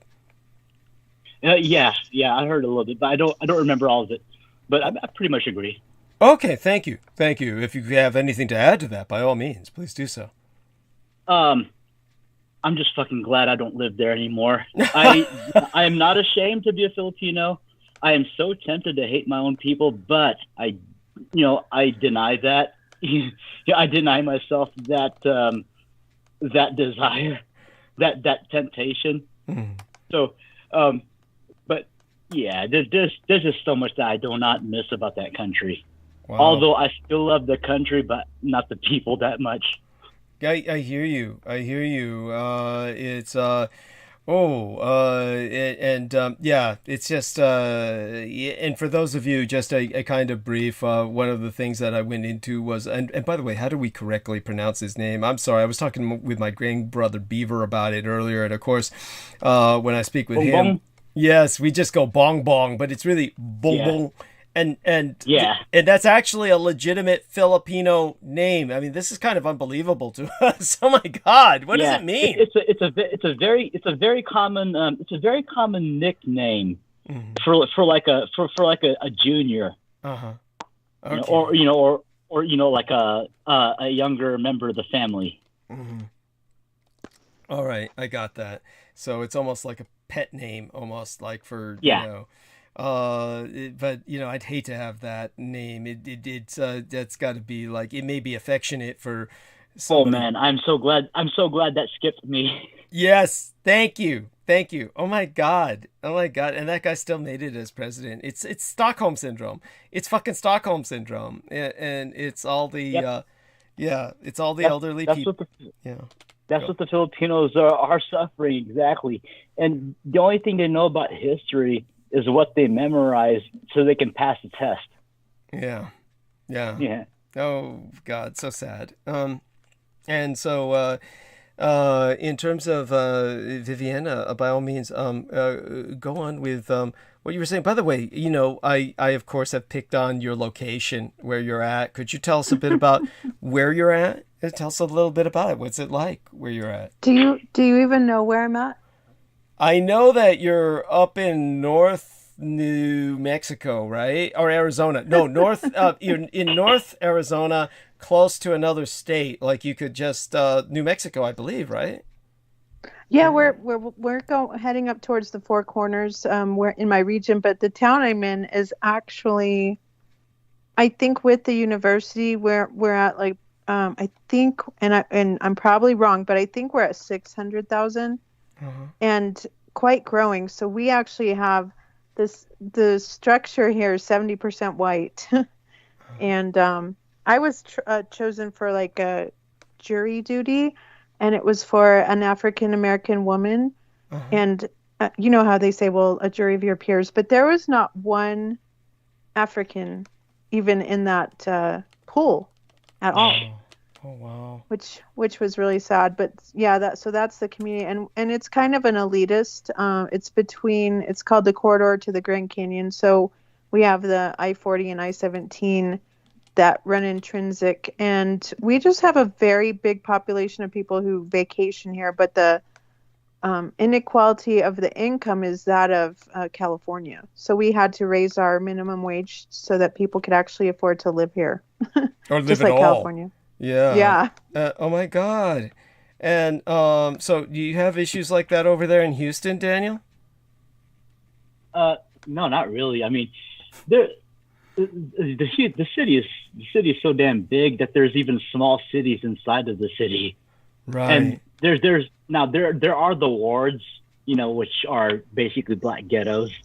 There is that, and a lot of black and black goes on, but as long as they're in the ward and not outside, then it's okay, I guess. Okay. And the cops don't go there unless they really, really, really have to. Okay. Wow. Or if there's a tenderloin incentive.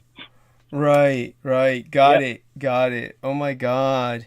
And so and there may already it reminds me, of course, of a number of other things. But so, honey, so with the way it's at where you're at, obviously you didn't seek to live there because it's like a white community. How did you wind up there? Was it just because, just fate, or, just the way things worked out? Yeah, I'm born and raised, so yeah. Oh, you were born and raised where you live? Yeah. Oh my God! I never realized you were so provincial. That's so provincial. Oh my God. It's my ground. But I did live for a time in a little town called Ashfork, which is like the original Route 66 kind of little town.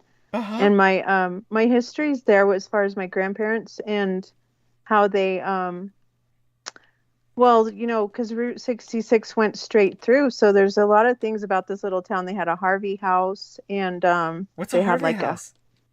A Harvey House is like the Little America for the railway system. So it was very beautiful, and it's sort of like you can get a room, and there's restaurants, and you could and the women dressed very nice and were very pretty. My mom was a Harvey girl. So, oh wow! What does that mean? Kind of like a cheerleader for the railroad?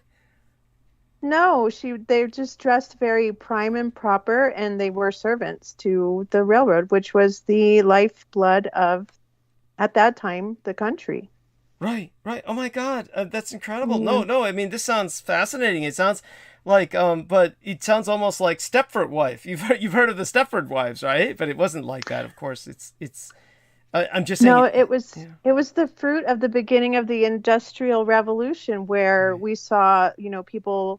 My grandmother had 3 restaurants, so she was very ingenious to start that for herself and to be self-sufficient and grow and then get a hotel. So she did really well during that time and lifted themselves out of poverty with her husband, my grandfather. So, so it was just an interesting era to always hear them talk about. But then we also, when the interstate came in, we saw the death of the entire town, which now they're only a tribute to history as being the flagstone capital of the USA. That's like all you can do there. It's just really sad, though. Flagstone. But Go on. You mean like the stone at the base of a flag? Well, it was underwater at some point. So everything there is very sandy. And it would be like one day your house could be perfectly level on land, and the next day it could be in a sinkhole. It's just really strange territory. There's no, the water doesn't perk, so you have to, they couldn't hold water. They always had to haul water, and it's just a little town, and it's only like a hour away from here. But I live I'm up in the mountains, so we're almost at 8,000 feet, and it's called High Desert. It's very beautiful here, and people love to come here for all the, from Phoenix. We're just like in the center of the, the 7, how many wonders do we have here? I think we have 3 out of 7. So we have the Petrified Forest, Sunset Crater, and the Grand Canyon. Oh, wow. So people just love it here. Have you been to these places? Yeah. Sunset Crater. I've been to Petrified Forest when I was a kid. Wow. Cool. I mean, and I bet that our man Daniel tried to smoke some of those fossilized branches too. Yeah. I was still way too young before I discovered marijuana. Oh, wow. Cool. Oh, my God. This guy actually paid attention to age limits. Oh, my God. I'm impressed. I liked my trips through Arizona and New Mexico, like almost every summer during my childhood here in America. And Painted Desert was one of the places I enjoyed being at, especially that huge meteor crater. Mm-hmm. And the Grand Canyon. So you must have been to some of these places that our lady Viviana has been to, right? Mm-hmm. Yeah. Yeah, so my region is known for having the fire above, which is the meteor, and the fire below. So we have 3 major peaks. One is called San Francisco Peak. So if you go to the top of it, and they say you can see San Francisco from there. So they named it San Francisco. But there was a larger peak that was probably in the range of 15,000 plus larger that blew up. I think I can't really remember the timing. It was I think 1600s, and it took out the tribes here, like the Sinawa tribe. Yes, that's right. I spoke of this. I spoke of this on air a while back. You might remember, Daniel, where I was talking about the tribes were annihilated by a fire from the sky. Yes. Mm-hmm. Yeah. And so tell us about this. Tell us, our listeners, about this. So, in other words, the Native American culture, this was a genuine case of an annihilation by basically a bolide impact, a meteor strike. And they articulated this in some of their graphics they drew on the ground, massive, kind of like the Inca or Nazca lines, kind of. They drew a kind of they drew the history on the ground, so to speak, into the sands. They carved it into the rock, right? Mm-hmm. Yeah. Mm-hmm. And interesting enough, their dynamics of their building was exactly like the Mayans, where they would construct their, what are the Hebrews or something, with the moon and the sun and the rising of it. So that's what they use for light. And also they had very interesting, like the site of the Sinawa is very interesting because it still has their habitation, where they had like a large communal place that was we would consider like your state building, but it's made out of clay, and then people would congregate there, and then they'd have like congregate, honey. Conjugate would imply they're all fucking. Yeah. They might have been doing that too. I don't know. Yeah, it's just really cool. Yes. Cool history over here. Yes, and so Daniel, and bring up some of what you ran into while you were out there. There might be something you remember, anything that bears relating. I had an interesting experience one time driving through Arizona on my way to Long Beach, California, with this group from this karate school that I was part of the first time back in 1992, and it was around in Willcox, Arizona, where Highway 666 is at, and the seal to the transmission blew out in the Suburban we were riding in.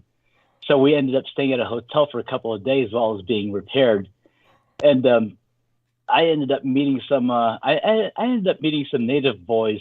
One of them was a nephew of a shaman. I forgot what tribe it was. If I'm not mistaken, it could have been the Pima tribe. I could be wrong, but anyway, the shaman's nephew introduced me to peyote when I brought weed with me, and their eyes got really wide. Oh, hey, let's trade. And I go, hey, what's this? Of course, later that evening, he had to introduce me to the experience. And I go, whoa. It was a very interesting trip and voyage. We'll say that. Yeah. That's cool. Remarkable. Yeah, thank you for sharing that. And so what was your trip? What did you see? or feel? Oh, well, I mean, I was laughing my ass off for the most part, but, while at the same time, I mean, I'm thinking, I'm finding myself hallucinating while I was questioning whether I was hallucinating something or not. But of course I was, but of course I even questioned my own hallucinations, and then I find the hallucinations talking back at me and go, "You're stupid. Of course we're real. No, it's like no one else sees us but you." And they go, "Oh, okay." It was like I'm trolling myself, or I'm being trolled by my own hallucinations. Yeah. I love it. Yeah. It sounds like you're terrorizing yourself. Yeah, but for the most part, it was a very as much as I don't like using this word since it's overused, it was a very enlightening time. Yeah. But and these boys, they were bad boys like me. I mean, they were like the bad boys on the reservation. One of them being the shaman's nephew. I learned that that the nephew stole the peyote from his uncle's stash, and which was a huge no-no, among natives. And of course, I mean, hopefully no one told on him, but yeah, that was a trip for sure. Right.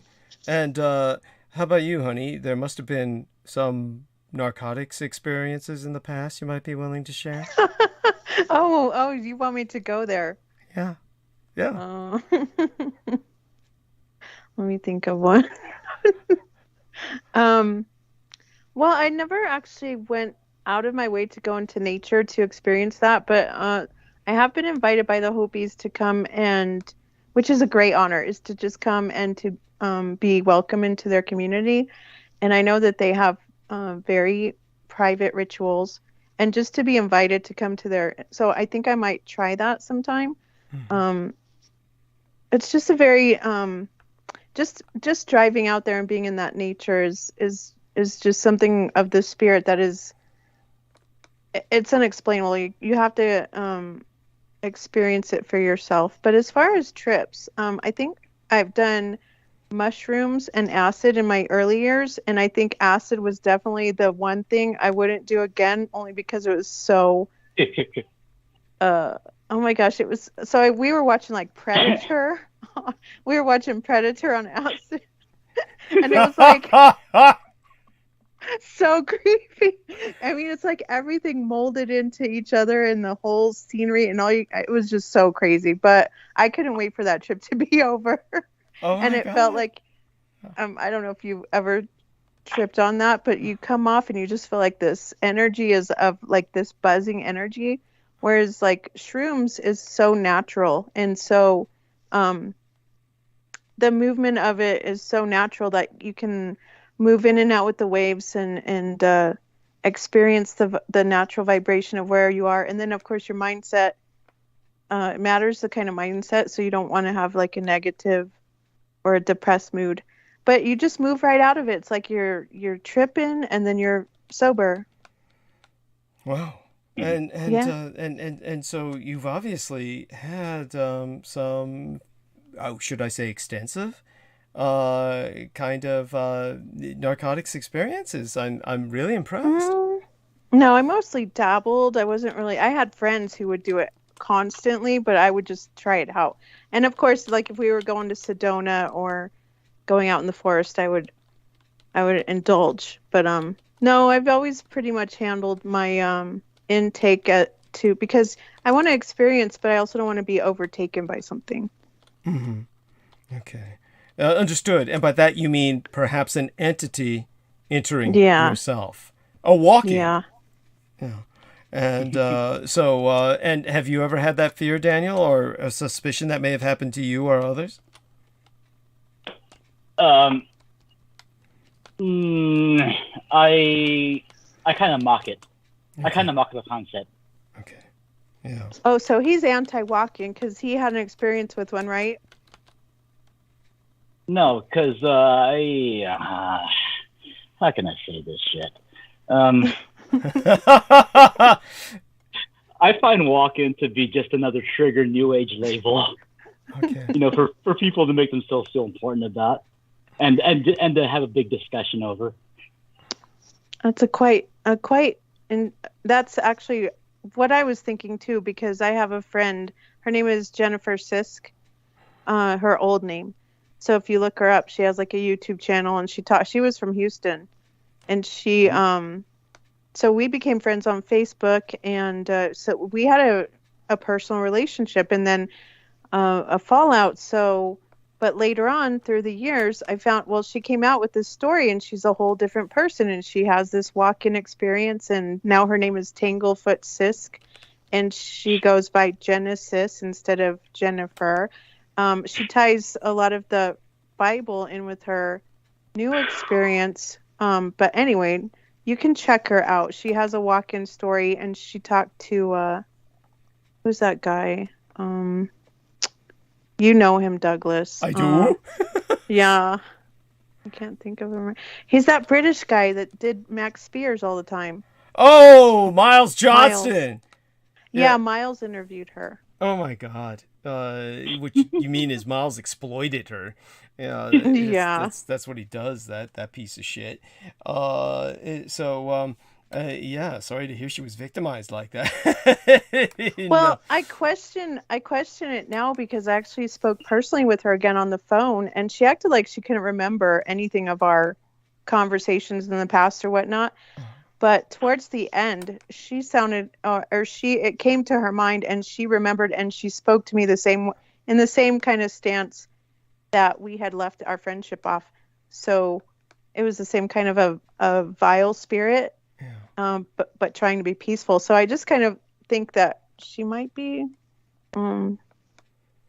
I don't believe it. Might be a walk-in, might be inhabited by someone else. Is that? Well, how do you feel about walk-ins? Have you met anyone?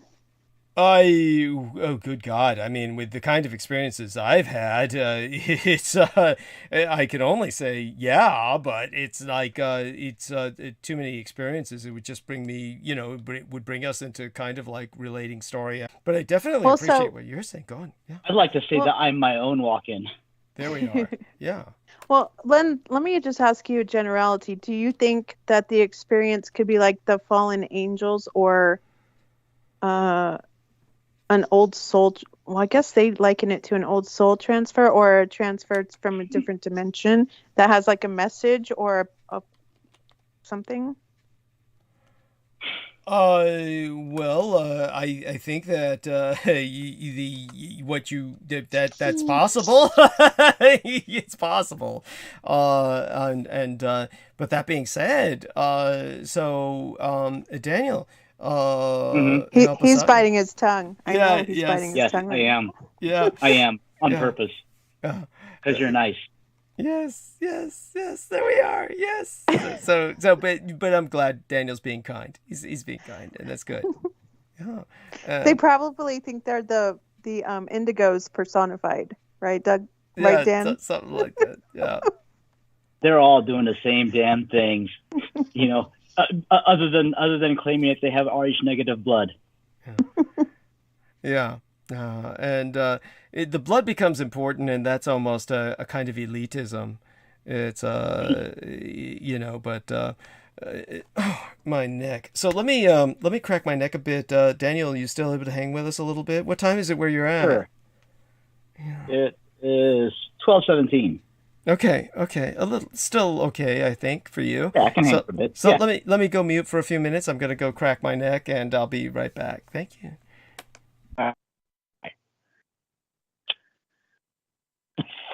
Oh yeah. That felt good. Anyway. Now, as far as your friend from Houston goes, the way you described her, that describes a lot of young 20-year-olds here in this city. I don't know why. For some reason, some of these kids kind of look up to me. For why, I don't know. But they seem to behave around me, when I speak to them. But they're always asking me a lot of these questions about whether I see this spirit with a particular name or that. It's like, I'm not aligned with any of that, man. You might want to just meditate on nothing for now, because that's what meditation is. Well, do you know that Tila Tequila hails from Houston? Yeah, of course. Yeah. Have you watched her lately? No, I'm not a fan of hers. I only remembered her for being a MySpace star and getting banged by every guy or something. Yeah, she's wild, but she's back in Houston. But I started following her since she gave her life to Jesus, but she's taken it to an extreme now where she's actually Jesus. I don't trust anyone that says any of that shit. Give their life to Jesus, especially ones that call themselves old souls. Yeah. Yeah, I think it's nothing more than just narcissistic word salad. She was quite an interesting topic. I kind of studied her for a minute, and she actually engaged with me once in the dream world. And she appeared to me like herself, but she was enraged, and she kind of reached up into me and pulled out my innards. And then she was manifest, like half of her was a snake. So I viewed her as like a snake spirit because of her dynasty line. And then her parents were above her, and they looked ashamed, but they had a bit of ability to ring her back in. And I was like, that's weird. But she would come after me, like online too. She would just like rail me, and she'd never say my name. They only have power when you give it to them. She had some kind of like a paralyzing power where she made you stay still. But I wouldn't say it was hers. She'll paralyze you when you let her. But it was more like the spirit, and it wasn't her. You know what I mean? Whatever is inhabiting her. Which is why she's not even worth my attention. Yeah, right. She's definitely manifest into something. Well, I don't know what to call it actually. Well, she exists for a purpose, and she exists for us to learn from. As an example, some of us will end up wanting to be just like her, and some of us just know better. Or she's just a great lol's cow, but nobody wants to touch her. I mean, the last thing she did, she had a channel of 126,000 people. She went after the African American women of color and told them that they were cursed in the Bible, and that's why they had bald heads. And that struck the entire community, and she got her whole channel taken down, which was warranted because she could be vile. Oh well, she was trolling. Yeah, major troll. And that's what trolls do. They're doing it for the attention. That's meant to mention her name over again, no matter what the subject is, whether it's good or not, good or evil. It's attention. That's a currency. That's a currency that maintains their existence. True. Mm-hmm. Gotta love the trolls, though. Yep, and like I said, they only have power when you give it to them. Okay. Yeah, I think at the time I was thinking too much. I was probably obsessed with her. Because I think I wanted to believe her. Like, I wanted to believe that she had this changed experience and this come to Jesus moment that was real. And it turned out to be a complete psychotic troll. I think there's the one forgotten purpose about what belief was meant to be, other than a regard to a higher being or other people. Belief is a lot more powerful when you use it as a process of healing yourself. Oh. Can you give me an example? All right, sure. I have an example of personal experience. One time back in the Philippines in the province, this was 1982. I was 10 years old. I was out playing, and all of a sudden I was struck with this hard fever. Like, I don't know, I had all these chills and all that, and I just felt really bad. So I tried to run home. You know, as soon as I made it home, you know, I was crying, I was bawling. I let the housekeepers know I was feeling really bad. And, you know, right away, immediately, you know, they put me to bed, boiled some soup for me and all that, you know, took good care of me. But man, I was having this fever. And that time it was Christmas Eve. And I was upset for being sick because I wanted to go to the church to attend the Christmas party. But I know I couldn't if I was sick. So, so because I was determined to not be sick, one thing I did, I kind of discovered the power of prayer on accident. And see, it had to do with the consistency of your thoughts, how you feel, and what your emotions are. As long as you know how to adjust those settings on those three and integrate them, you can actually move mountains, like what the faith of a mustard seed does. Now, but going back to that, one thing I did was I kept thinking about all my family members, and I kept repeating it over and over again. I love Lola, mean grandma. I love Lolo, grandpa. I love mom. I love dad. You know, I was taking my time. I was mentioning every family member, even family members I didn't like. I love them must be quite a few of those. Go on. You know, I just kept repeating it and just mentioned other names over and over, and everybody I knew. You know, and when I ran out, I just kept repeating it. Right. So there was that. There was also my determination to feel better. You know, and which at that time I didn't think was relevant to me repeating. You know, I love, you know, but the other third of my attention was at staying balanced and determined, and my, you know, which was my emotional content. I had to keep my emotional content consistent by paying attention, you know, to how I was feeling there.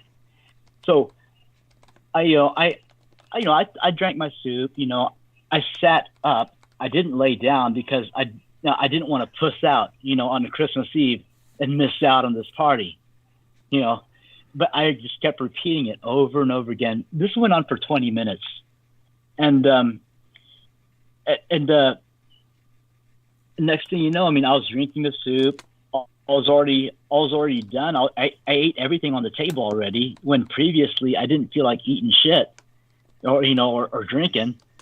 And I was like, oh, hey, this is all right. So I yelled for one of my cousins, one of the housekeepers, you know, to come on up. And I asked her to check on me. And I go, feel me again. Am I still hot? And she felt me and goes, and she was surprised because, you know, she said the fever's gone. You know, you even took the thermometer, and it showed that the fever was gone. Thinking, oh wow, now I can go to that party. Awesome. So that was the consistency of my belief that I intend to, that I'm going to that fucking Christmas party no matter what, you know, and I kept on it, you know, while at the same time, while on the side, I kept repeating who I loved, and at the same time, I'm paying attention to how I'm feeling. So there's those three. As long as I maintain a balance on those three, even a miracle happened. So, you know, I felt better. I'm on my way to that damn Christmas party, and it happened. Wow. I really appreciate you taking the time to share that. Sammy, do you have anything similar? First off, I'm so glad Sammy's with us because eventually, of course, our dear friend Daniel will have to transition out for the evening, and Sammy can help replace him for a bit of time until I feel confident to start monologuing. Once I start, of course, I don't stop. So, Sammy, do come on and, of course, introduce yourself to our listeners. Yes. Hi. Hi, Team Dietrich. Hi, Vivian. Hi, Daniel. Hola. Hi, Sammy. Good to see you tonight. Yeah. Yeah, it's good to hear you guys. I was doing chores and, getting stuff for the week ready. So, unfortunately I couldn't answer at the time. Okay. Yeah. Yeah. Understood. And so, but by all means, you're here now. So, yes. Start in on it. Now, you may have heard some of what we were speaking of, and Daniel Arola, I believe. Daniel, you were relating what had happened to you as kind of like an example of quote unquote magic working, the basis of your beliefs, altering your reality, right? Kind of. It was my accidental discovery of the power of prayer. Okay. Which is a form of magic. Yeah. Yes. Yes, exactly. Yeah. Oh, I see. Yeah. And of course, one of the things that I didn't express while Peter was with us, but certainly will finally just vomit this out right now just to get it out of my system. I think one of the things that really pissed me off the most about Jameson Rees was that I would get his private messages, which was just another psychic assault that nobody else had to suffer. There were plenty of people who suffered the assaults of Jameson Rees publicly when he would just rave against the world on the newsfeed. But in turn, I would get private messages. Not that I responded to them often, but every once in a while I did, simply because I valued the service he was providing. But this pathological individual, what made me probably the most angry with him and the most resentful of him was what was stated very intuitively by Holly Kaditis Kiefer. Now, Holly Kaditis Kiefer is a listener for years, and she's the lady who drove us down to Arizona the time that the man of the soil, the guy whose solicitations I read, had brought me down there. Yeah. And so she just basically said this off the cuff, and she got it perfectly. She says, yeah, he's the kind of guy who says, Mommy made me mad. Everybody on earth has to die. And I said, that's incredible, because she pretty much said exactly what he would say. I mean, literally, this son of a bitch would be writing me messages like, my mother pissed me off, and I'm going to make certain everybody on earth die. Oh, you actually saw him say some of that shit sometimes. So you did see that. Right. Sammy, that kind of thing. Yeah. Yes. You blinked out for a little bit. Yeah, you did. Oh, okay. I'm sorry. So what did you guys miss? But we got the gist of what you're saying, though. Oh, okay. Yeah, we did. Okay, good. Yeah. Thank God for that. I'd hate to repeat it. So yes, that being said, by all means, not that you have to continue along that vein, but now that has been said, Sammy, feel free to relate what you might have gotten from him yourself. You probably got something similar. Well, one of the things that look, I have nothing against Jameson. I just think he needed to do some soul searching, and more importantly, he had a very nihilistic point of view, which is in a lot of ways wasn't realistic, in my point of view, because I don't know, just life is too short to look at the world a certain way he did at times, and it was exhausting. Yes, it's the best way to put it. Okay, one, because I'm talking to Doug, and if anybody can say "f the world," it's probably Doug. Thank you. Thank you.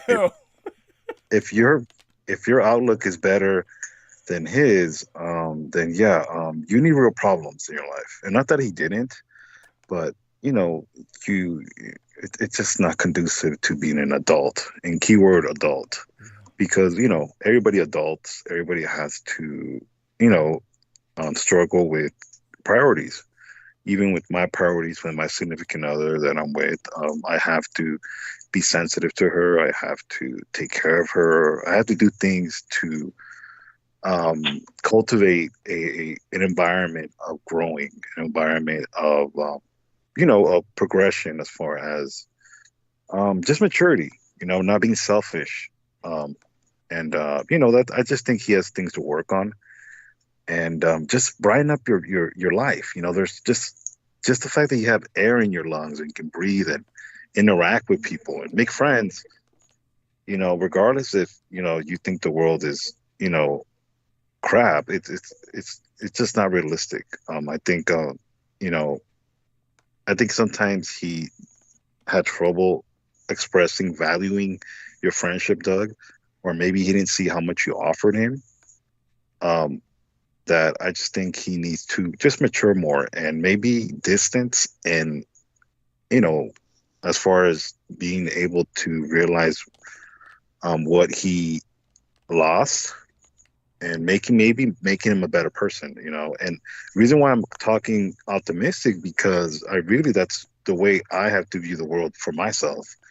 And you know, I can't say I know him, but for what I knew from what I got from him, I mean, I talked to him one time, you know, just him and I. Yeah. And he can talk. It's just, it's very hard to talk to somebody that, for one, me and him are two different paths. I'm the right-hand path and he's a left-hand path. And one of the things that I talked to him about was my path is more complicated, because being from the right-hand path, as far as Christianity is full of bullshit. It's a lot of it's just a lot of stuff that is a complete opposite. There's a lot of things you have to decipher as far as knowing your place and how, as far as a person you are. You can't let people manipulation of the word of God or their views on certain things.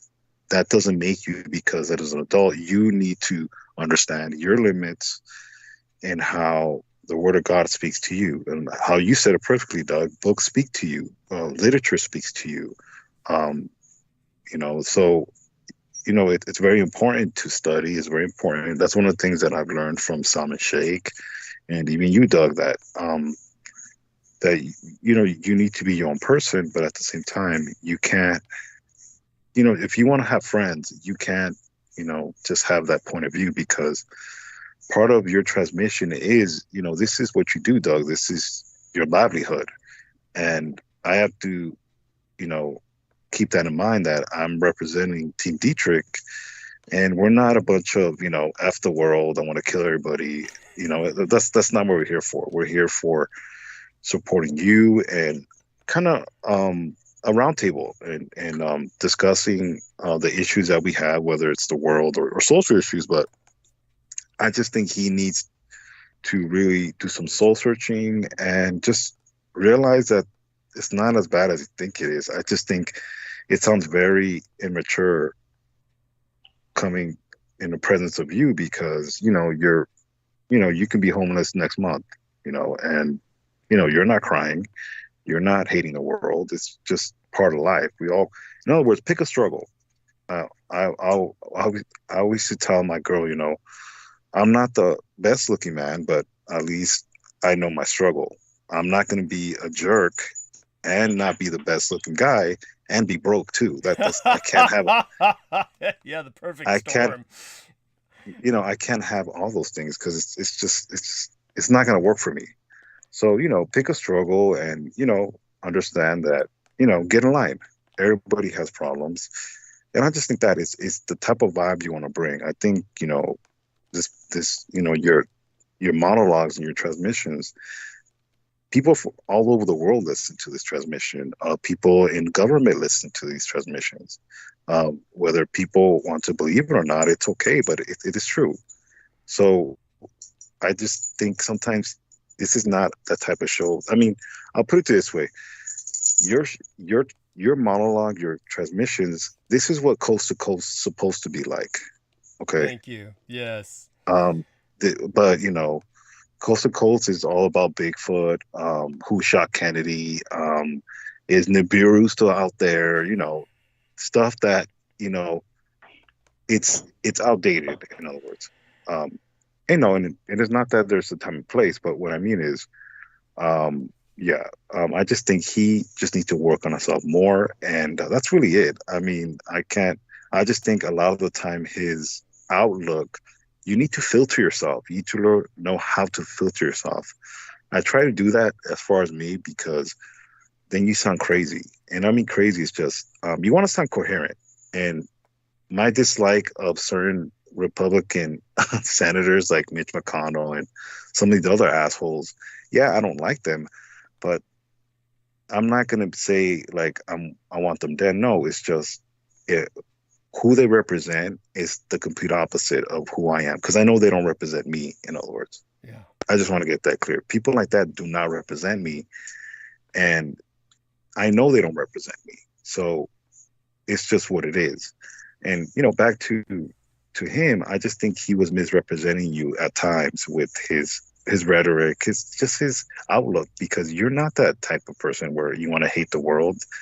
In fact, you know, what your monologues offer is that you care enough to tell the truth and not manipulate it into your own good. Because, I mean, really, it doesn't benefit you as far as that. So, I mean, it benefits you for you being a public informant, but as far as your narrative, it's just really what you know.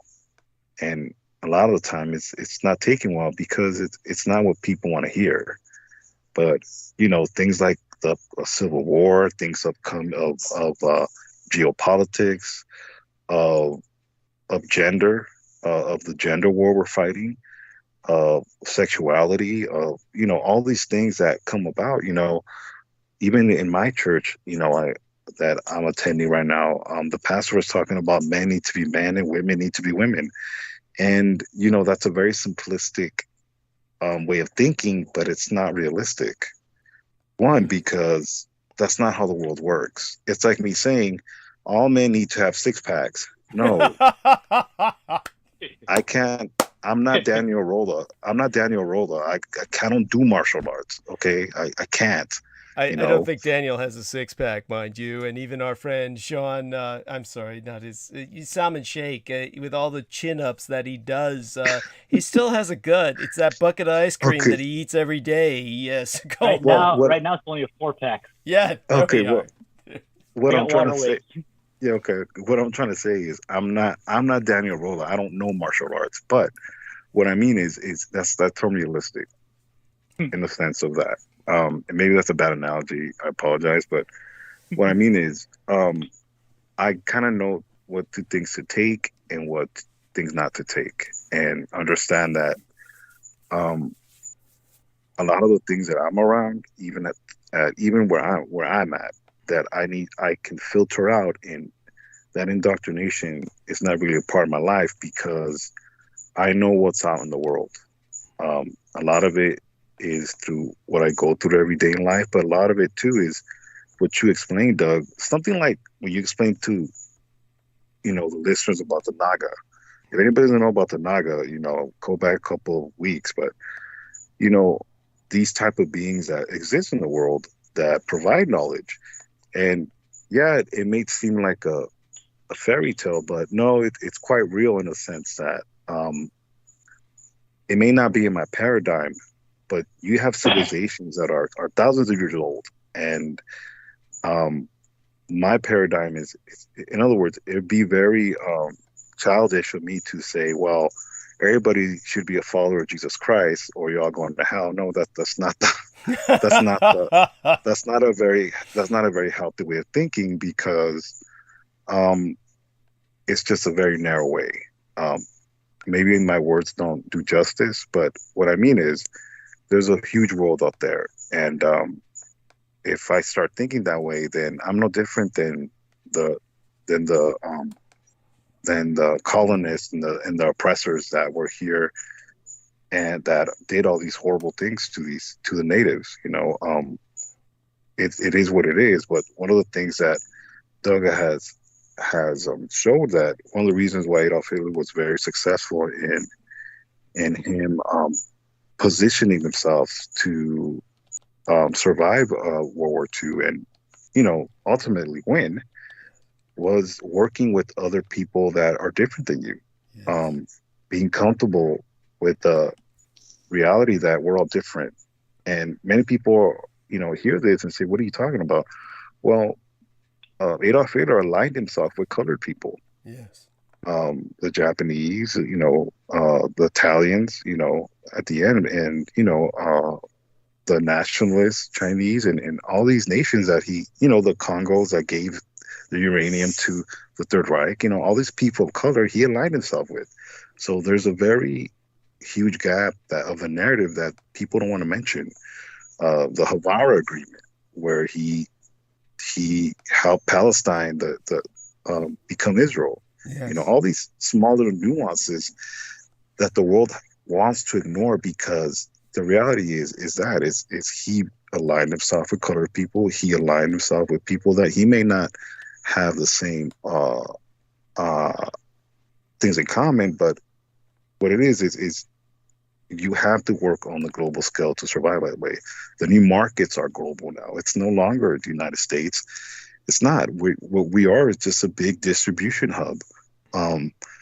And it's showing, in my walk of life as far as my job, where this is where it's moving. And to say, good old US of A is where it's at, well, that's not the reality anymore. I think we're seeing that today with how the economy is going. And I don't mean to ramble all over, but when it comes down to it, is the world's a bigger place. And, you're somebody that represents, that global world out there because of your heritage. You're not just one side. You have all these sides to you that make you. And aside from the nanoplasma, aside from your vampiric lineage, it's just a lot of melting pots. And that you have to look and think in that scale of who you are, Doug. And I just think he was still stuck in his little paradigm and did not want to see it. Or if he did, he would revert back to what he wanted to think of the world. And it's not healthy. The fact that you can't communicate to women lets me know, because women challenge you. That's one thing women do.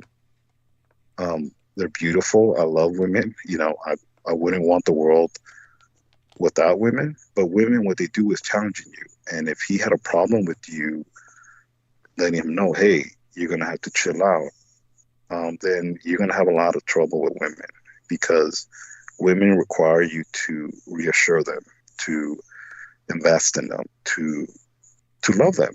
And that requires you. Yeah, exactly, Daniel, and I just think they're not sexual objects. As much as as much as I sometimes, I'm a guy, as much as I sometimes view them that way, absolutely not. They're just, they make the world better. And I just think he needs to work on himself, period. And, I hope he does. And that's pretty much where I want to leave it at, because, I just think, Halikatitis Kiefer, who I mentioned, was the woman who said, basically intuited so well what I was dealing with in his private messages, which is basically variants of, I wouldn't say it's a daily basis, but it happened often enough. His parents would every once in a while threaten to a victim, and that's when it's basically, oh, mommy made me mad, everyone's going to die, I'm going to make sure everyone on earth dies with my spell casting, it's a terror. And she intuited that just from what she heard, and she intuited it quite well. One of the things she said was that one time when I went for a bathroom break or something while I was gone, and of course our man Sammy is basically trying to maintain a semblance of a sane conversation with James. She said that at some point she figured it was just exposure to Jameson caused Sammy to flip, and at some point he started talking about beheading. And she said it was Sammy that brought it up, like, hey, yeah, what about beheading or something? And then that kind of went down this absolutely bizarre road with Jameson, who watches all this shit on YouTube and whatnot. And then she said there was another time where I was speaking about something, and then Sammy went into this very positive, while I was talking about, I can't remember what it was she said, but she said I was on a roll about the Kabbalah. That was it. I was talking about the Kabbalah and talking about the various the realms of the Kabbalah that it basically diagrams, and then suddenly you started talking about thinking positive. But this is, I would say, an issue with Sammy Romero, is that he's a very positive person, and as a matter of fact, he wants to see the good in people, and this is to Sammy's credit, but it's also to Sammy's disadvantage. It's just basically, right. Yeah, when it came to Jameson Reese, if I were to say, for instance, basically the guy's stuck at home and he's got a brother and a sister who may contest for inheriting the home when his parents die. But, you know, at least they've got a home to divvy, in terms of an estate, to divvy up among themselves. I mean, this is something I certainly don't have. So we're talking about a person who is privileged. I've never held that against him. And I brought it up at times, telling him to be grateful and just various things like that. It's none of this works. You're talking about soul searching and all the rest of that. It's just, there's no soul there to search. The individual is just, if this individual were rendered homeless by the fact that his siblings took the home or something, they took the estate, and he said, "Oh, I got to get a job, Doug. Can you give me like a letter saying I was an intern, like a basically, I forget what they call it, kind of like a resume, since the guy's got no resume, he's never been employed. Say that I was working with you as an intern on your show." I could not, in good conscience, ever do that, because I would be lying. I mean, basically, all the fucker ever did was bring the ratings down, just basically alienate everybody in the audience. And you're true. All you're saying is true, and maybe I understand this. He is. This is what basically. And it isn't like when Peter was on earlier, it's like I said, this isn't even an attempt to smear him or rationalize or justify what we did. In the end, the reality is this: he is basically an asset of the cult of the kings of Edom. He declared his open allegiance to the anti-gods consistently. Absolutely. His nihilist perspective was nothing but an anti-God perspective. The guy was assigned to me. The guy was obviously a product of a mind control program. He was assigned to me, and it was assigned to me to basically bring the ratings down and to scare everybody away. That's all. Well, and that's true, because, you know, now that Vivian's here, you know, it's better. The vibe is better. Everything's better. You know, and everybody writes me saying that. There's not a single person who says, "How could you do that to Jameson?" There's not a single person who comes up and says, I miss him. No, everybody is saying, the only complaints I'm getting from people are, "How come you never did this years ago?" How come you brought him on in the first? You know, honestly. So the guy gave me bathroom breaks. He was here throughout the night in a sense, but honestly, half the time he fell asleep towards morning anyway, because he's all doped out. The other thing was he kept running back and forth because, of course, he's responding to his parents or his cats or everything else. But understand this: the whole thing about him, everything in his life was me, and beyond that, it was the rest of you need to die, and just basically beyond all that, he kept expressing nothing but the deepest respect and admiration for Michael Aquino. I mean, that was consistent. It's just beyond what I say, for instance, when I say, yes, respect for Michael Aquino in terms of his ability, his threat that he presents. But no, basically, what JMO was here for was he kept trying to learn from me what Aquino knew, because he respected Michael Aquino and wanted to be as dangerous as he was. And what he wanted to learn from me was so that he could be as dangerous as Michael Aquino, and then just whatever he learned from me, he wanted to weaponize and use to actually do harm to the world around him. No, and you know what? And yet he's never left home. Yeah. Yes, and he's never left home. Let's go on. Well, and you're right. You're right. And you know what? And unfortunately, Doug, because my paradigm is what it is. I'm thinking this person wants to, have goals. You want to see them as redeemable. Yes. Actually supports you. This is what I understand. And look, and really, and I'm not part of the left-hand path. That's not my paradigm. But what I mean is, being who you are, if I'm really your friend, I'm going to support you no matter what. It's not about me. And that is very damning. You're completely right. Besides, mentioning, the kings of Edom, come on, you might as well say F you to you. Yes. So yes, that was very damning. To mention it, I blocked them from everything because I kind of got your hint. Yes. And it's one of those things where it is what it is. But obviously I get your point.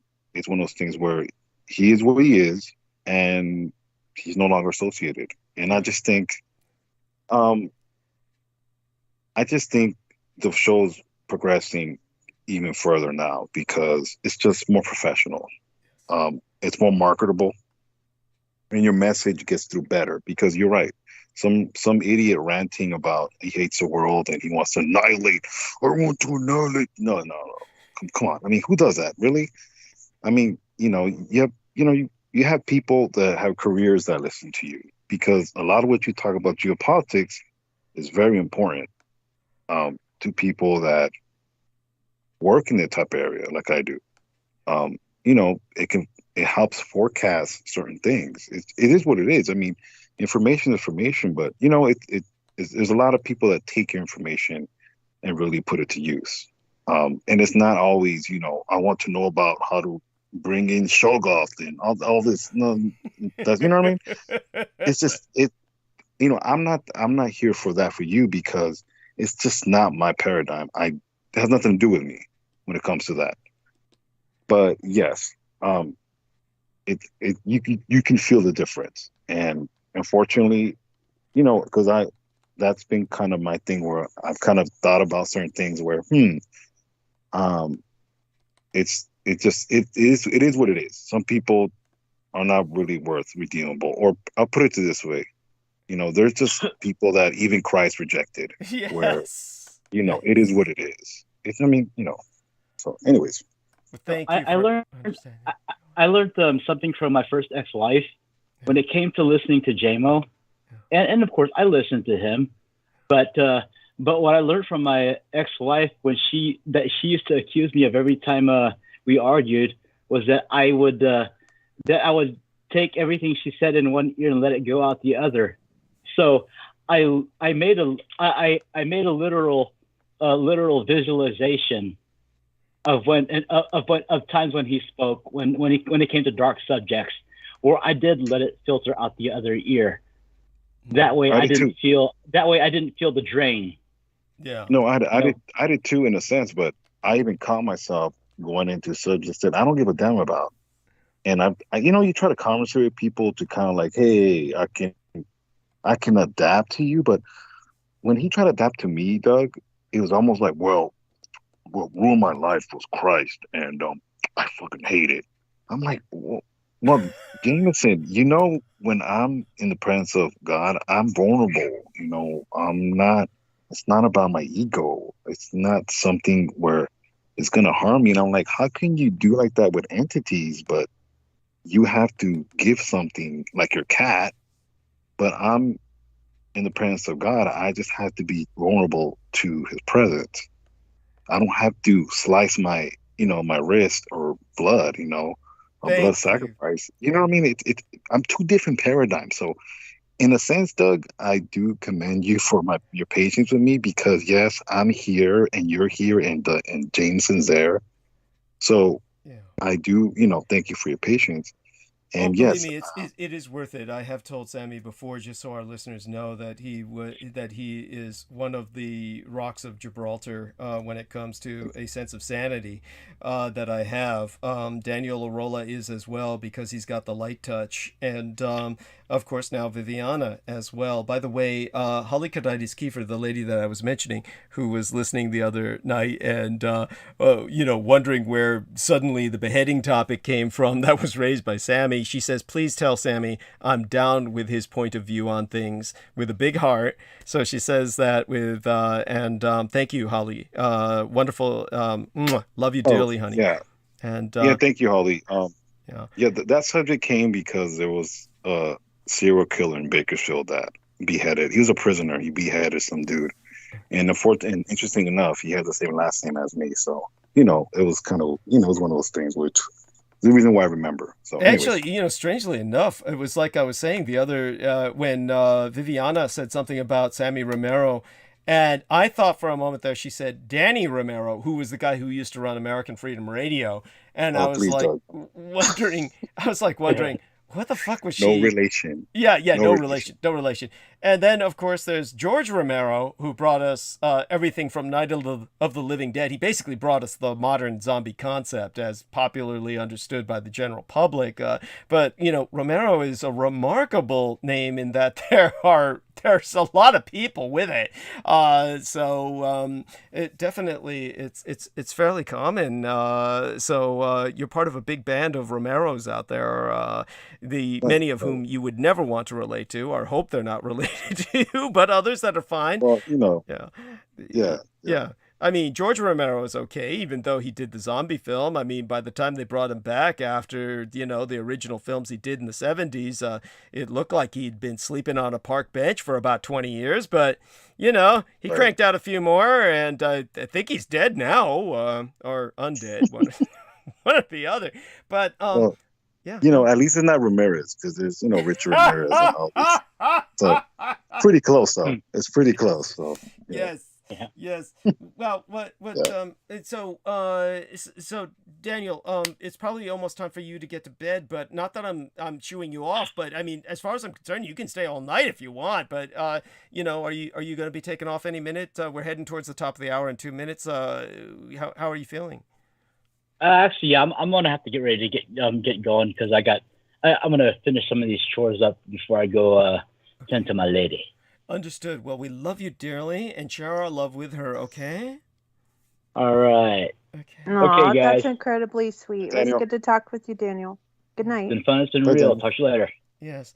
And I'm so glad that you're here, Sammy. So what I'm going to do is I'm going to leave Viviana and yourself alone for a few minutes while I I finish this Coke, not just the lines, but also the liquid. So I'm going to rinse my teeth, as I always do, because it's like malted battery acid, and it just eats away at the porcelain. While I do that, if the two of you can hold the stage, that'll be deeply appreciated. I'll go mute, of course. What is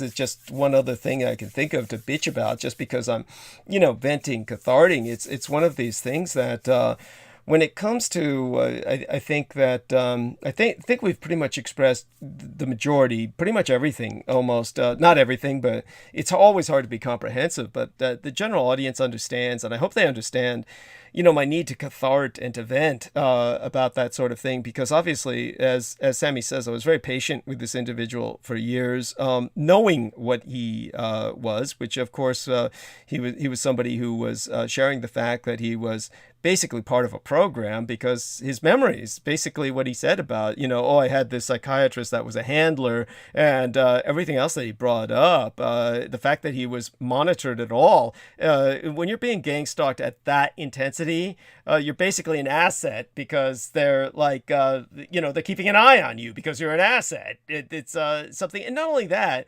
again, just so people understand this, this was something that Derek Talley had going for him as well. He had a father who was black and yet incredibly privileged. As we mentioned before, there's almost no one who goes from non-commissioned to commissioned officer status. Somebody who does that makes the history books in the United States military, because the military simply does not allow that.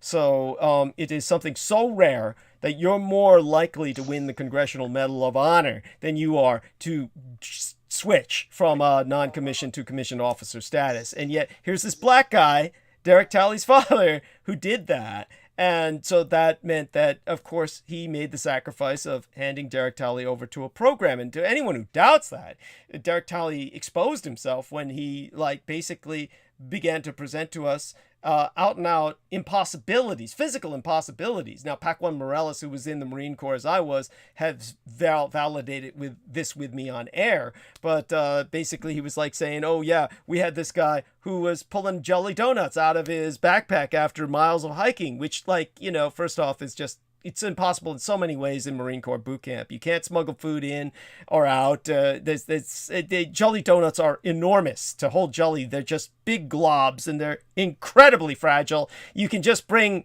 a dozen of them home in a box, and you'll find out that they'll be half damaged by the time you get home. The idea of somebody carrying that for miles and then passing it out to people, that they'd be all smushed, and it's just impossible.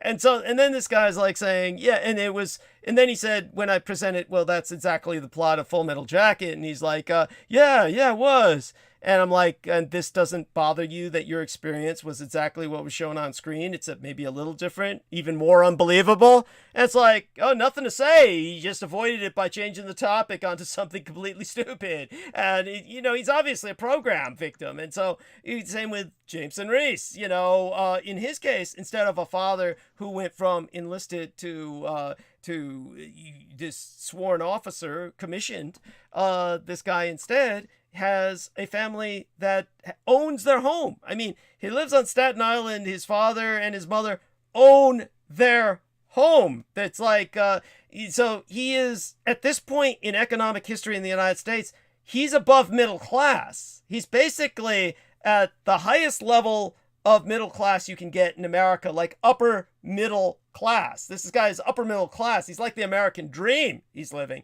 So the price they paid for that was they probably turned him over to a program. And it would explain a lot about his dad and mom, why they don't just evict his ass. So it's not like, the guy's doing anything that would redeem himself. I mean, he's on drugs all the time. So it's like, why are they tolerating his presence? It's like they're handling him. He's got the people who stalk him, quote unquote, when he goes outside.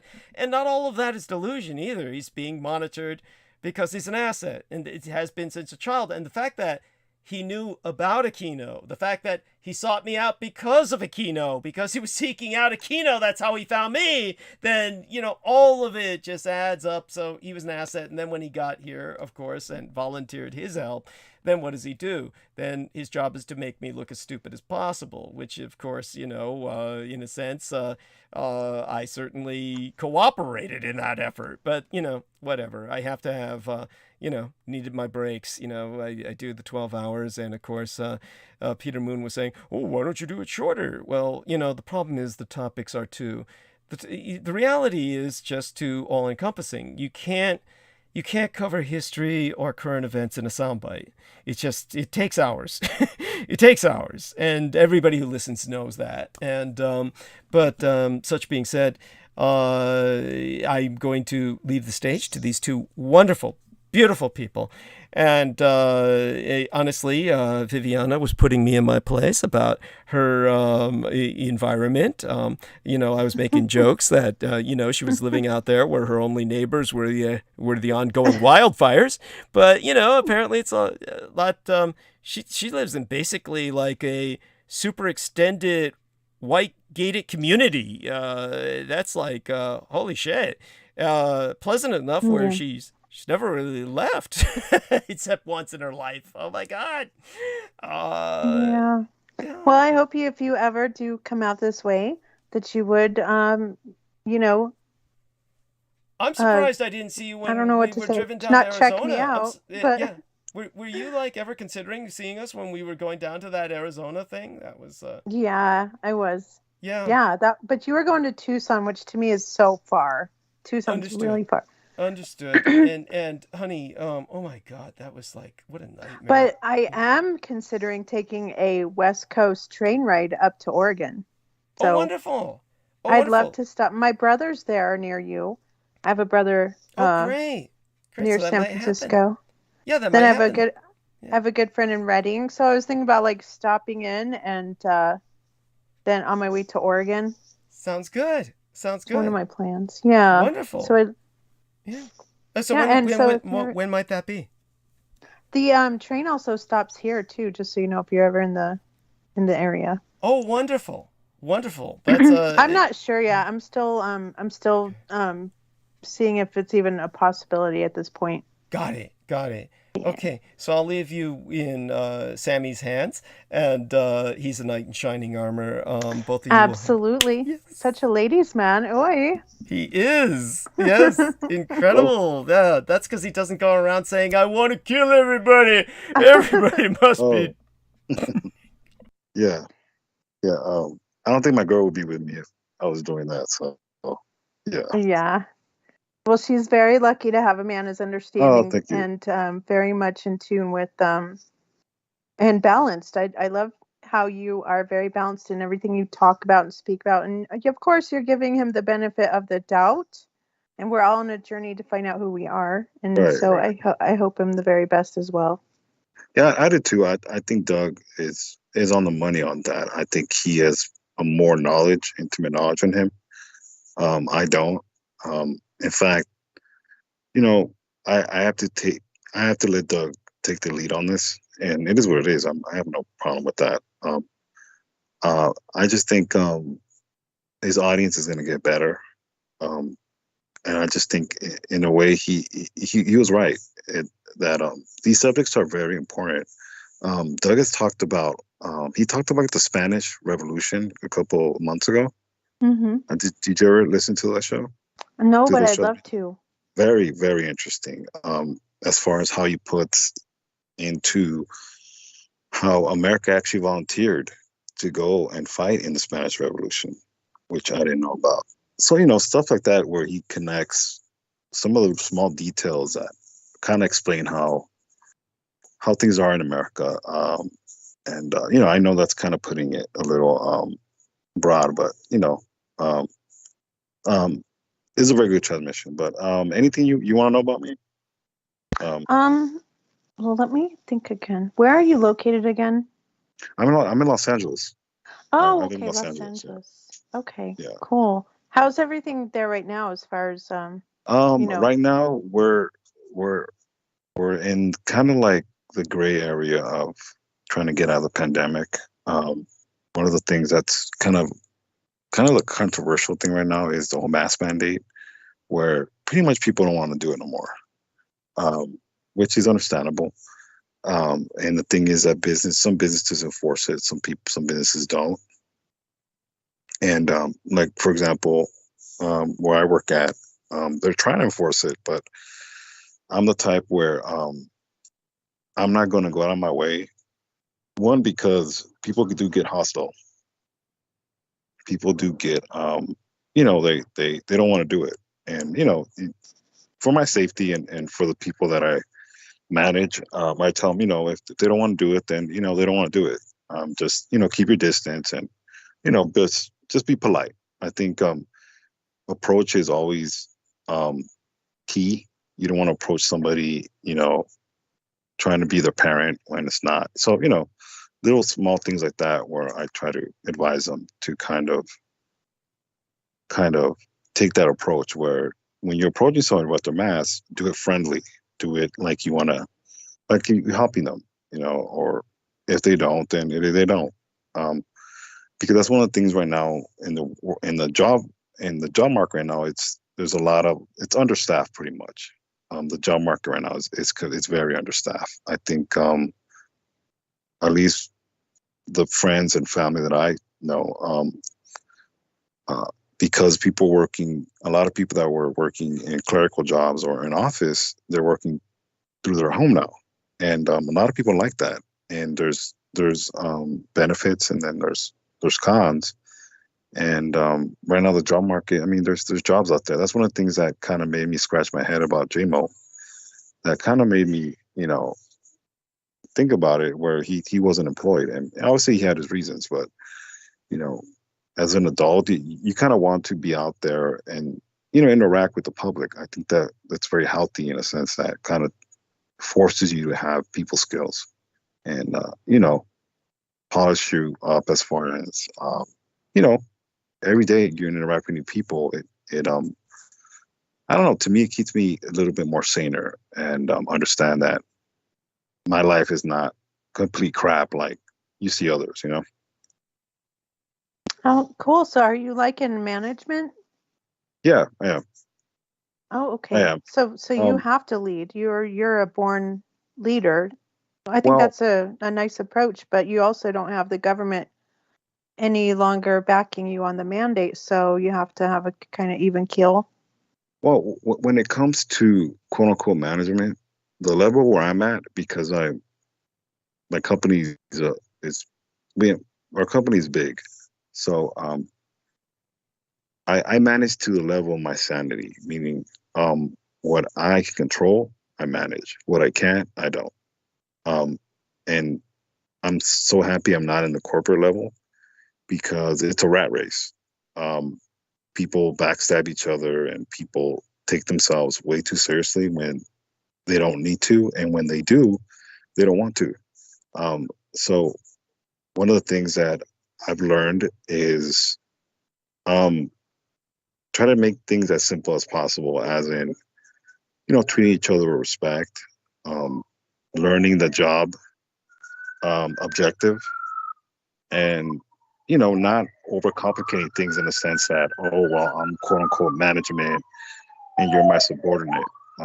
It doesn't work that way, because people are adults, and one thing as I consider myself as an adult, I don't like no one treating me like a child, in the sense that don't try to bully me or don't try to intimidate me, and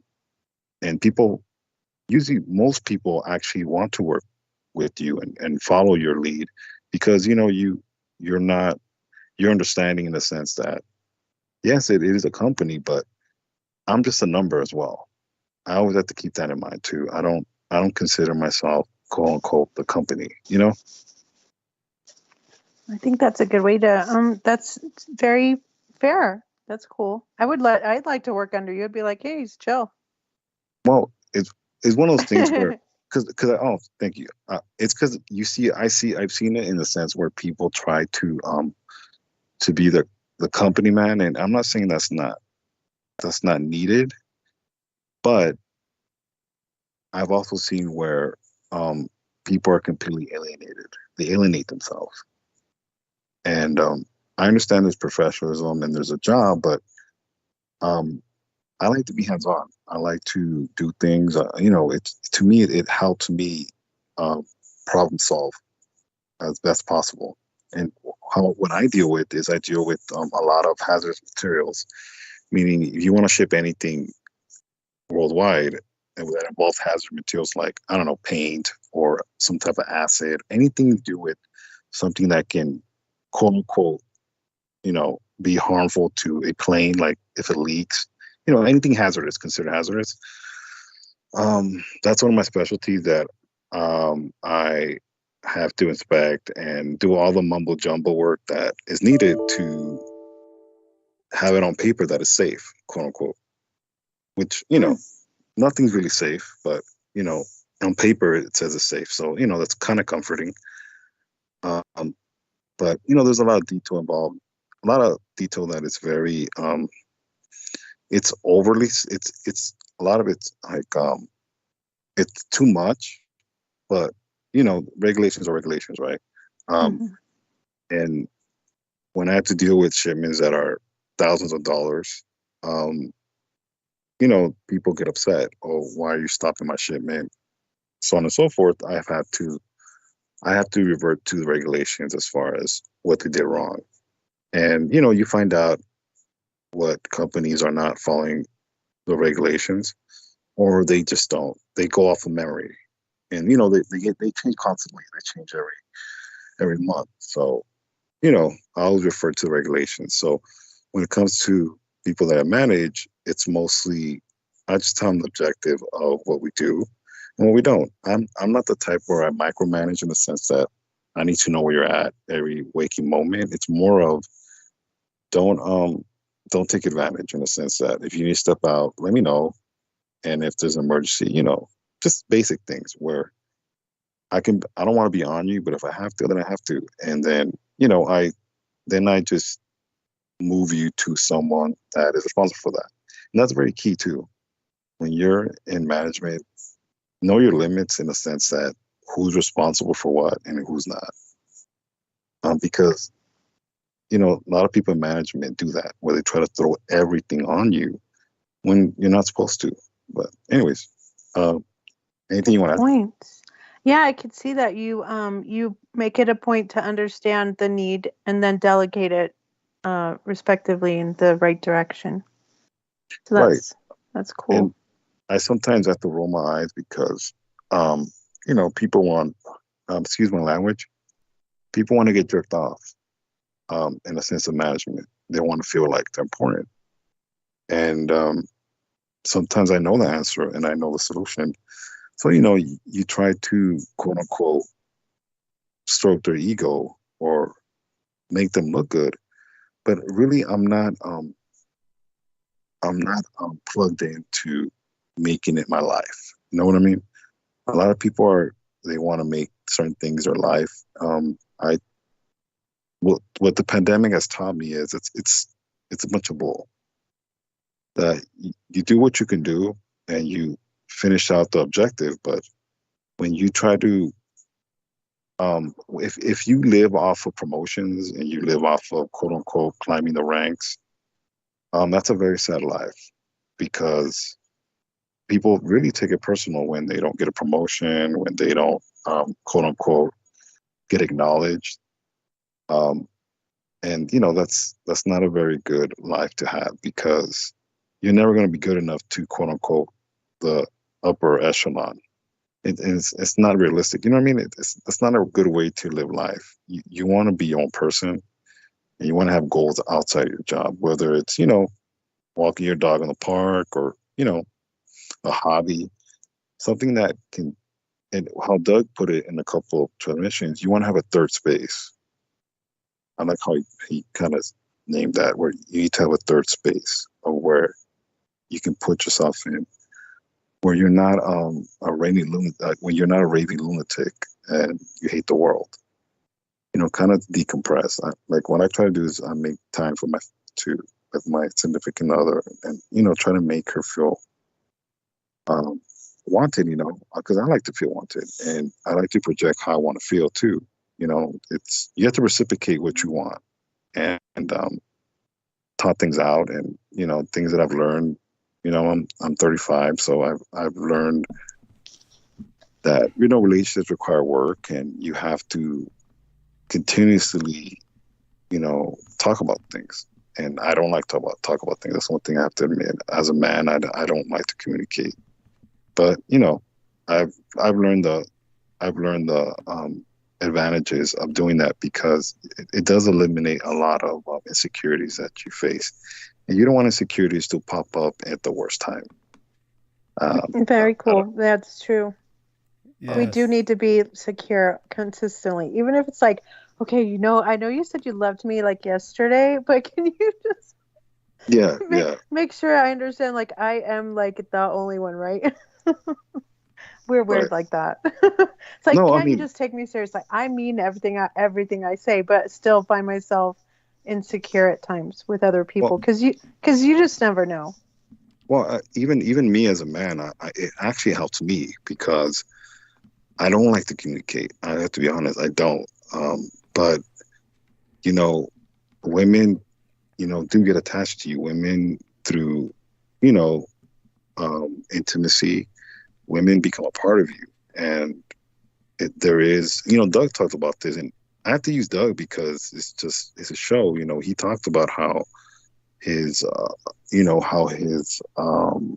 stepson, when he was a woman, how he contracted her with her services, how she started to be more like him as far as certain mannerisms and even her physiology through his, I mean, Doug will explain it to you a little bit. Yeah, basically, in this case, it was the nanosperm, really. Right. Yeah, and that's something that you know, I don't need to go into it right now, but hopefully, you know, later on we could do it. By the way, I'm having weird shit going on with my Skype. It's fuck. Whoa. Okay, how do I get back on call?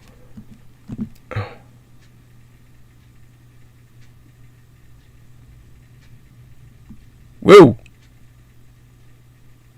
Whoa. Okay, oh my god, I got locked out of my account. Holy shit. Hope I can get back in. And maybe I'll have to, it says use another account or something. So I might be locked out of that call for the rest of the night, which, holy shit. And they were doing so well too. Oh my god. That is like, hopefully, I'm wondering if people can still hear them. Are you hearing them, or you're likely only hearing me, is what I fear. So, which means I have to carry on and basically have to start monologue before I want to. This is so, this really fucking sucks. I mean, oh my fucking god, this sucks. We got 6 hours left. Let's see if anybody... Okay, so I'm going to need people to let me know. The sex bots were really at it tonight, and I'm hoping she can still hear me, and our man Sammy can still hear me. So both of you, do me a favor, say something in the chat, because what happened was my Skype account just shut down and shut me out of the Skype account. So if you two are still on the call, that would be a miracle. I believe both of you have been knocked off the call. The only way you'll be hearing me is through the oh god, let's see if we're streaming is still on. Okay, so what happened is there's not sufficient disk space to continue recording. Oh my god.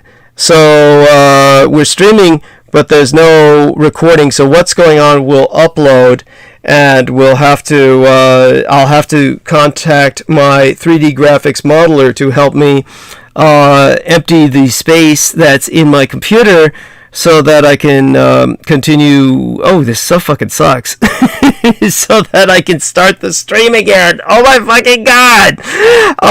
So I'll have to do that tomorrow, which means that I can't continue for tonight because it's not going to record it and upload it. So whatever's been recorded to this point will be uploaded, and then we're going to have to do everything with a remedial transmission.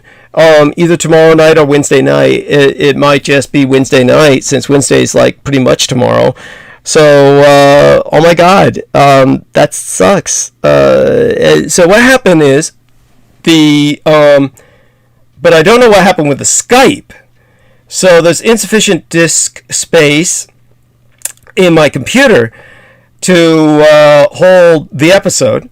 It has all these other episodes that pile up in the computer, and I was hoping that there would be sufficient warning, like there was last time, where it would tell me that there's insufficient space to go on for much longer, ahead enough where I could empty out all of the old files and then start a new, spate of episodes. And the last time we got that done just before transmission. By that I mean like a couple hours before transmission, but tonight it didn't give me that warning. So it gave me warning only minutes beforehand there was insufficient space. I should have let the audience know maybe something would happen, but what that does not explain is the Skype. And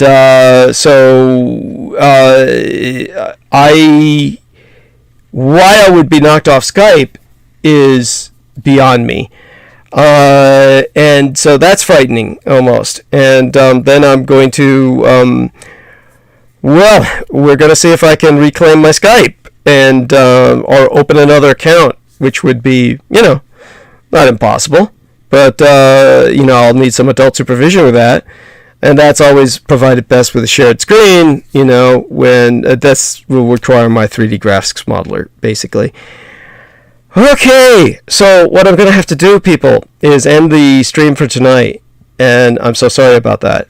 Whatever is going to upload is going to upload, and what I'm saying right now will not upload. So whatever it stopped with should upload. And so I'll try and contact everybody and let them know what happened. Oh my fucking god. So I'll call them on the Facebook Messenger. For everyone else, my love be unto all those who support me. God bless you all. Join us on Wednesday night, unless I hold remedial transmission tomorrow, but likely you might as well just wait till Wednesday. So we'll see how that works out. My love be unto all. All right, so let me stop streaming. Okay.